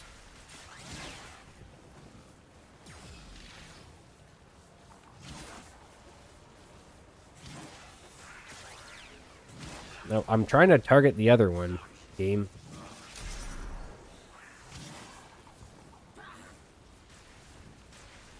Okay, so those slash procs aren't really doing too much against these guys.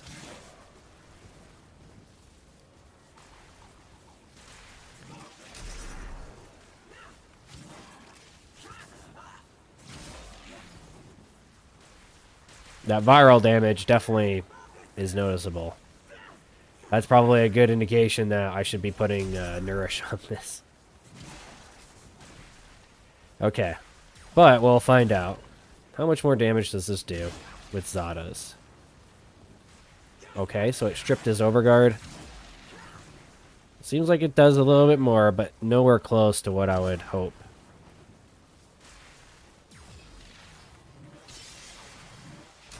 I think we wanted to try. Okay. Pretty good.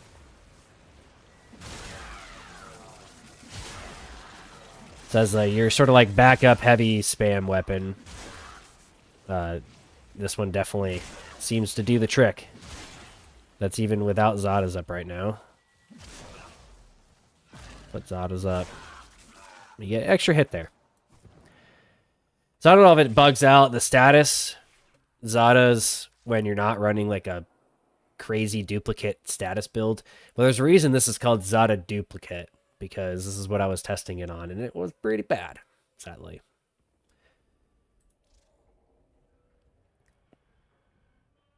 Raffle Advance. Why not? Let's try it. What was I running here? Molt Augmented. I don't think I'm going to go through full stacking Molt Augmented again. Expertise.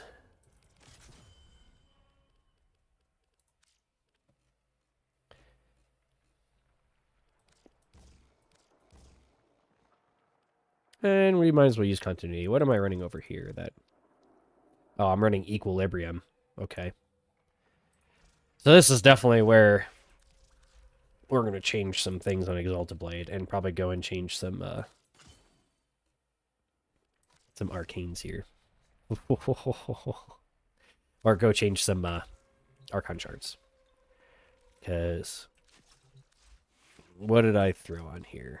So I have continuity. I guess to keep it consistent, I might as well put Equilibrium on so that I don't have to drop strength, but I have a feeling it would be still beneficial to change these. No, I think keeping these strength probably works. Maybe I can substitute it here because you think I want to be able to run crit damage shards to really drive that damage high.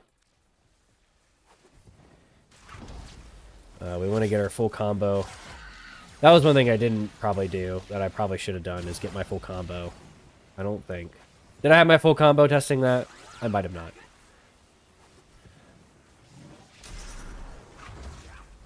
Bam. 1 million. 2 million. 2 million. Yeah, it's pretty good. That's raffle advance for you. Except for there, apparently. Oh, my stacks wore off, that's why. There you go. Basically one-shot those guys. Even through their overguard. The fun fact, too, about this is when you're slash dashing, the bonuses on slash dash do snapshot into that initial cast, so if you keep the chain going, if you have Raffle Advance up and you have like Furious Javelin up, when those expire, as long as you're still in that chain that started with them, they snapshot into it. That's not the case for Exalted Blade when you have it drawn. It's actually really easy to show this. Might as well show it. So what we'll do is like example here. We'll let this sort of pulse down so that we're hitting. So then notice this. So see how I'm yellow critting, but I'm also red critting.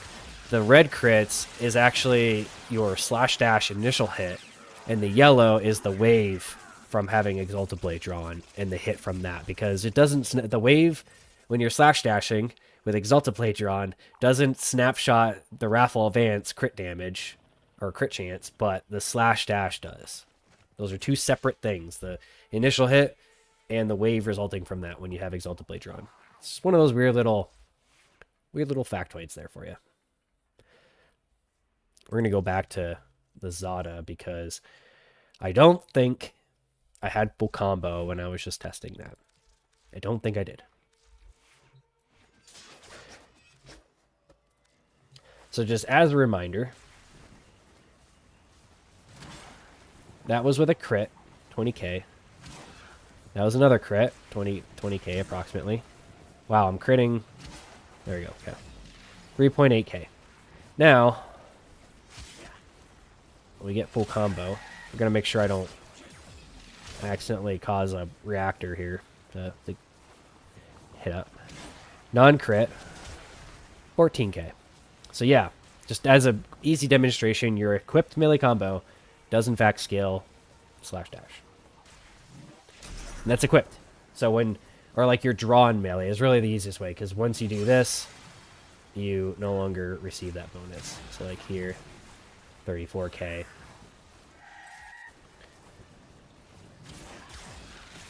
Ooh. 600k. There we go.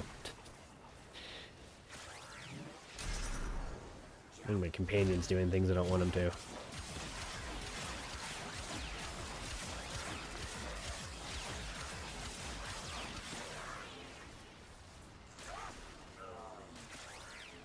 What are you doing, kitty? You're supposed to be doing nothing, kitty. You're supposed to be elusive right now.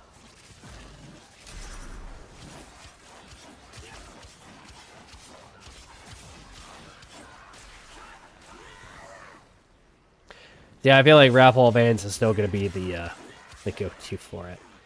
I could probably get Nourish to do some pretty gnarly stuff, too.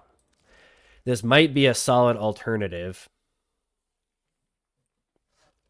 if I do something like this, where maybe I get rid of shield capacity here. It seems kind of like a waste, though. It seems a little bit like a waste.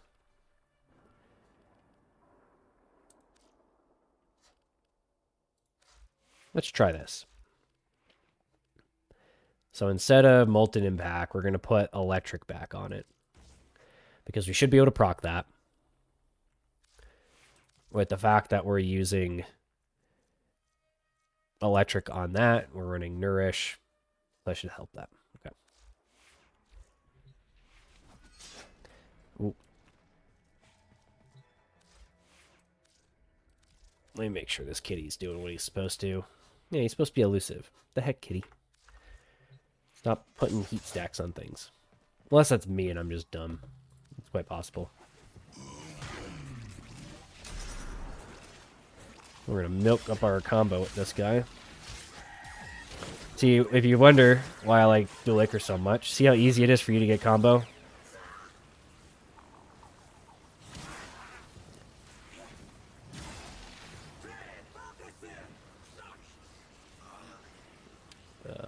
Yeah, I have all my buffs up. So with a crit, that was quite a bit more. But look at that, 13k? What the heck? That's kind of crazy. It's kind of crazy low. Oh, maybe that's because my buff wore off. Like 100k, that's pretty good. That's pretty good. Yeah, like 100k. 100k dot ticks. That's not bad. Note that you would be getting viral procs just sort of passively when doing this. So there's a crit. That's pretty good. What arcane am I running? What's second arcane? I'm running Aegis. Okay, I didn't want to do that. This is where things get interesting. And you can potentially experiment a little bit here. So we're going to do the cardinal sin of getting rid of Brief Respite. Now, one thing I want to make sure is that I'm running this version of the build where I have Hunter Recovery and Reflect. We're going to try this out. This is getting into the nitty-gritty build crafting. And we're going to center it around Nourish just because this might warrant me running something other than Viral on this, or just relying on the simple fact that sending Viral as high as this is probably beneficial. It helps us get Electric and combine with Toxin. Otherwise, we're reliant on Gas. And Gas would still work. I think Gas would do pretty crazy with this right here. Let's try it. Let's definitely try it. This is also where I could go back to cold if I really wanted to, instead of running Electric and then using this and the energy or the proc from that. So like Archon Flow here.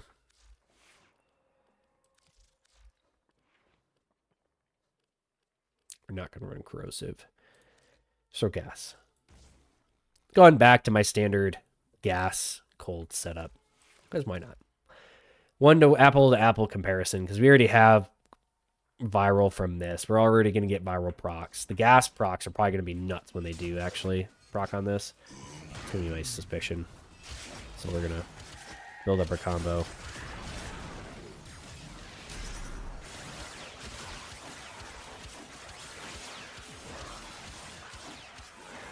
This is getting diluted by my pet.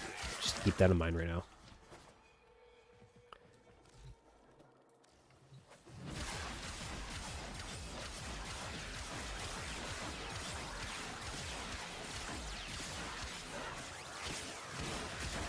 The thing we're doing, though, is we're guaranteeing a crit because running Avenger... in running Avenger, I am, in fact, getting both... so, like, let's go to here.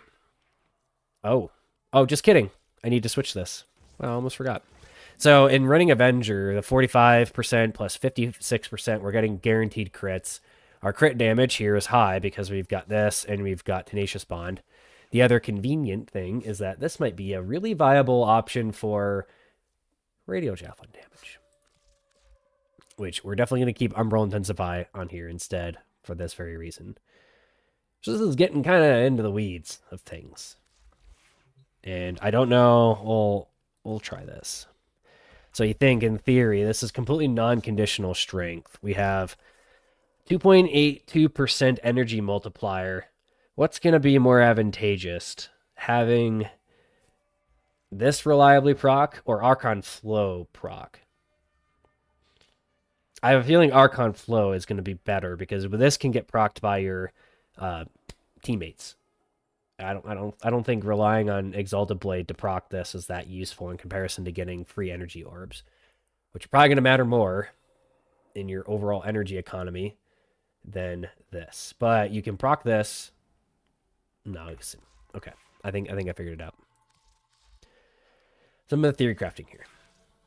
You're getting the behind the scenes detail for those that actually are enjoying this.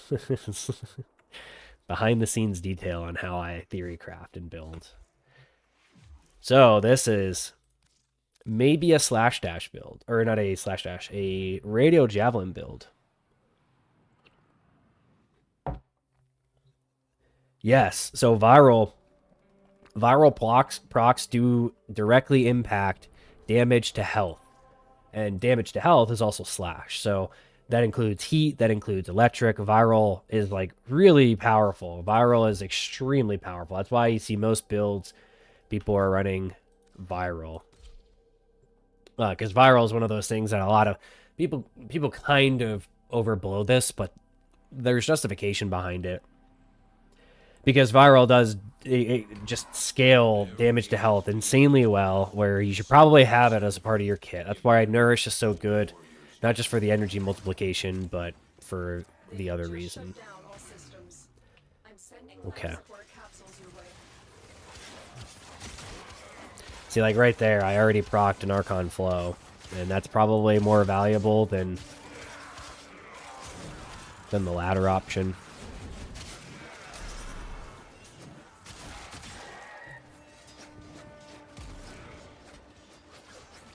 I say that as I'm like out of energy.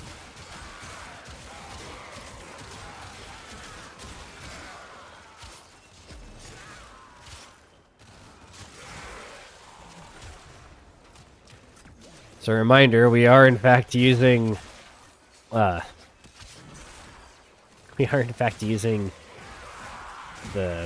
combat discipline in order to reliably proc this, because notice that. So I am hitting crits with Radio Javelin because I've given it Avenger and I've given it Tenacious Bond. I have Tenacious Bond, correct? Where is it? I don't see the buff. Yeah, I see it now. Okay. So I in fact have Tenacious Bond and Avenger, so now my Radio Javelin can actually crit. That's sort of a side effect of us getting guaranteed crits. And conveniently, if I need to restore my health, because I'm using Combat Discipline, I can just do that. I can just Void Sling.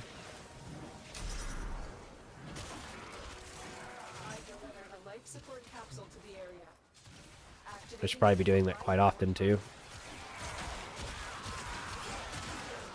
So that's hitting like 300k on that Eximus. But notice this, I'm also behind on energy now. Yeah, I'm wondering if reliably proccing electric will actually perform better.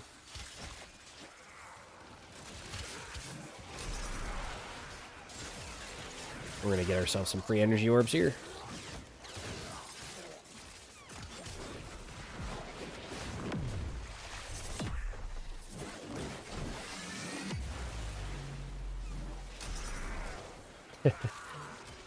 Yeah, using Nourish with Radio Javelin when it's got crit is quite good, to put it simply.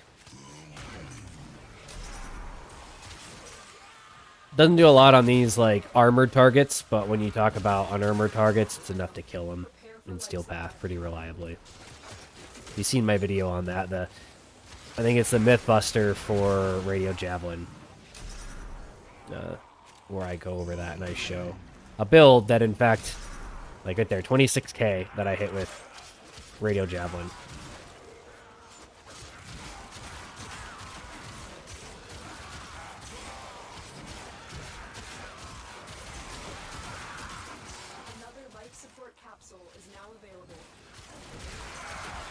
Yeah, I think I'll try, after this mission finishes, I'll try running gas electric instead and see what happens when I reliably proc that electric and how that affects the energy economy.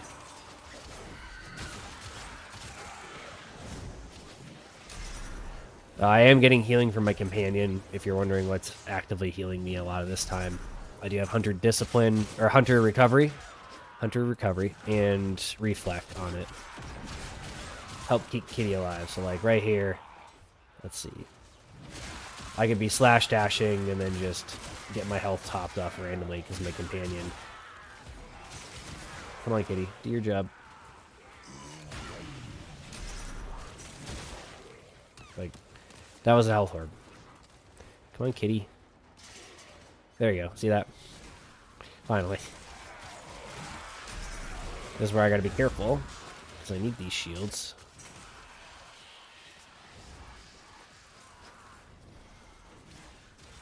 That's not at full shield. That's the only downside here is, like, on higher end content, you might not have a lot of shields up, and so your Exalted Blade damage might be in the gutter because of that. Because you are reliant on your defensive, your primary defensive, that isn't just Vazir and Void Sling to be able to maintain that.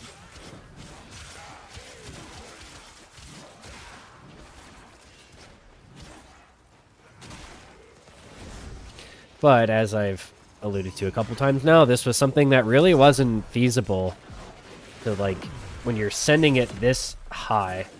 Oh, hello. Yes, I have my mustache. I am Mustache Man. When you're really not feasible until Expertise, because you think you didn't really get sufficient amount of shields to make Retaliation that viable up until that point, where you can really stack shields like crazy on any Warframe. Imagine Hildren lovers, or Hildren mains are really loving Expertise.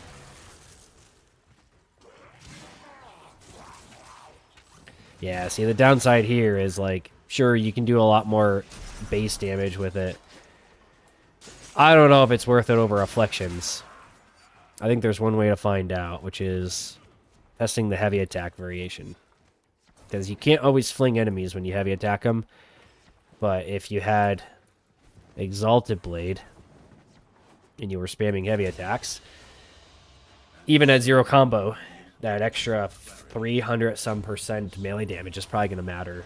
It's basically like a fissure bonus that you get with it.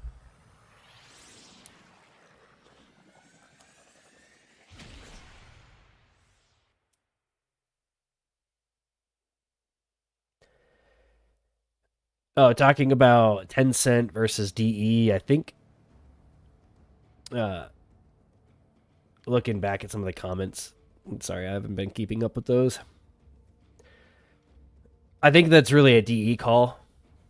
If I had to guess, at some point, DE probably talked to their legal team and is like, is it worth potentially doing this? Like, what should we have as a statement? Or they might have not. They might have sort of ignored the whole founder debacle for a very long time. They could just be perpetually ignoring it. It's always possible. I still think that they should revisit it. I think it's worth it. Talking about dual ichor rivens. Crit electric minus heavy efficiency. That sounds like a riven I used to have. Maybe it was my old riven, because I had a crit electric minus efficiency back before they nerfed the clouds. The clouds used to be able to proc influence, which was ridiculous because you would proc one and it would cascade throughout the whole map. It really was worth removing the interaction, but conveniently they never removed the interaction between the clouds and vortex, which is pretty much what my build is predicated on. And it's not ridiculously overpowered, but it's not awful, to put it simply. Let's see. That does pretty good. I'm not even full ramp yet.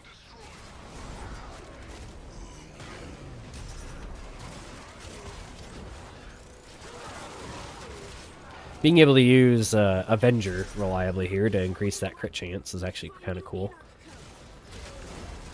It's the only real way that you can reliably get slash dash to 100% or higher without using Raffle Advance. Oh, dang, I was supposed to change things. Oh, well. I was supposed to put on electric. Oh, no. Node scrambled. Guns quiet. Make scrap now? Find new codes.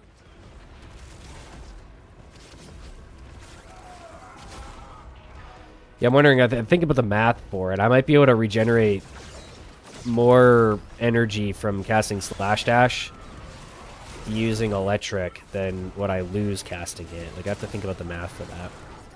New code needed. It was like 2.8%. Archon Stretch. Archon Stretch. Plus 2 energy over 5 seconds. So, like, 2 times 8 point... Let's see. So that's literally 10 energy over the course of 5 seconds. Times 2.83. So it's slightly less. Slightly less energy. If you had to, like, calculate it out, I get slightly less energy back from, like, Archon Stretch at this current strength value than what it costs to cast Slash Dash. And that's assuming it only lasts for 1 tick, which it's quite possible it refreshes itself.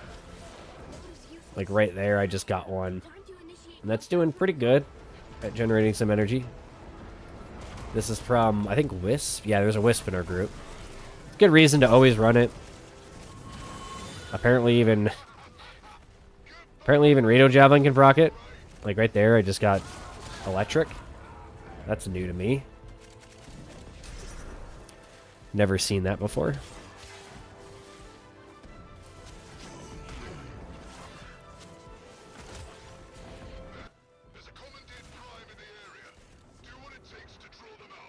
This is also a scenario where I could put duplicate on this. We're running 100% on slash dash. Should probably try that. The slash dash would reliably proc duplicate.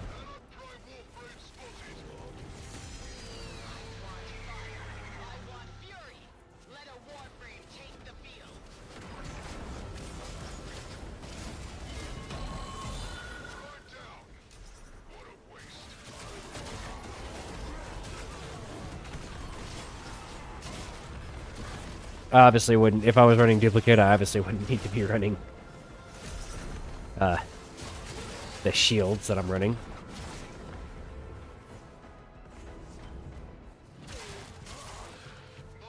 So that's pretty good damage, though.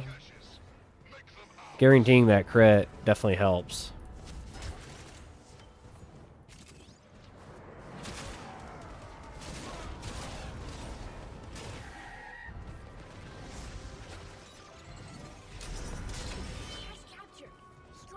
Here's a fun fact for this. You can use your Warframe. We're going to show you that in a moment. Alright, bam.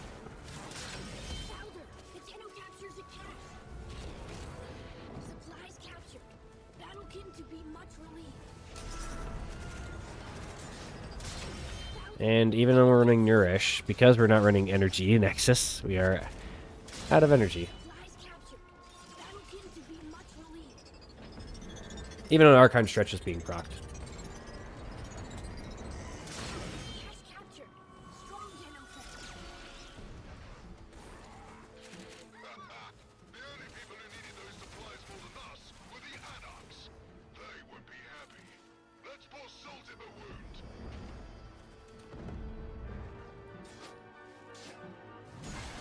There we go. Time to go to the objective.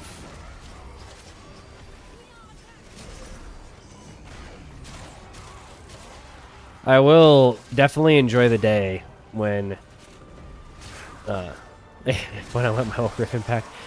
I will be honest, talking about a crit electric dual ichor riven is, I don't think that's very good. Because the crit chance and crit damage don't apply to the cloud.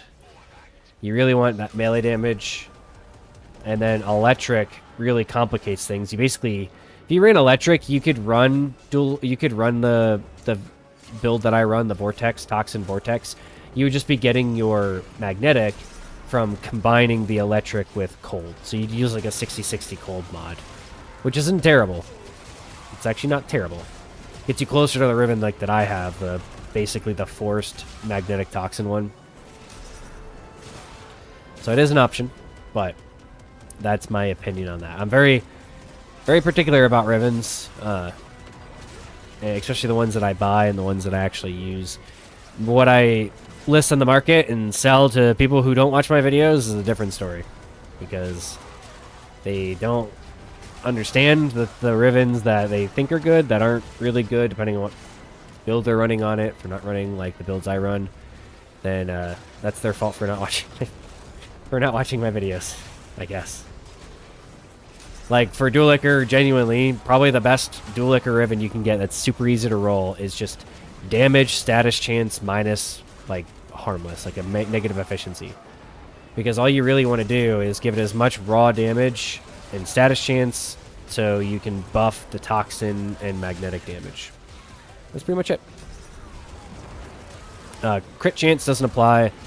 Crit damage doesn't apply to the clouds, and the clouds are really the best part of it. Like right there, I'm creating this basically like look at all that. Look at all that nonsense with the clouds. This is on the biggest open map sort of nonsense you can get, other than open zone.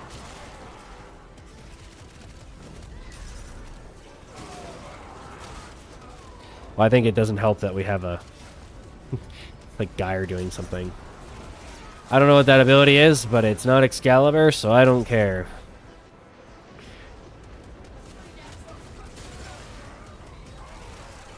Yeah, like, look at that.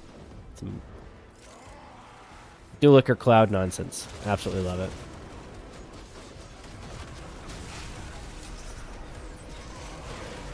Holy particle effects happening, Batman.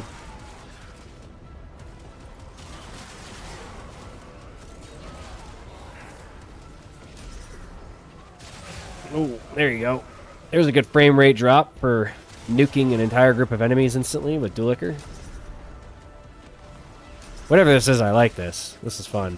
There's a lot of enemies. Even though I think we're supposed to be doing an objective, this is fun.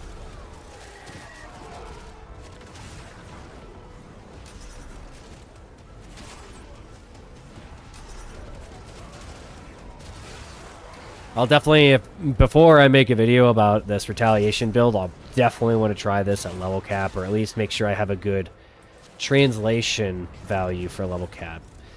Because in general, if it does, like, if it hits in the millions on base steel path, then it's fine for level cap. It's the general rule. So, like, right there where I'm hitting 3 million or whatever on Grineer enemies, this is specifically Grineer, then it's good enough for level cap. It's a nice little, like, translation layer there for you. That mission that I usually do, the Saturn survival for Grineer. If I can hit millions on that, pretty reliably be able to kill level cap enemies. Especially if my Dual Ichor is equipped. Not limited on my equipped melee weapon.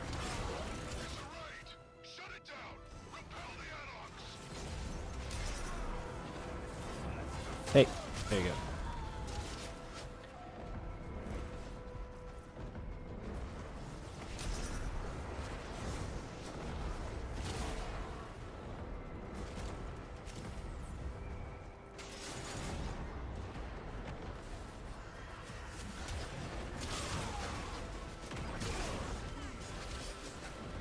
Let's see.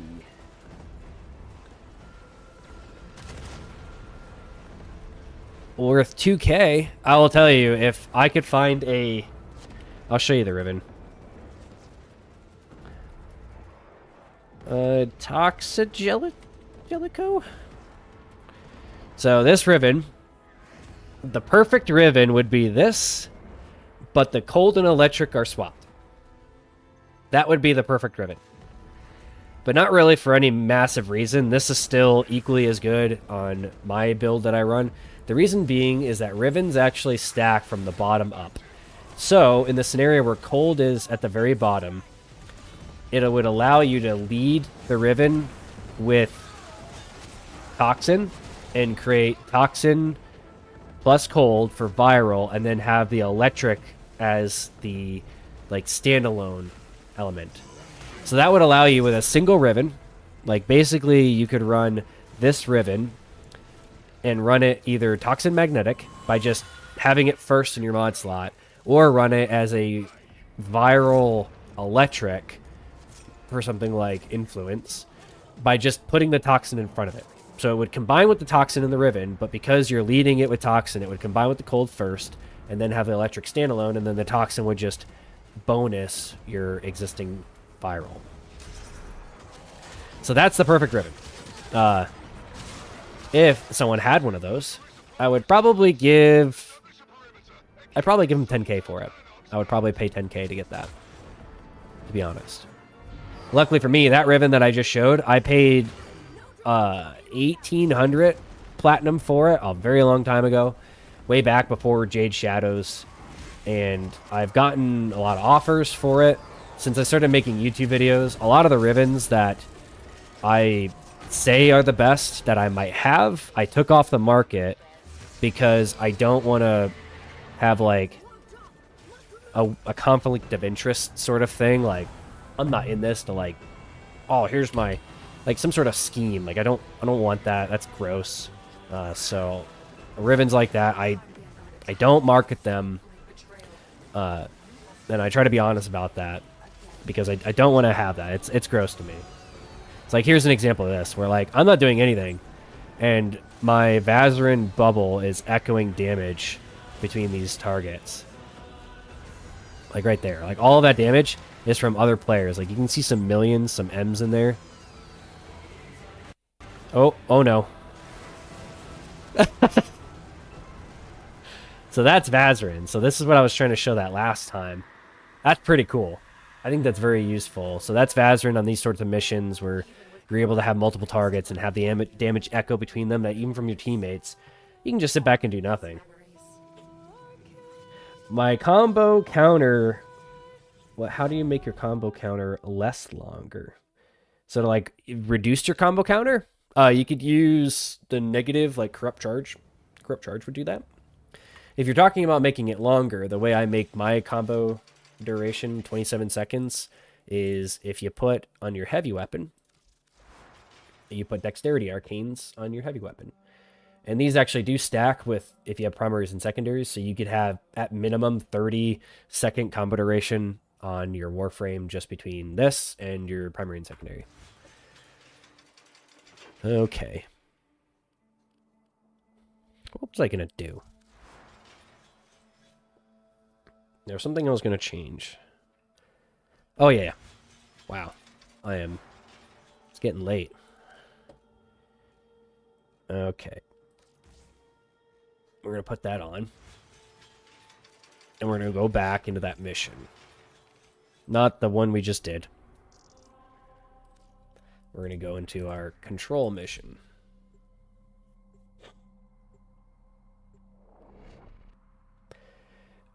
Oh, are you talking about the... let's see.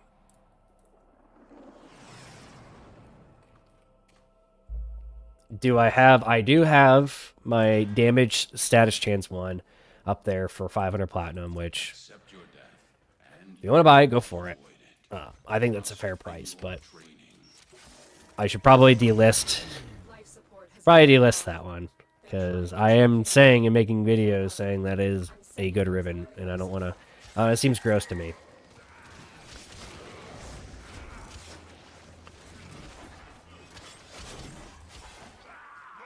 Alright, so proccing that.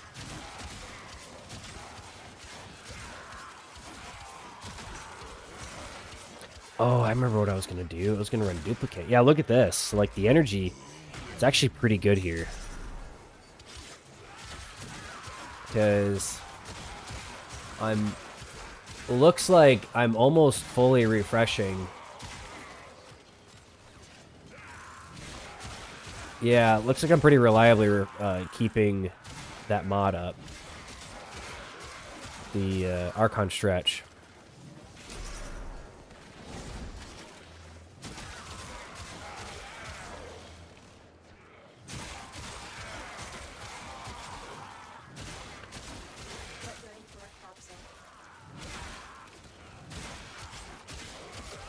I feel like this is pretty hard. I don't know, maybe it was just against those Eximus that it feels bad.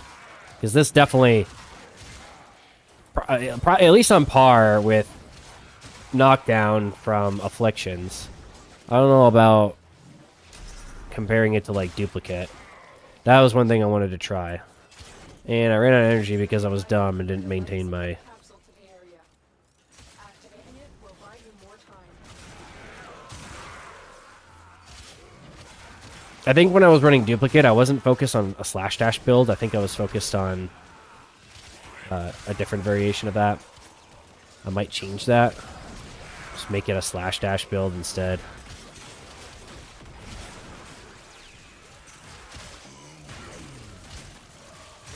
Yeah, I feel like Energy Nexus just performs so much better.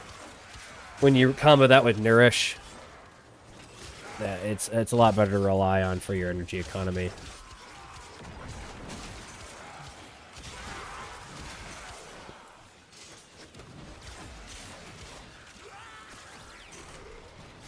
Yes, you like that. Yeah, here's that sharp limitation. Oh. You know what we'll do, though? We'll throw on Duplicate here. Basically take the same build, but throw on Duplicate. And instead of this guy... I'll throw that up there. Instead of both of these, we're going to give ourselves Energy Nexus.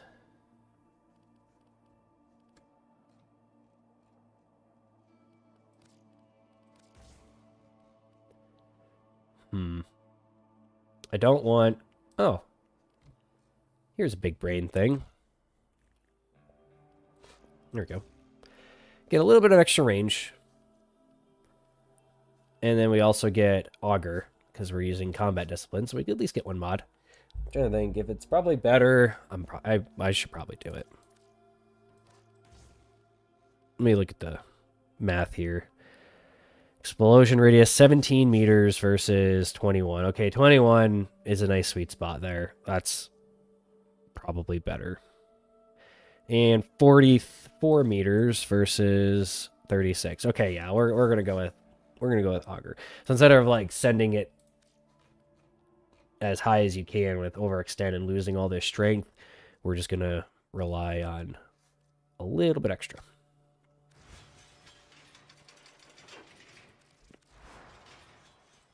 We're gonna go to the heat duplicate one.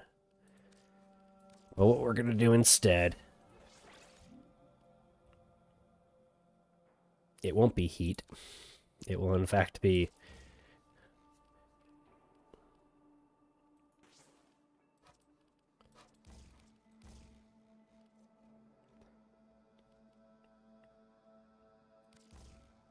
I think we'll try this.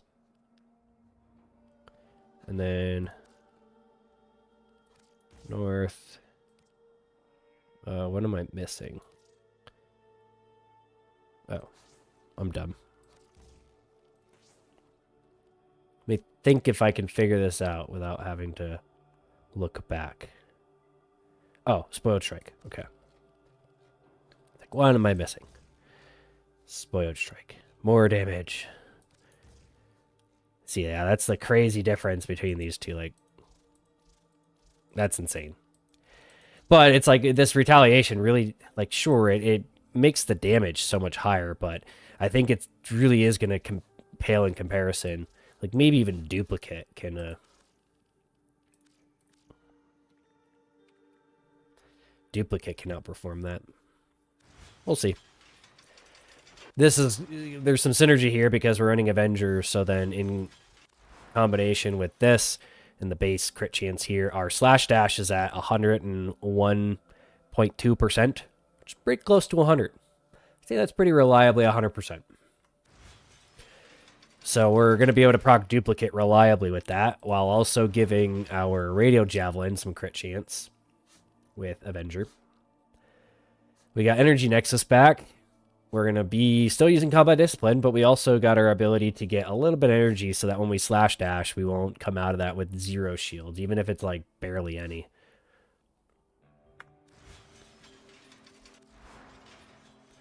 We're going to make sure this is all set up before I transition. Definitely want to make sure we're healing ourselves with our companion. Okay.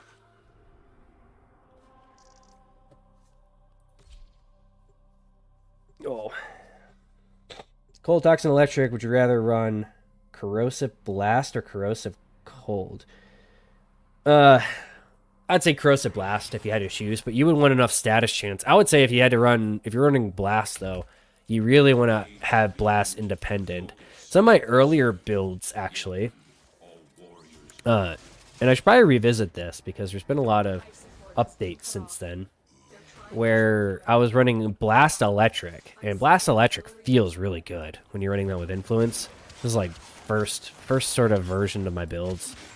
Like I said, it feels really good, and it's probably worth reinvestigating. It had a fall off as you got higher in level that was a little obnoxious. Like you would get this pretty radical damage fall off as you got higher up, where you hit like level 2000 and then the blast just wasn't enough. And where you were better off pretty much just higher stacking electric than relying on blast. So that one-shot that thing. That's actually pretty good. Not even full combo. Oh. Let's see. What did we get? Conquer. I don't see the double hits happening. You should see 2 numbers when this happens. And I'm orange critting. Why am I orange critting? This is another reason why I explain this. I'm orange critting because of the fact that my companion is actually applying puncture. So like right there, those 4 stacks of puncture, that's 20% base crit chance, which does in fact apply to hit 6.9. Nice. Which does in fact apply to slash dash. It does not apply to radio javelin. It does apply to slash dash though. Activating it will buy you more time. Yeah, I'm thinking the electric the gas electric is also viable. You're running Nourish, and you're already running Archon Stretch, and you don't want to run like Archon Flow. Then you can very easily forgo that cold damage for electric instead, and then get reliable. The difference here is that I think it's probably a net negative, because when you heavy attack spam, you won't get that benefit. So when you're heavy attack spamming, which are scenarios where you want to do that, that cold damage will let you proc off of the heavy attacks, where the electric will not proc. Or it'll proc, but you won't get the advantage of it because of the fact that you have a channeling ability active. You can't get that energy regeneration per second. Life support incoming. But in the most of the time when you're running this build, doing it like this is probably pretty powerful.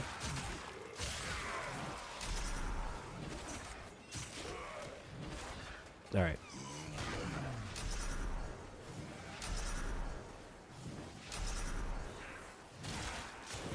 I think what I'll do next, I don't want to finish this mission, but what I'll show next, and as a proof of concept, I'm going to unlist that riven. Sorry. I'm going to unlist that riven.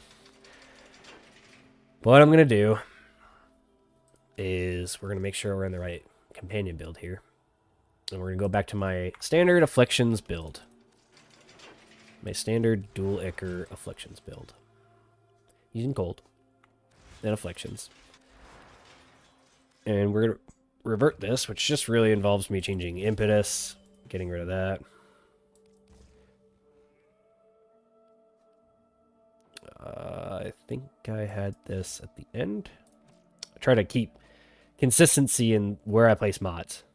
It's a little bit of OCD there maybe, but and most importantly, brief respite. So this is the exact build that I usually run. What I will do, we're going to take the no riven variation. And I'll plop that in there. And what we'll do is go into Simulacrum.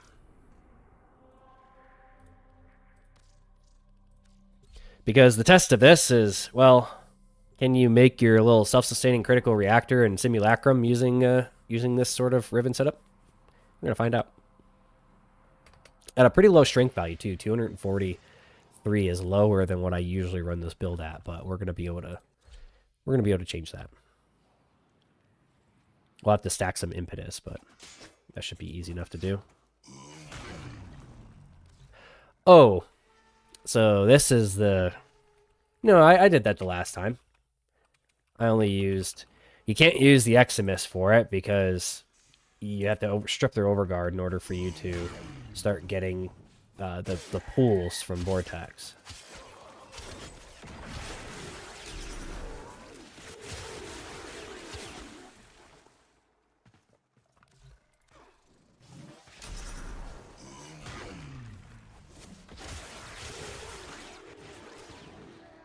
Alright.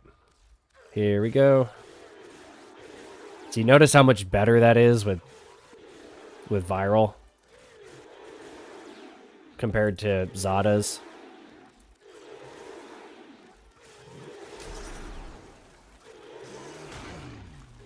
Just gonna milk up our oh, we don't have augmented on. Can't milk up augmented without it being on.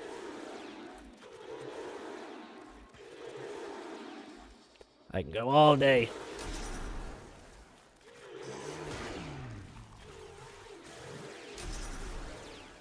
The fun part is that if you don't have stacks up, you just have to wait for it to kill them. And, or wait for them to not die from it. Proc Furious Javelin. And then boom. So we'll show that. Except there, where I was able to snag it. Yep, here we go. This is peak Warframe right here. Now, if you've seen my Coda Confrontation video, you can do this in Coda Confrontation and completely obliterate the entire spawns of them where you're spawn killing and getting like over 2,000 kills in a single mission. Pretty dumb. Notice here, from just Furious Javelin or Radio Javelin, I got 3 stacks of Impetus because it procs IPS and it procs Nourish, or Viral, I mean. So it's a nice little feature there. What are you doing?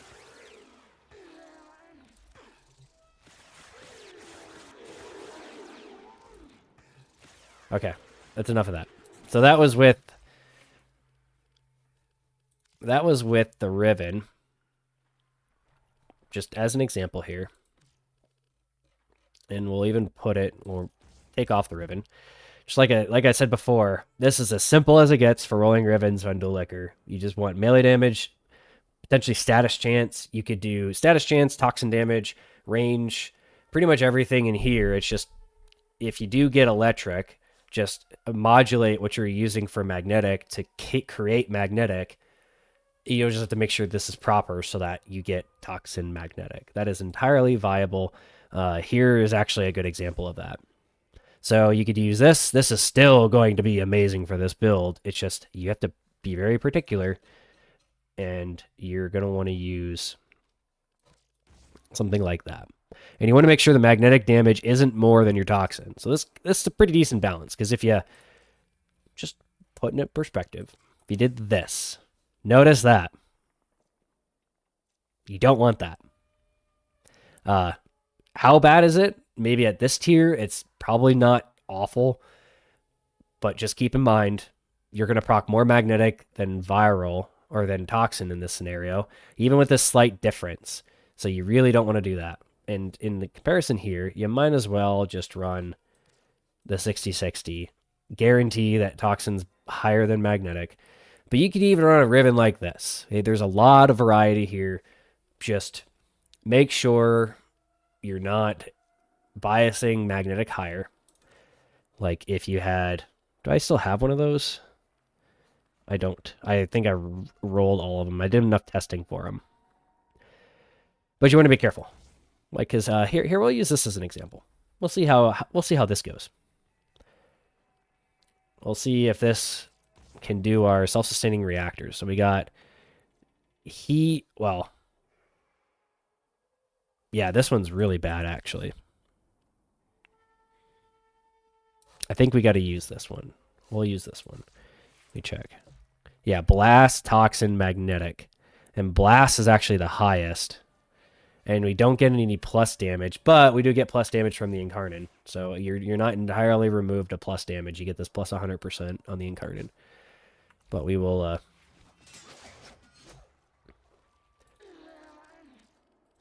we're going to reset these guys. In real missions, I don't know if I tested this in Simulacrum, but I tested it in real missions, and it's pretty awful when you do this.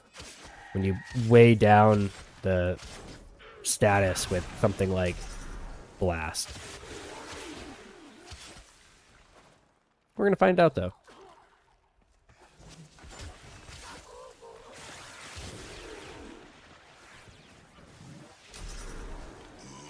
Yeah, there's part of your problem too.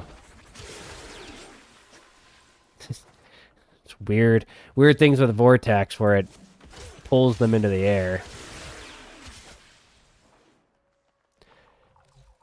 But I think the downside here is, like, blast doesn't work as effectively as you would expect because you're not allowing the toxin to stack as high within time.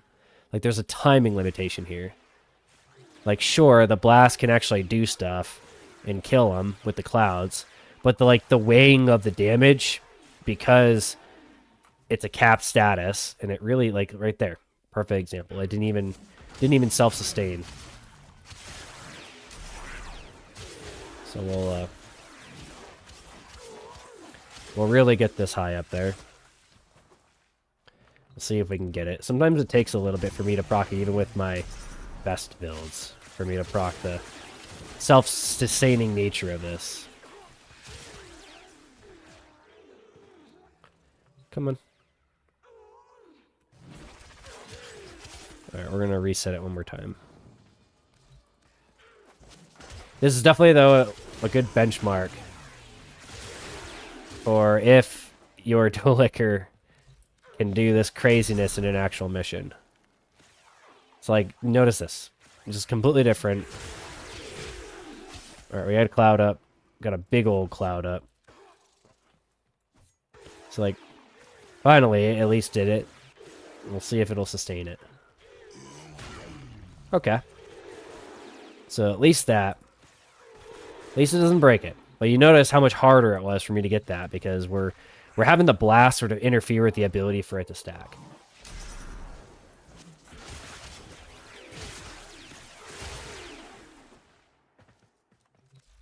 Overall, not worth the loss in Toxin. Because the Toxin's going to do the same thing. You don't really need Blast to AoE and do all that crazy stuff. I think Gas would work.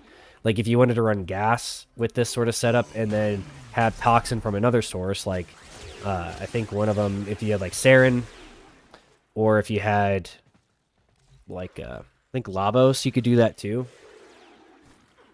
Get innate Toxin. Hello. We're doing some weird, interesting stuff.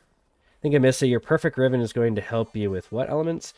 So it's like the perfect riven, in my opinion, for this kind of build is literally this. Well, let me switch the build. Is literally this, but electric. Instead of Toxin, cold, electric, it goes Toxin, electric, cold. Literally as dumb as that, because if you wanted to, you could do this, and instead of getting corrosive cold, you would get, it would combine Toxin with, from the bottom up, with cold to get viral electric. So it would be a riven that would allow you to dual purpose build it. Like, you'd have one riven to be able to do the vortex, you'd have one riven to be able to do influence builds. So that's a... I've been trying to roll. I spend a lot of my Kuva rolling these rivens, to put it simply. Blast. Let me go back to here. So that's the blast one. The downside of this one, obviously, is you get that attack speed. I don't like that. But if you wanted to find something like this or roll something like that, then if you put on 60-60, we'll demonstrate this.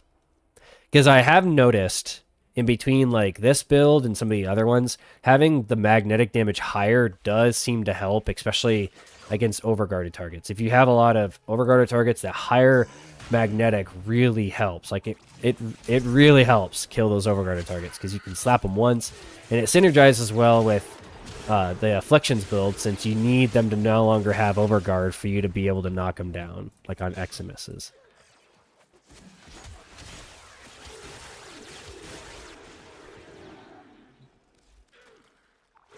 Yeah, so you notice this. This is just so much easier to proc and maintain.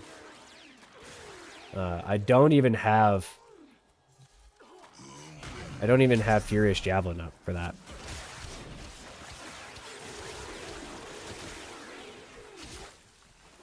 Yeah, I didn't even have Furious Javelin up for that.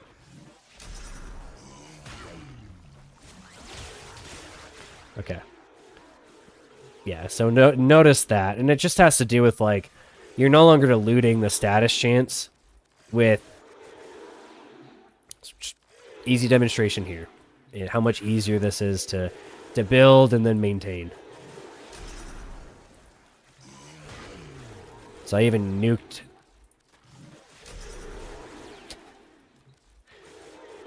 Easy enough.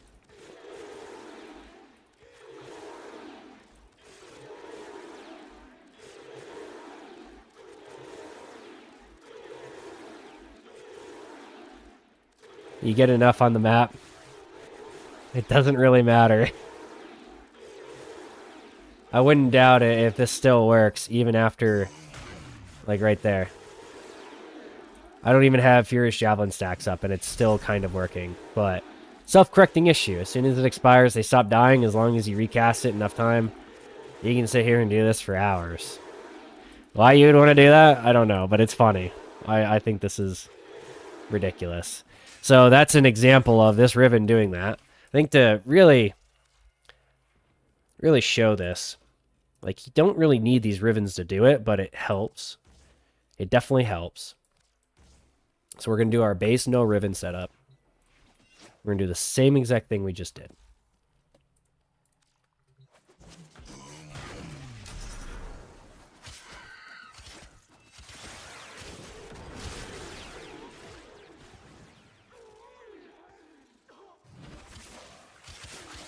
I think we just need one more setup. Usually I need to do another. This is very common for me. Because you need to have the Incarnate proc so that you can get the cloud. So you, like, no clouds left behind. Since... Alright.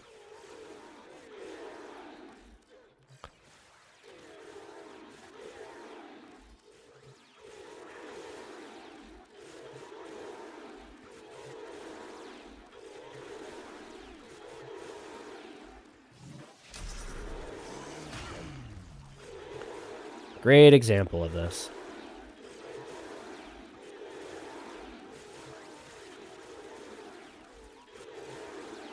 So yeah, it even works without a riven.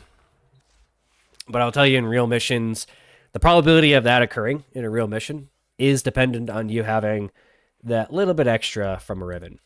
So that's where I think my recommendations on that are pretty clear.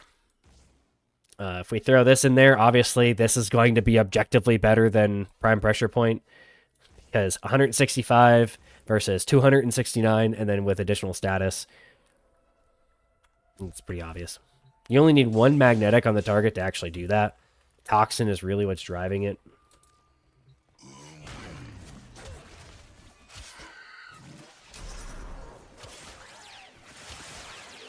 Come on. There we go. And it's quite possible that that is just a better form than even my, like, crazy triple element riven. That has to literally roll in the right order for you to get that and have it work.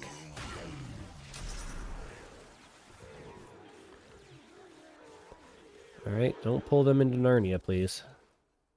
I'm missing 2 enemies here.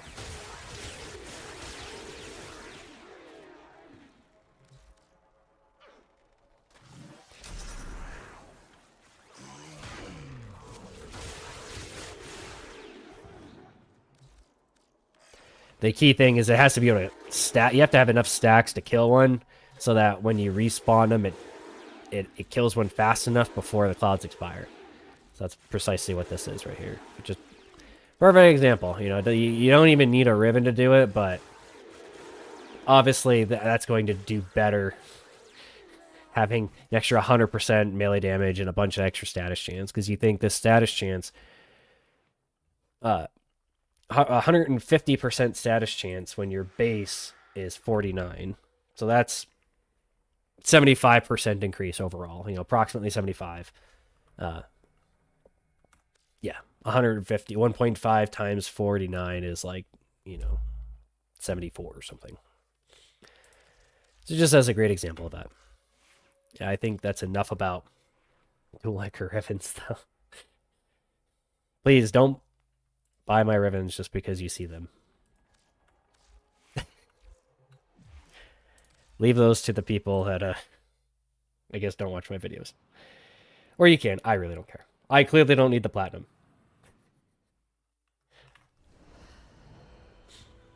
Okay. I think the thing I'll show, make sure this build is right before I go into it.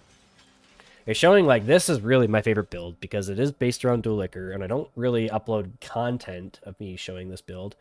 But really what Overextend does in advancing this build, and like what I explained, I think in my Prime Short-Footed video, this extra range on the Explosion Pulse, on Radio Javelin, on Slash Dash, because you can run Expertise, you don't have to sacrifice Umbral in order to literally make this build work. And it's very noticeable. Or you're not having to sacrifice basically all of your defensives in order to run this, which is a problem. Let me make sure my... Okay, I do have Cloud. Okay, good. And this is running Northwind. And Afflictions. And Affliction. And Heat. Yep, okay.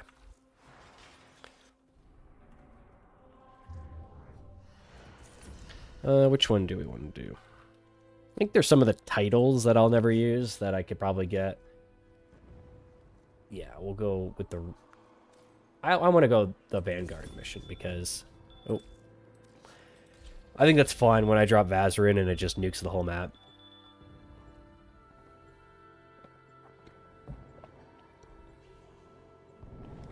Okay. Yeah. Like, once you... Honestly, I think for most people, if you're able to reliably get to 10k, the difference between you getting to from 10k to 100k is just how much effort you're putting into it. Once you figure out a way to make platinum sustainably, like you're making more than you're losing, just playing the game, the only thing stopping you from getting to 100k or even higher than that is time. For me, I think I've spent close to 18, like anywhere from 16, 17, 18,000 platinum on Omniformna. Like, that's not an exaggeration, as you can probably tell, because I have all 3 versions of Excalibur fully Omniforma'd, and Grimoire and other nonsense like that. I think that's pretty reasonable to describe. And that's based on platinum before Tekrot Encore was added and after Tekrot Encore was added. So that's the nature of that. Also, my general ability to make platinum went down because I largely trafficked in those those specialized stat stick rivens like I described earlier, which were no longer a thing once Tekrot Encore came in.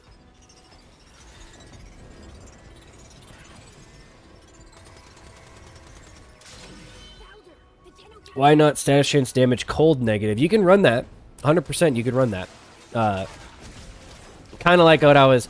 The crit damage, though, just remind you that crit damage doesn't impact the clouds. And a lot of the dual ichor... Like, it doesn't have to buff the clouds. One of the stats on your riven. It's just if you had to choose between that +2 -1 and a +3 -1, and with crit damage being added, you're gonna do better off getting that extra like 70% melee damage from the riven that is only a +2. Because that's approximately what it would be. It's like 200 some versus 270 some when you're at a +2 -1.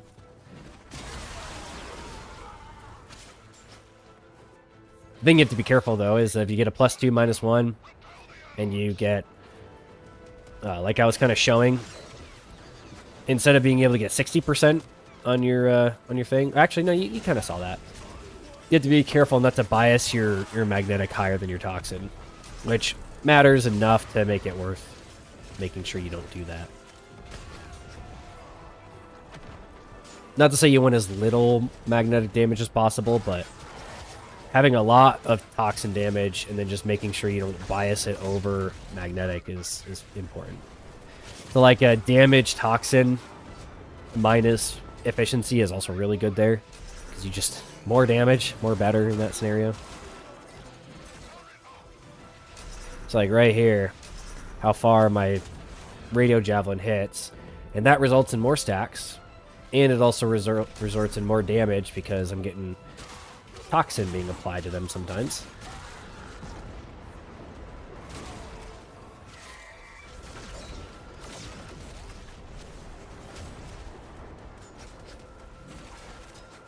Thought I saw an enemy there.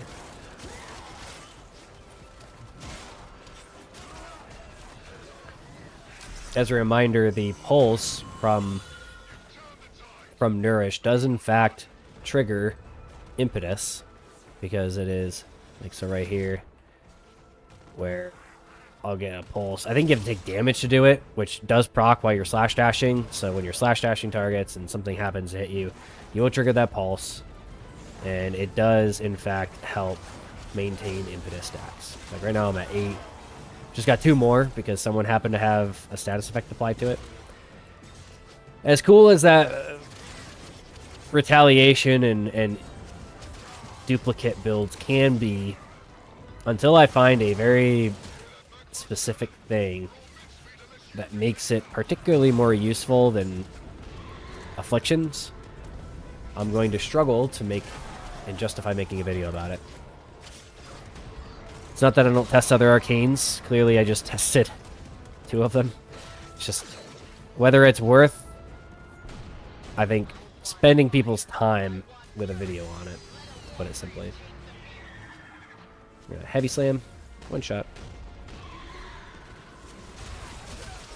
Because Dual Ichor does a really good job at giving itself its own combo. Which is part of the reason why, like, so just a reminder, when you have the Toxin combo, or the Toxin combo evolution, and you put Toxin on them, the clouds will actually generate combo for you. Which is really cool. Feature worth having. So, like, every time I was grouping and killing those enemies, it was probably generating, like, 3,000 combo. Just 5 per tick of Toxin being afflicted to them by each cloud. And when they're stacked up, 20 of them. Like, 20 times 5 per second. Times, like, 20. Whatever the math comes out to that.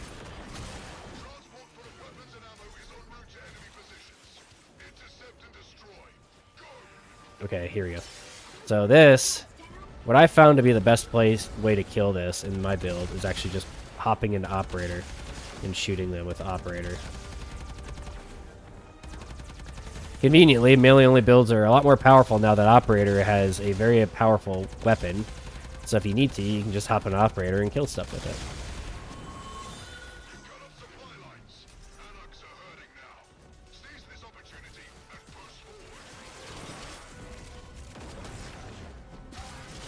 Oh, I am host, too. Sweet.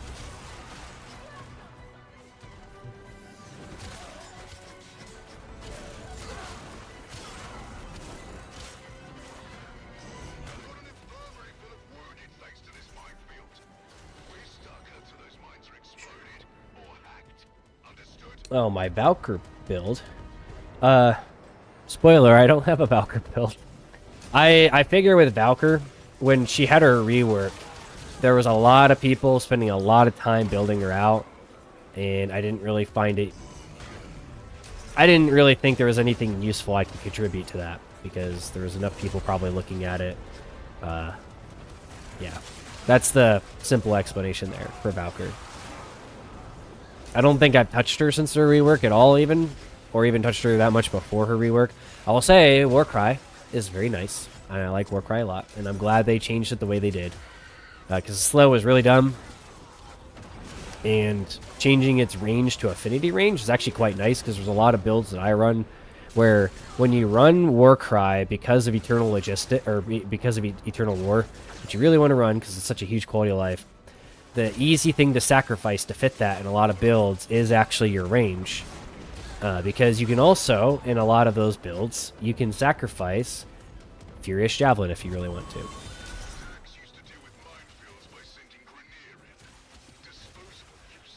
And when you sacrifice, when you're running Warcry and you sacrifice Furious Javelin, you simply don't have to worry about range that much, because you're probably not slash dashing very often. You're probably spamming Exalta Blade and melee combat that way.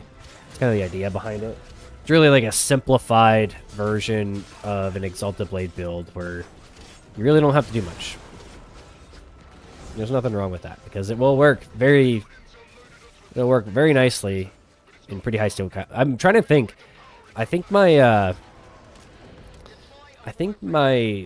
level cap video with base Excalibur actually used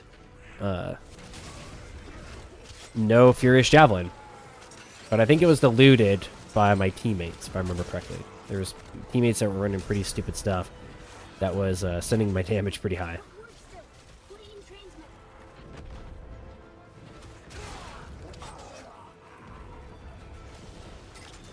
Also, another reason to run cold instead of electric is running electric's kind of selfish, because if you're proccing Archon Flow and dropping energy orbs, you're dropping energy orbs for your team.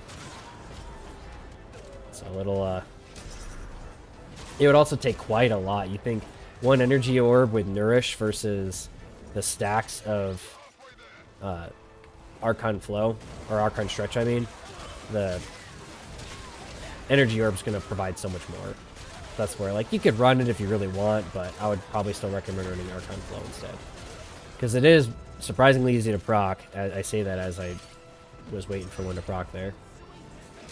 But if you really need to, you can just pull out Exalted Blade and do this, and you can usually proc one pretty quick.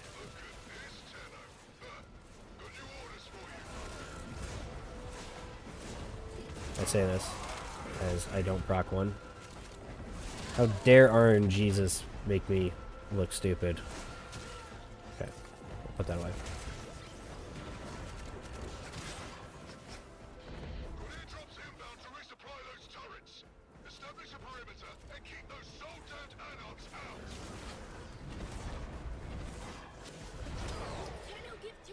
Oh.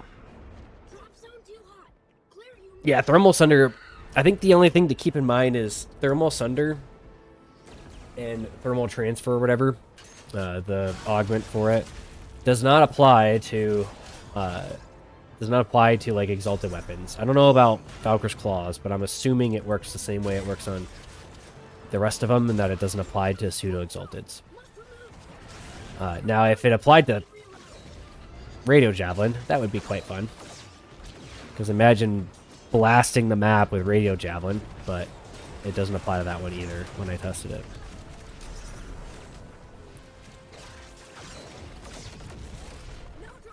Yeah, getting like 600% blast damage on your weapons is pretty powerful. Thermal Transfer is really fun.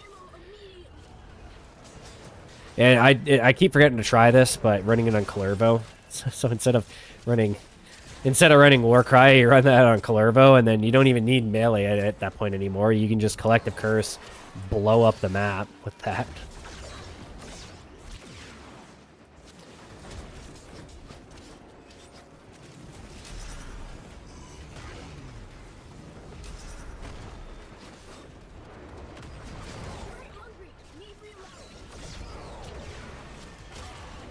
I should be assisting my team instead of being a dumb Excalibur main. It just goes zug zug. At least I will try to always be the fastest one to the next objective, because speed. I am speed.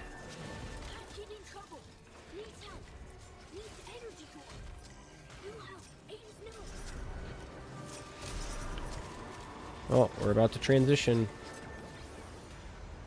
I think this was the... Yeah, I think I selected the third one because I wanted to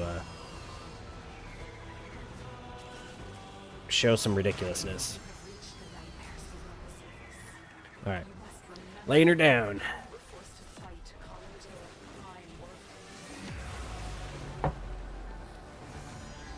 So we're just going to sit back and watch our teammates do all the things. Well, I should be seeing numbers here. There you go. There's some numbers.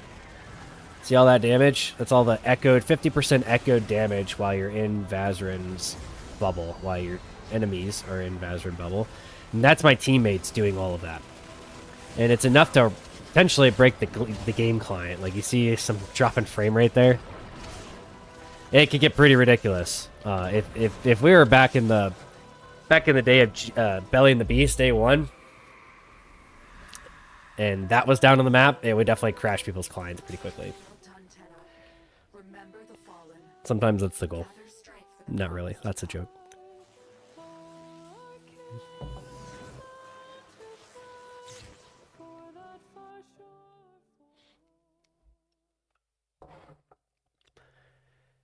Whoa.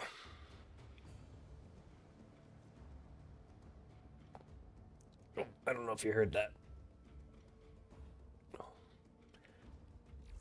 Okay.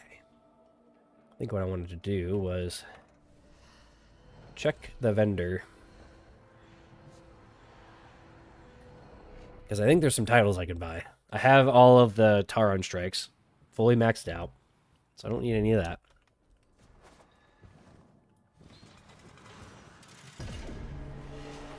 And there's a bunch of titles I will probably never buy because it's not worth spending Kuva or Steel Essence on. But I don't want to buy this one yet because I need to get the new medallion thing. I haven't really farmed a lot of it, so then like this, I'm never buying that. That's never going to be worth it to me. Same with here. Kuva and Steel Essence is how it's like the true end game. But there's like this that I can buy. Majesty, it burns.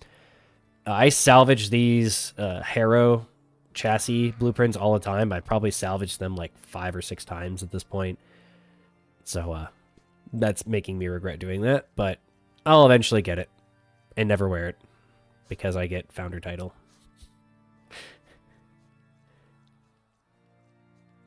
Okay.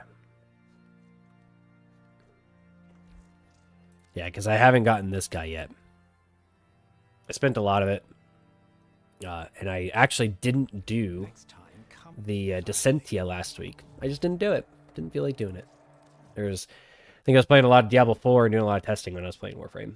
Just didn't feel like it. It only takes like 30 minutes to do it, too. And it's just, I don't need Archon shards, which is largely the reason why people would probably do it.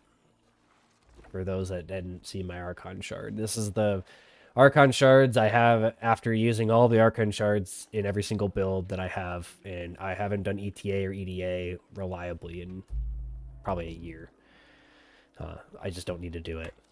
Once you played enough, you get enough Archon shards to where it's just no longer an issue. Unless you're someone like some of my friends that literally kit out every single Warframe as to the extent that they can. I simply don't do that. Well, let's see.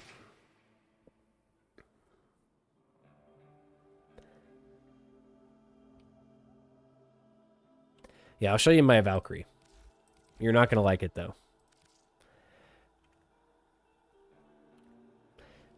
Here's the free one that I should probably get rid of. Yeah, see, this is how much I play my Valkyrie. Or my Valkyr. I literally still have the infested thing on her. And you're going to see how old this is. I'm pretty sure, just based on the armor, the last time I touched Valkyr was 2019. So, like, when did Valkyr Prime? When did Valkyr Prime come out? Or Googling it. 2016. So she's been out for a long time. And I'm pretty sure 2019 TennoCon pack, I put those things on her. 2019 TennoCon. So, probably the last time I played her. Not to say there's anything wrong with her. Just, I'm a special type of weird when it comes to this game. Oh yeah, let's do that. We might as well do that. Okay. So we're going to put... Is this set up? You know what? We're going to buy another mod config for him.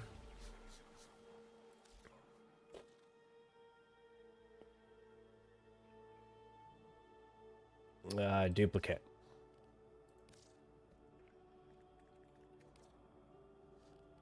Did that do it? It did it. Okay.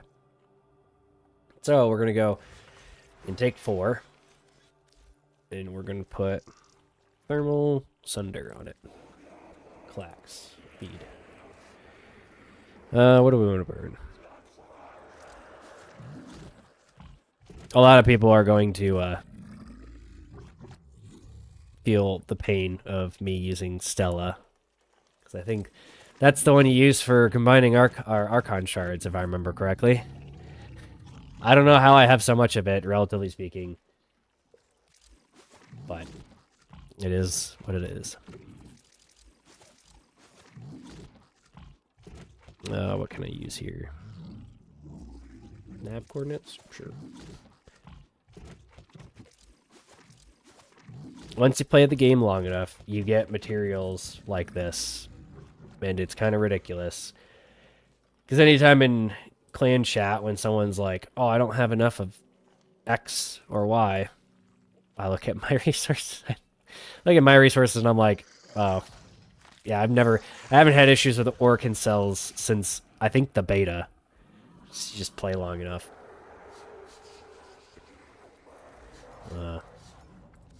Like, I think this one's, like, when you play long enough, you get to the point where you've got, can you see that? We'll see. You get to the point where you just simply don't have issues with things like Orkin cells and you have tens of thousands of them.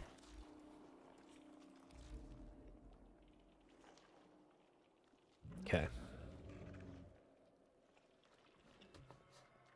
Now we gotta go put thermal transfer. Because you think Excalibur is a weapons platform. So what other better subsume to put on him than thermal transfer? Thermal sunder and thermal transfer. So you can give him absolute absurd amount of extra damage from blast. Because why not? So I think we should give him an accorded weapon. Let's see. Yeah, I feel like Okina Prime is probably a good host for this. But what we're gonna do is get rid of that because condition overload is definitely not necessary here. And we're gonna give him extra attack speed since we took off. Since we're not using Warcry.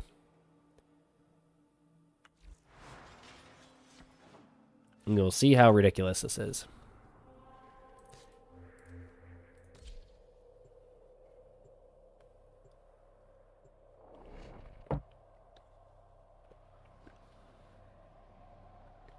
Avoiding stage attacks.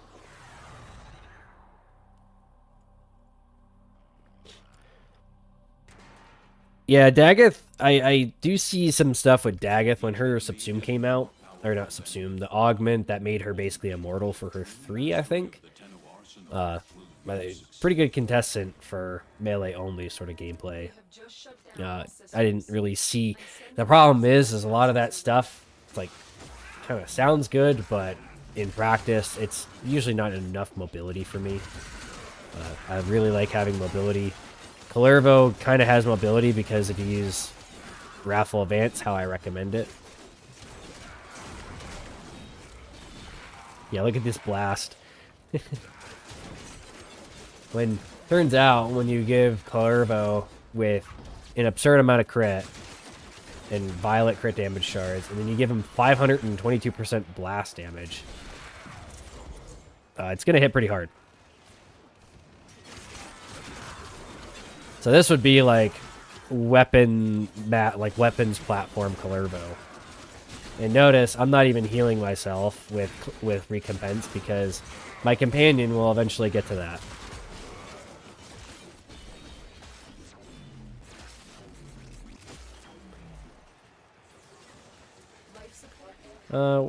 Which one do I have? So it looks like heat.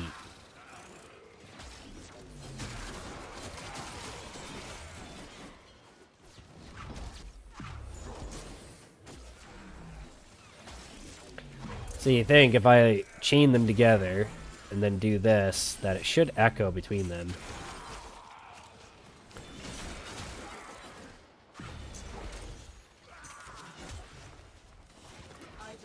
This is a little silly.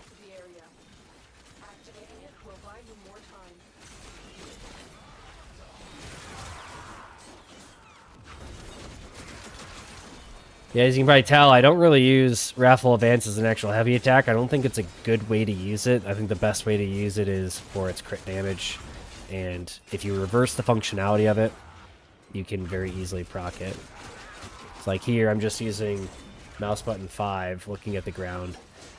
And with Excalibur, it's like worst case, you just need to, if you accidentally heavy attack with it, you just build your combo again. Dual Ichor and Okina have really powerful innate combo generation. But if you do start running low on health, you just pop Collective Curse once. It will heal you for 1100, at least in this build, per target that it hits, and then overguard you for the remainder. It's really not an issue. Life support on the way.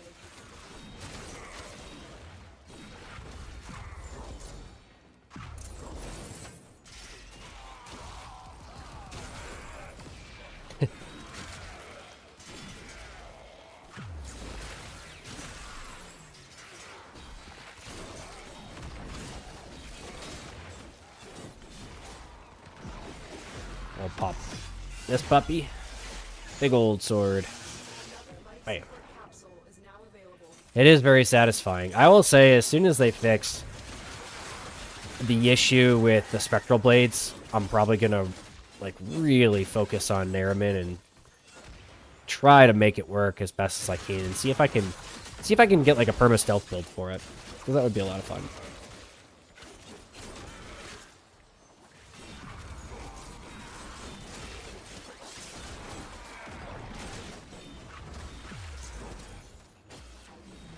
I'm probably doing a very terrible job at maintaining thermal transfer, even though I only have to hit it. Like, what? I can just literally hit it, and it'll maintain the whole buff the entire time if I just hit it once every 50 seconds. Just do, like, one pulse of heat.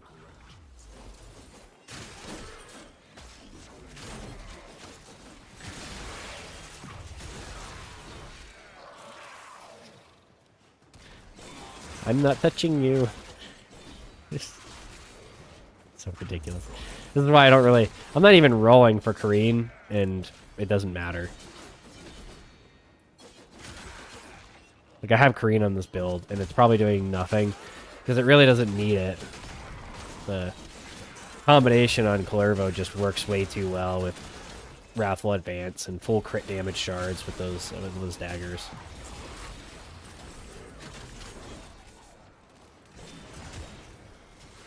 Oh no, an Acolyte. What are we gonna do? He could kill us. This is where, on this build, you just collective curse your way up to full.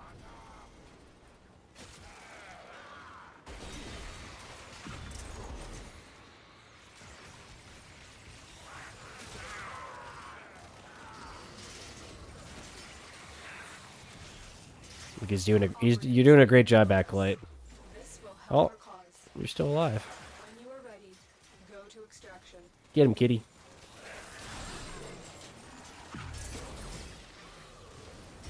Alright.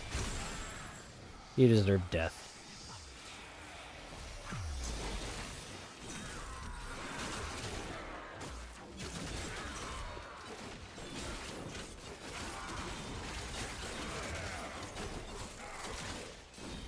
Yeah, Clervo's pretty dumb now. Turns out he's a really good health tank with an Overguard as a backup that's reliable. Don't even really need to recompense with him. As long as your companion hits a target once every 6 seconds, you'll be fine. I didn't even use my thing. We'll use the thing before we extract. Very satisfying.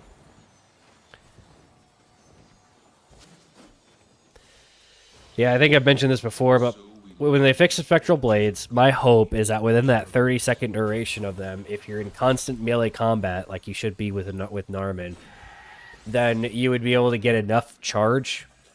Like, maybe it's 1% per hit that it's supposed to give, so then you would need like 60 hits of that, and if it's hitting twice, that's 30 hits, so then 1 hit per second, and you should be able to get back to full charge with Narman. So that's the hope. That's the hope that they do something like that. That'd be very realistic.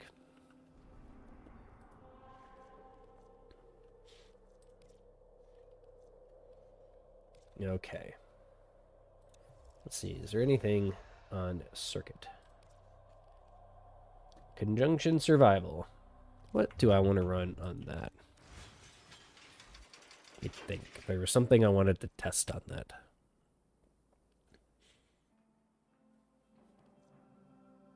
Yeah.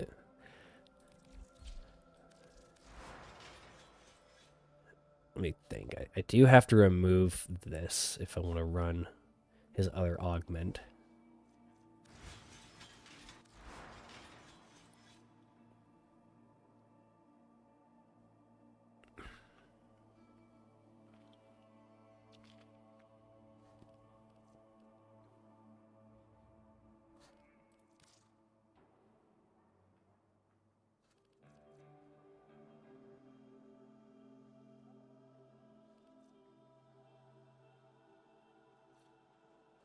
Okay.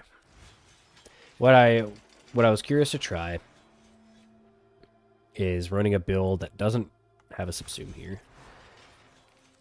So we'll go and remove.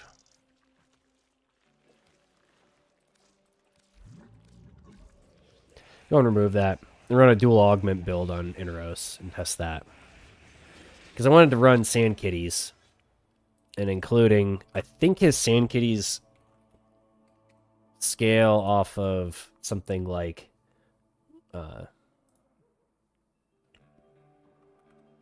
this aura. What's it called? Summoner's Wrath. The downside is with Summoner's Wrath, you lose a quite significant amount of health, which is unfortunate. I don't want to get rid of range. We can get rid of this. We actually don't really need this. If we're going to be casting as 4, we're getting corrosive anyways, so then, you know, the duration of this is also... These are all pretty good duration-wise, but we want to run this, which is negative on the polarity, but that's okay.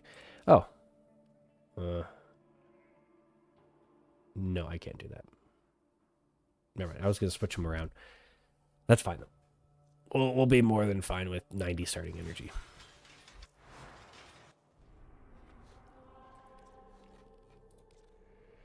Four minutes remaining. Well, let me make sure. Oh, let me put on my other kitty cat. Count Malcula. I gotta do this quick. Hunter recovery. Is it a duplex? Contagious, yep. Deck Assault, yep. I think we want Link Vitality. We don't really need it. It's kind of a waste. I think lastly, see if there's a one of these precepts that we want to use.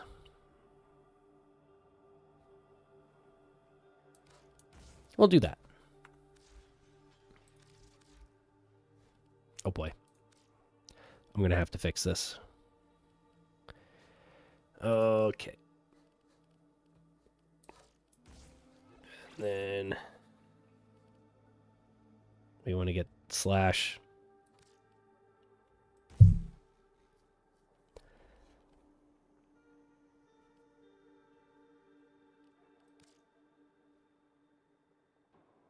Magnetic, yeah.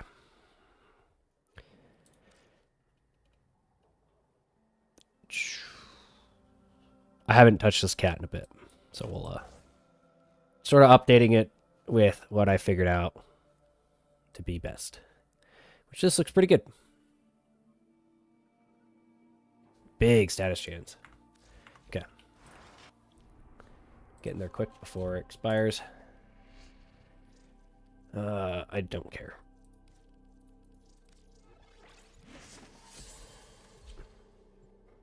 We'll let our kitties do some work here. Let's get that crazy cat, kitty king, whatever you want to call it, in a roast. Each enemy is more powerful than before. Only with true mastery of the Ten of Arsenal will you succeed. Watch out. I'm detecting void fissures nearby. Do you have a matching relic? Yeah, this is actually kind of an interesting synergy here. So because my companion is knocking them down using that knockdown, like impact knockdown sort of mod, I don't have to use his one. The only reason I have his one is because I can't use the... Like, I literally can't use the augment to get extra kitty cats without it. Kind of weird. Like, I feel like it should let you use it even if you have his one subsumed off. Howdy there. We're doing some weird stuff with Inaros. Doing some crazy Catman sort of build right here. The kitty cats shall reign.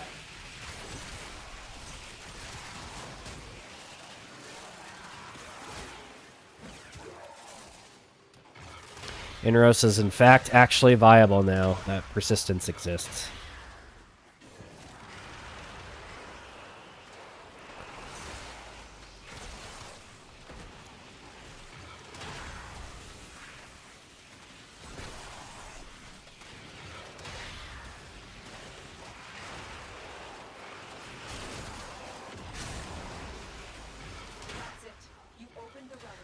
All right, kitties. Here, we'll do this. Numbers. Show numbers for non.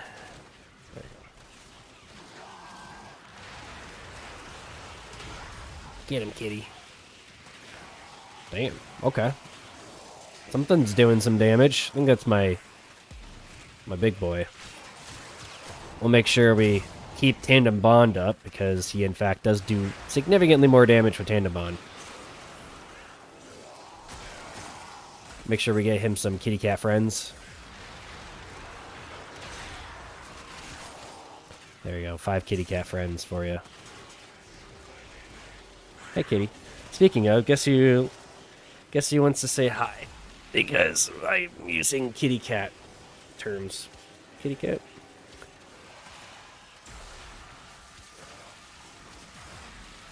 Come on, Count Malcula, do your job.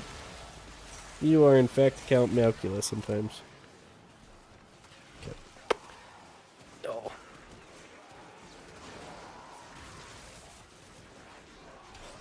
Thanks a lot. Yeah, I'm glad I'm able to provide some of the more unique things in the Warframe community.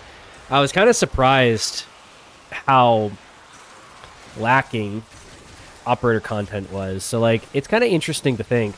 A lot of the Warframe creators, a lot of the big ones, their day one stuff is, like, kind of, I don't know, like, not that great builds for, like, the new content. And I'm wondering why a lot of them haven't been putting out, like, here's the new Taron Strike stuff. And so I did get a lot of, I seem to fill a hole in the market on the content side that, like, that wasn't getting filled by someone else. Weird. So no one was covering it. That was a lot of the feedback that I got, too.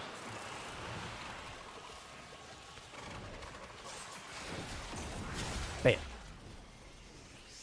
So that was kind of strange. Like, I obviously most of my content is operator-based, or not operator, Excalibur-based stuff, but then really it comes down to I do other things. Not very many other things, but for me to maximize Excalibur, it involves maximizing my arc gun and maximizing my operator, those sorts of other layers to the game, and I do a lot of testing with that. There's a ton of stuff that I don't upload content on, but got a lot more comfortable showing that kind of stuff, like my arc wing. I was thinking Necromech, especially with the new Toxin mod that's out, doing some stuff on Necromech, because I've made some adjustments to mine, like on Void Rig. Actually, you know what? Let's show it.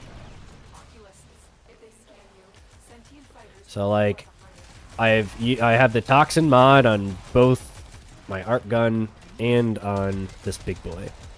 So this, instead of using blast, has gas on it. It's basically what I did. So it has blast and nape, but now it has gas, and the gas seems to do pretty good damage because it's such a high base damage. So we'll make sure we shield up here.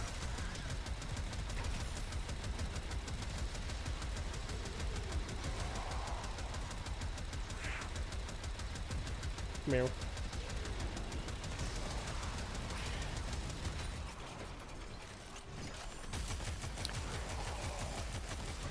Oh, jumped a little too high there.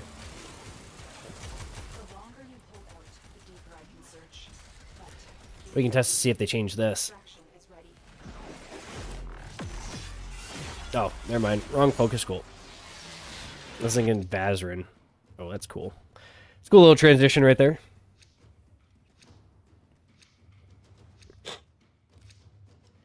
Yeah, operator with Umbra. That's where, as long as you don't have an Exalted Blade set up, so like Exalted Blade doesn't scale off of, like when you have Exalted Blade drawn and you transfer for Umbra, it's not like it does a lot of damage because it doesn't scale off the mods and everything. It wasn't even until one of this most recent patches when they fixed the fact that it wasn't receiving the right emissive for Chromatic Blade. They fixed that. So that was nice. That was one of the bug reports that I had. Like, I'm pretty sure my bug report was actually seen by them at that point, because how fringe is that? Like, hey, when you transfer into Umbra with Chromatic Blade, your emissive is wrong. It's like, okay. They fixed it, though. That made me happy to see that. I'm going to spawn some kitties here. I'm trying to see how much the cats do. We should probably kill this ghost. Oh no. Transference stacks are actually pretty painful on Lose like 2,000 health for that.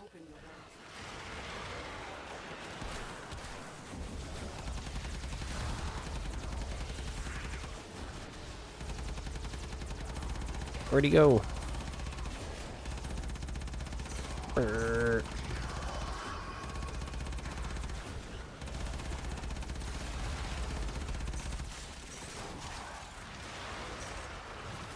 Yeah, I still haven't found anything as ridiculous as that. From Serbia? Well, hello there. I don't own any Zastava firearms, but I've thought about it multiple times. Zastava being a major factory in Serbia that makes some very particularly nice equipment. To not get too deep into that subject and risk invoking YouTube. Yeah. I have an appreciation for Serbia and their manufacturing. Which also used to include vehicles, from my understanding, too. Back in the day, back in the Yugoslavia days. I actually have a Yugoslavian thing. Not be too specific. It's got the nice little porch symbol still on top of it. Oh, nice. Yeah, yeah. I'm glad glad you found me. Thanks for coming. Yeah, I stream on Twitch, but I don't know. I didn't really like it that much. It feels separate. I don't really use Twitch. I don't watch streams. I've been a huge YouTube user for a long time. Like, I've had a YouTube account since 2010. It's been my, like, primary source of media since then. So I'm a lot more comfortable on YouTube.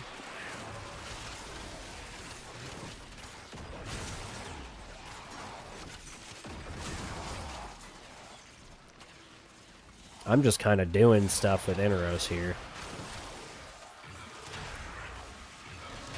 We got Kitty Cat Army. Oh yeah, that's what I wanted to do. I want to see how much these cats are hitting. Where's the Sand Kitty?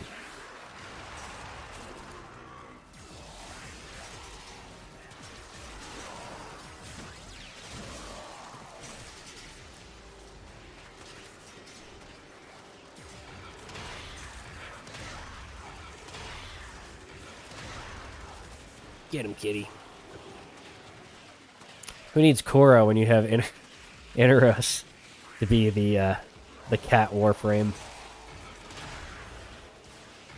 I guess equally you could just subsume the Desiccation's curse or whatever onto Korra and get Sand Kitties and her kitty and your companion. True cat lady Warframe right there. Someone's probably got a video on it.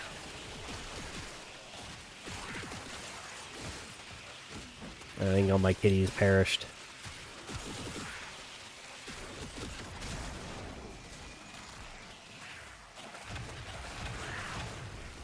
Pocket sand.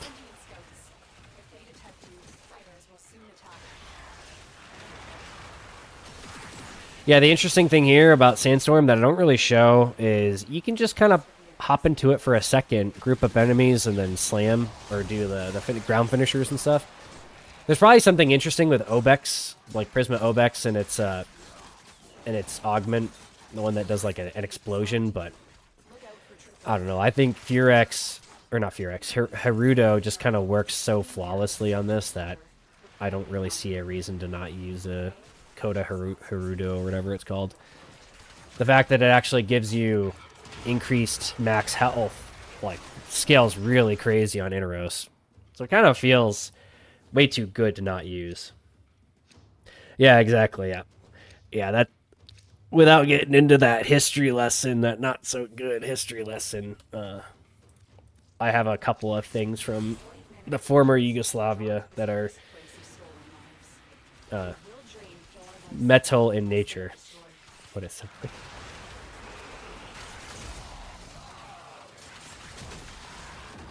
So I have an appreciation. I have an appreciation for Serbia and their manufacturing.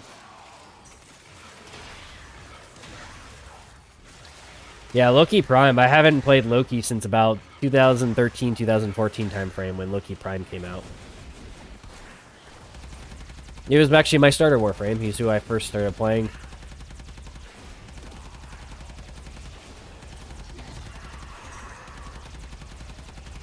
Die, Ghost.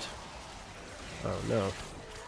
I think I've proved Ghost Kitty build enough here. I think for the meme's sake. Oh, this fissure's down. Never mind. I was gonna say maybe this fissure's back up, but hop into here and just do operator with Vazarin. I like Vazarin. If I do operator only, I feel like Vazarin's probably the best option because Guardian Shell you can recast indefinitely, and you can use that as a defensive ability, pretty much. We're gonna kill this Acolyte with just sand.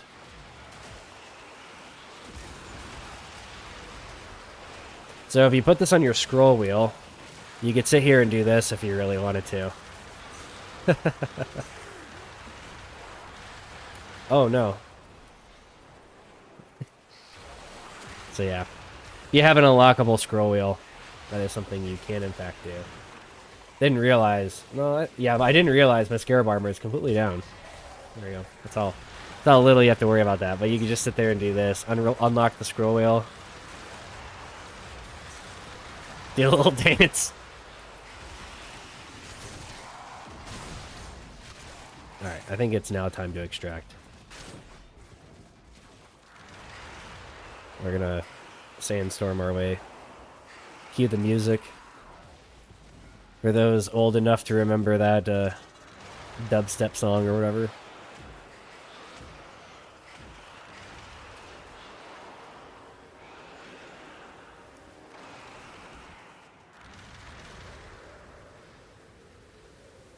So yeah, melee only Inaros is in fact viable and interesting, and especially viable now that persistence exists. Yeah, Vazarin, so good. Vazarin, so much more interesting than the rest of them. I have all of them now, too, so it's something that I play around with Zenoruk and Matarai sometimes, but I really don't care for them, to be honest. Just my opinion for it. I think there's enough people who are absolute slaves to Matarai and Zenoruk for various reasons that me expressing my opinion of them is not very useful with how little I actually use them. I wish we had usage statistics for focus schools. I think that would have been cool. See usage statistics, because I'd be curious to see that.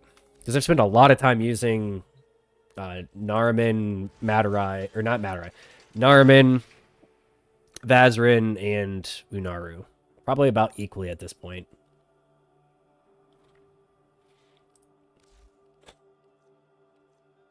Okay.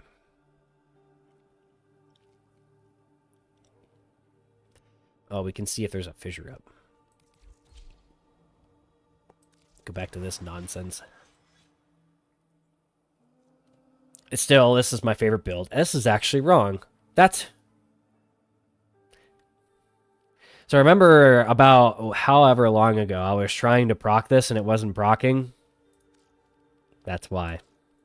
I didn't change these when I was switching between duplicate and afflictions. So these were wrong. That's why it wasn't procking. The more you know.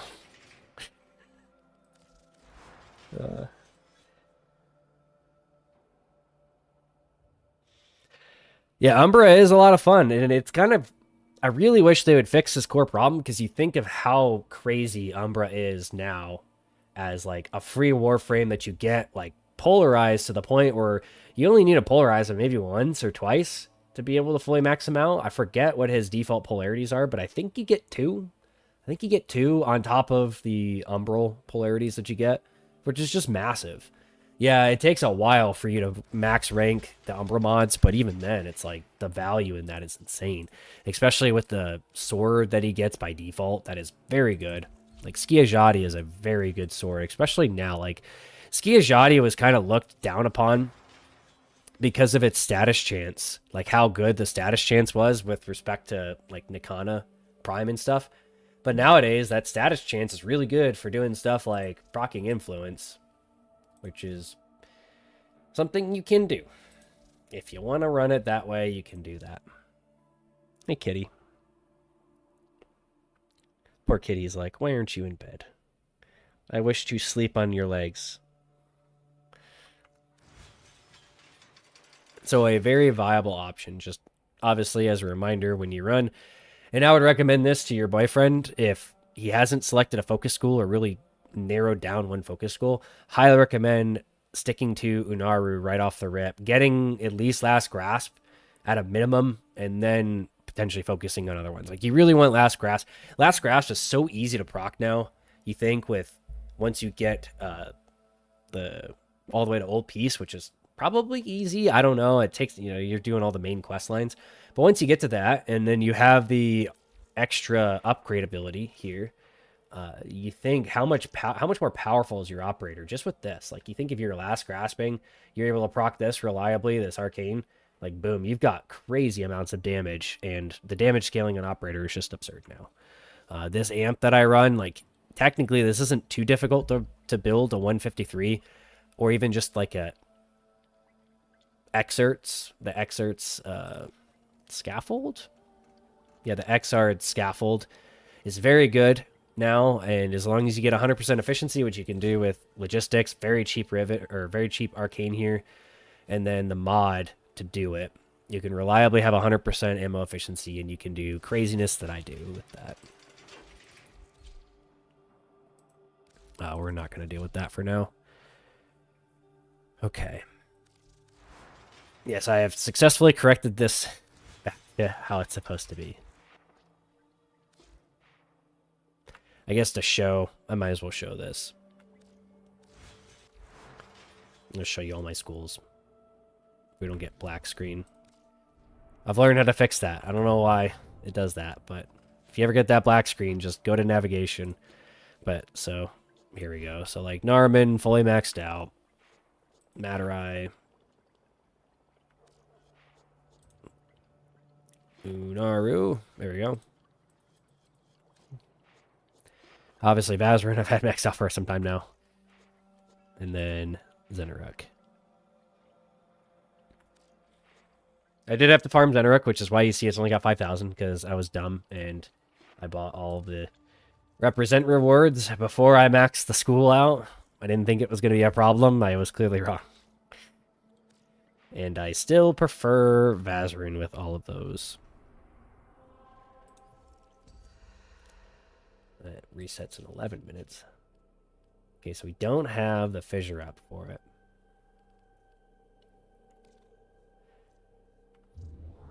But what we can do is, instead of doing the fissure, why don't we just do the regular mission?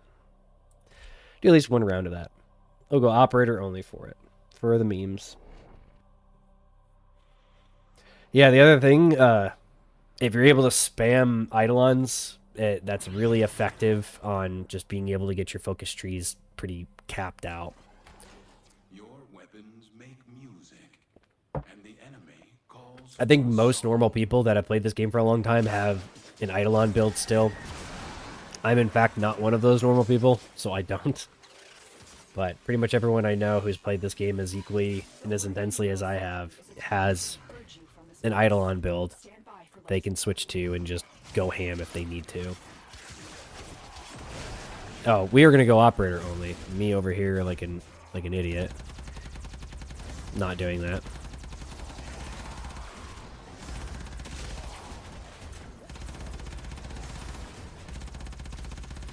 Do I get increased firing rate here? I don't think so.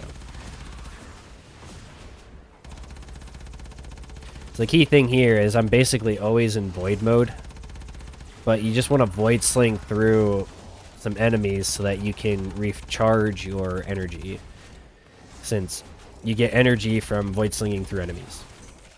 So you can have infinite energy doing this, and then you obviously have infinite ammo as long as you keep Eternal Logistics up, which is an 8-second duration.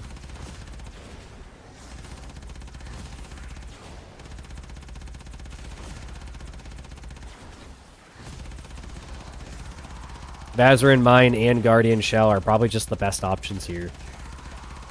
If you really wanted to sweat it out, you could probably get rid of the firing rate and run like Viral or something. I don't find that necessary. I think the firing rate and Eternal Logistics are too good not to run, and then it doesn't break your void damage, since if you're using one of those conversion mods, you would be breaking void damage. Also, my companion is getting immune when I do this because I'm running protect. Obviously, I'm running Vazarin, so I get Protective Sling. My companion can help murder things, which in my video I didn't show for this very reason. All manner of Oracle technology may work here due to the Circulus's proximity. If you have an Necromech, you may use it. Yeah, so like the fact that this works is so ridiculous. Like, I have infinite energy, I've got infinite ammo. And as a reminder, if you haven't used excerpts before, I'm not clicking at all or holding any buttons. All I'm doing is hitting the alt fire, and then it full autos until it's drained. In this case, it doesn't drain.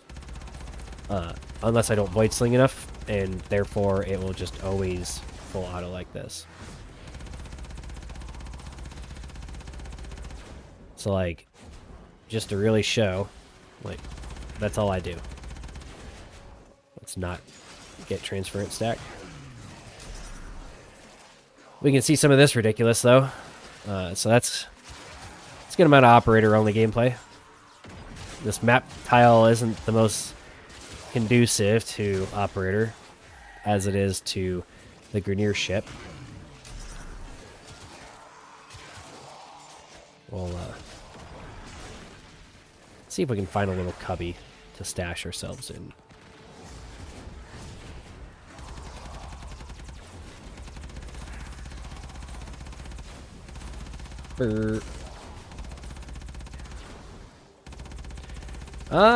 Yeah, what kind of mission trying to run? I'll probably be on for a little bit longer. Pretty late for probably all of us. Except for you in Serbia. Probably morning for you.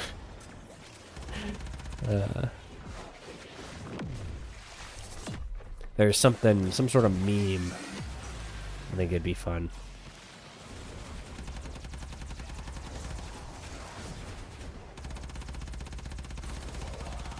Can check to see what's on circuit.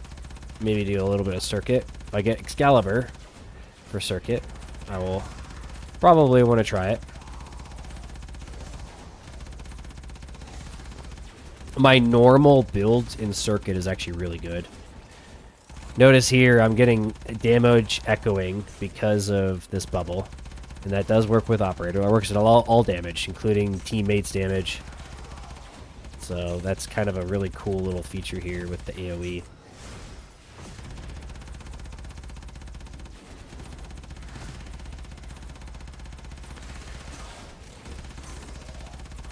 Yeah, I haven't found anything this ridiculous. So like your normal amp, like your normal meta amps are pretty... They're obviously better now than they were before, but I don't think they're this tier better.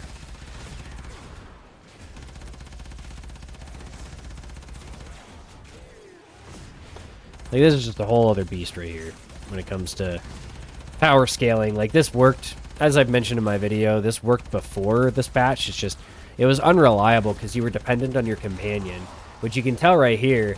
Like, I don't have the buffs up for my companion. Like, the Astral Bond, it should be, like, you see that 60% right there? Must not be allowed a foothold on Lua. Life support is at risk.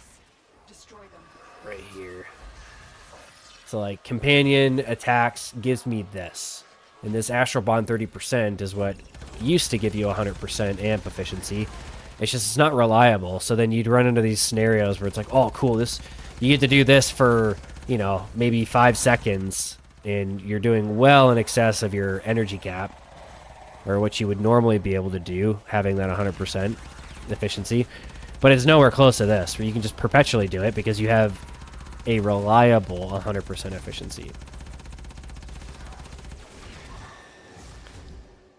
Do you have a focus orb somewhere? I want to kill this, I want to kill this guy with Vazarins. little staff, Nadri or whatever it's called.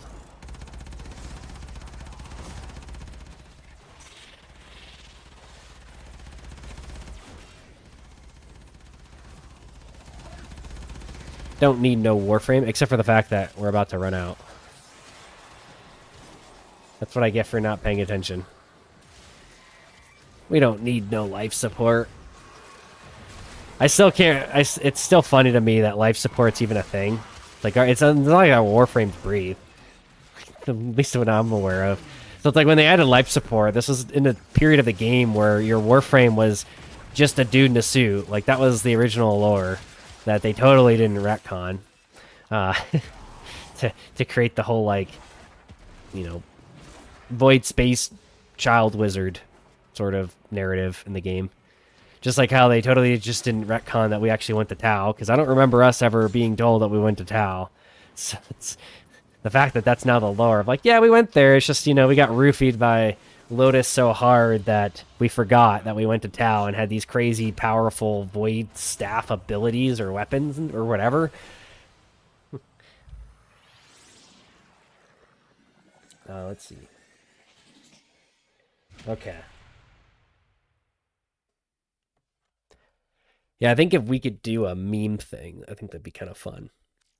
Let's see.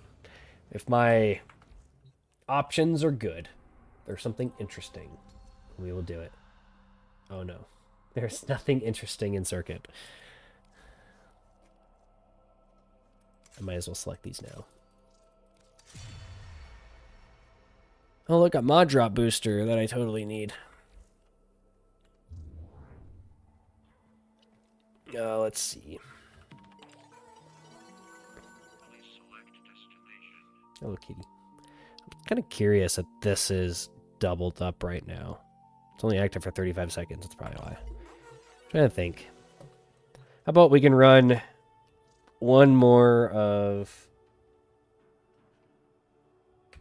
these new missions, and then I think it would be time for me to actually go to bed. Oh. I'm dyslexic apparently.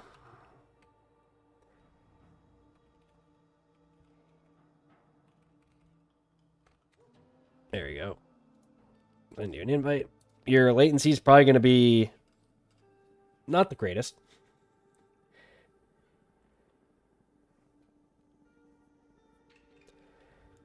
And then we'll see. I'm assuming your in-game is the same. Look at that. My powers of inference are unmatched. Tenno, a new alert has begun. It will be marked on navigation. Okay.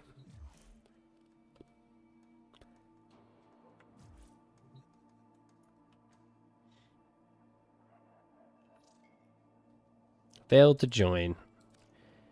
I think I end up running strict nat, so, you know, if you... Eventually, this will work.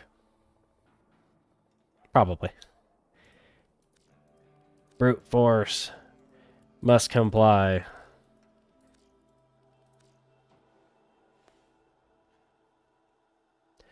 Yeah, that might be... I am in the United States, if you can't tell by my lack of accent. And, I wouldn't be surprised if connecting from Serbia is not easy.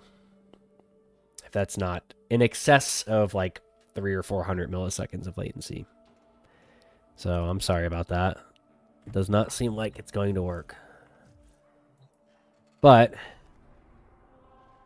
how about do one last mission? Yeah.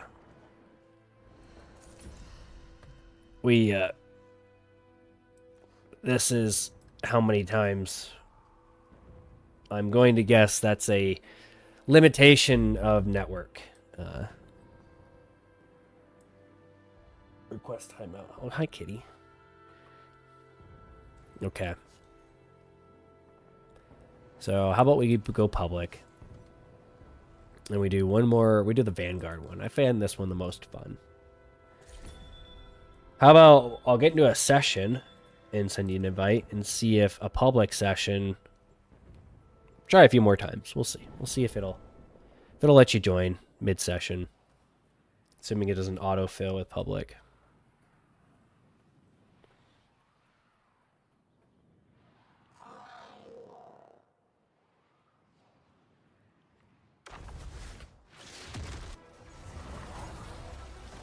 Yeah, I'm sorry to say that it might not work with latency involved here. I'm not sure how often you connect to players in the US, but that's, I think, farther away from Serbia than China by quite a lot. If you end up playing with a lot of European and Chinese players, I'm not sure about US. You probably never matchmake with US players because of latency. I would guess that's probably in excess of 400 milliseconds. Even on my gigabit, I have a very fast and capable gigabit, but you're talking about going across the river. Rivers and an understatement. Tower transmitter now.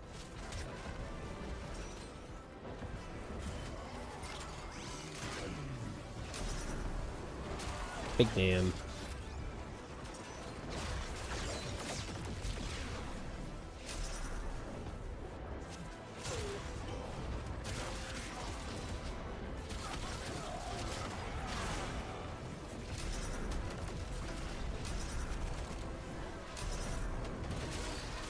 Will say when they added this new zone, I had to turn DLSS back on because this new zone is definitely not the most frame rate friendly, put it simply. Streaming impacts your hardware a little bit, but not enough. Like 1999 was a little rough when that got added when I would sometimes stream. But this is definitely on a whole nother level. And I can't really tell what it is. I think it is just a raw GPU limitation. And I've got a 4090 where I keep forgetting to try it, but testing an overclock on it to see if I can get another like 20 or 30 frames per second out of it. Maybe like a memory bandwidth issue even. Because it's definitely maxing out the wattage on my 4090 and the utilization. So not usually what I would expect, which is just like a hard CPU limitation, even with a 9800X3D, but this is enough of me nerding out on hardware. I'm not sure how many of you are hardware nerds, but that is the way it is.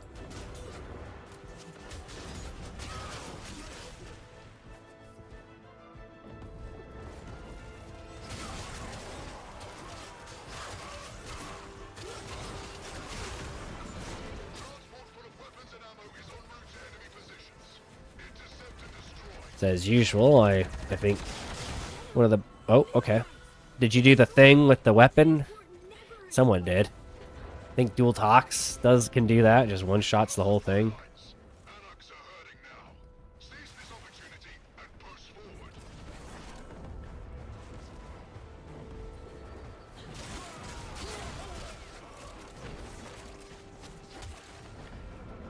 Yeah, I'll check that out here after this mission.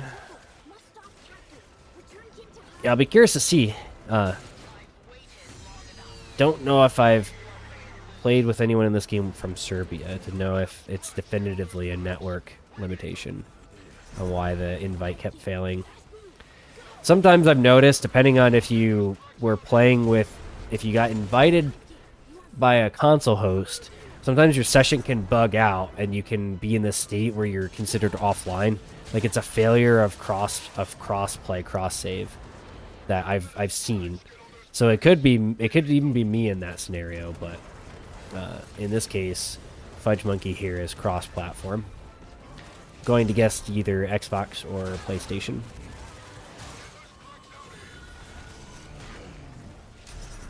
If you ever see me cross-platform and you're on PC, that is because I am playing on my phone or my iPad, which I still do occasionally. It's interesting. Sometimes it's fun to test builds with a controller and that sort of setup and see how effective they are. Some are far easier at that than others.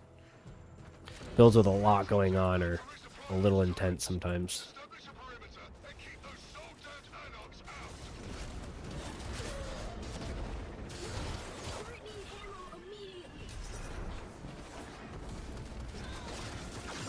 Bam.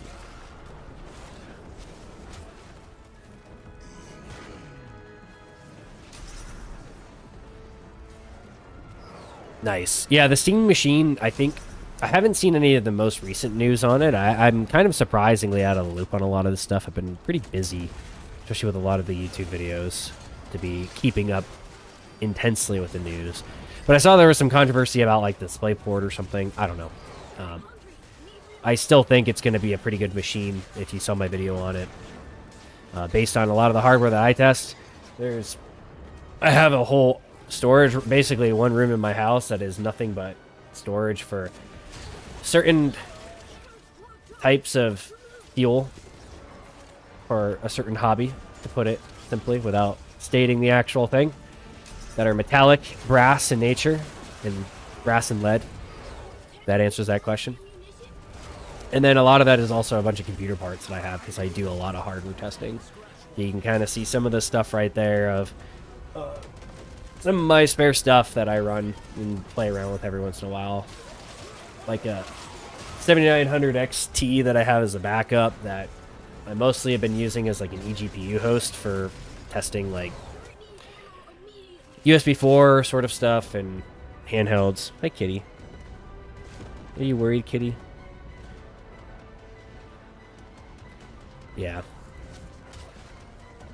So I do a lot of hardware testing. I'm kind of a hardware nerd. Spend a good amount of time and money on that too. But I haven't in a while because I haven't, you know, a lot of the hardware's been pretty stale. Luckily, I have plenty of RAM. My RAM fails. I've got backup RAM that I didn't have to spend $400 to get because I got at least enough spare kits back in the day to where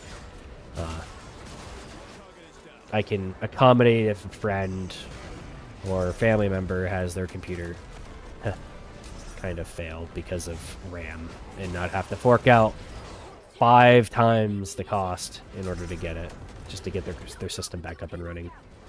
Assuming it's a both sticks issue. What's up?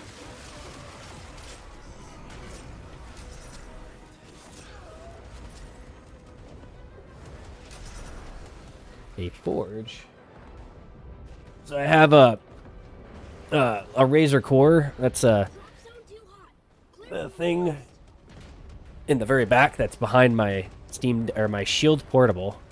The shield portable that used to be called a shield I got back in 2013. That is definitely not worth in booting up because the version of Android on it is like 5.0 or something. The max it can take. It's like nothing will work on it for that reason. So it's a cool little novelty though. I do have a shield tablet, one of the LTE versions, but that's not back there. I should probably put that back there. That'd be interesting. But just some spare hardware. That's some of it. That's the stuff that fits nicely and looks good on a shelf, because I might as well fill that space. It's better than filling it with, like, bayonets and workout equipment. Yeah, to put it simply. Let me keep going here. I've considered replacing this weird painting thing in the back with a bunch of hangers for certain old surplus items made of wooden steel, including one that's made in Yugoslavia, or that was made in Yugoslavia way back in 1940 or 1924. I think is the date that's on it. If you're familiar with the Yugoslavian sort of history there, then one of the certain types of wooden steel objects that was generally built in 1924 by FN, being, I believe, a Belgian company, and then was retrofitted or bought by Yugoslavia and then retrofitted in 1947. Approximate dates there. So for those who know, now you know.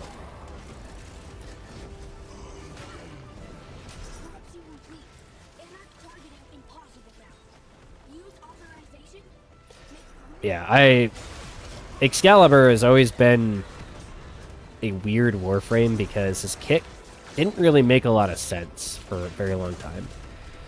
He was kind of just this, like, weird, not really good at anything, but I stuck with him, and I think what really shifted things, like, I was there was a period where playing Excalibur was kind of not great. Like he was really more of a novelty at that point. Even like just because I had Prime, I was playing him, and it was really Veilbreaker when they reworked Slash Dash that fundamentally changed Excalibur. It made Excalibur go from like Slash Dash not being that great, especially the fact that you couldn't really be defensive with it, to where they, I remember it was specifically Veilbreaker when they made the mobility of it, where it was no longer forward linear like this, where you could actually do stuff like this. If I remember, that was when they did it. Like, you couldn't always, like, Slash Dash for the longest time was only a forward ability. It was like Rhino's Charge, but, like, slightly worse. Slightly slower. And it was Veilbreaker, if I remember correctly. You know, we're talking a long time ago at this point, when they fixed that. And it made Excalibur, I think, started him on that path of viability. Obviously, Tekrot Encore, 1999, and then Tekrot Encore really just made him a very staple Warframe in the game again. And really, for me, for those still here, what made it for me was I started when Tekrot Encore came out. You probably noticed a lot of my builds, my videos came out during Tekrot Encore.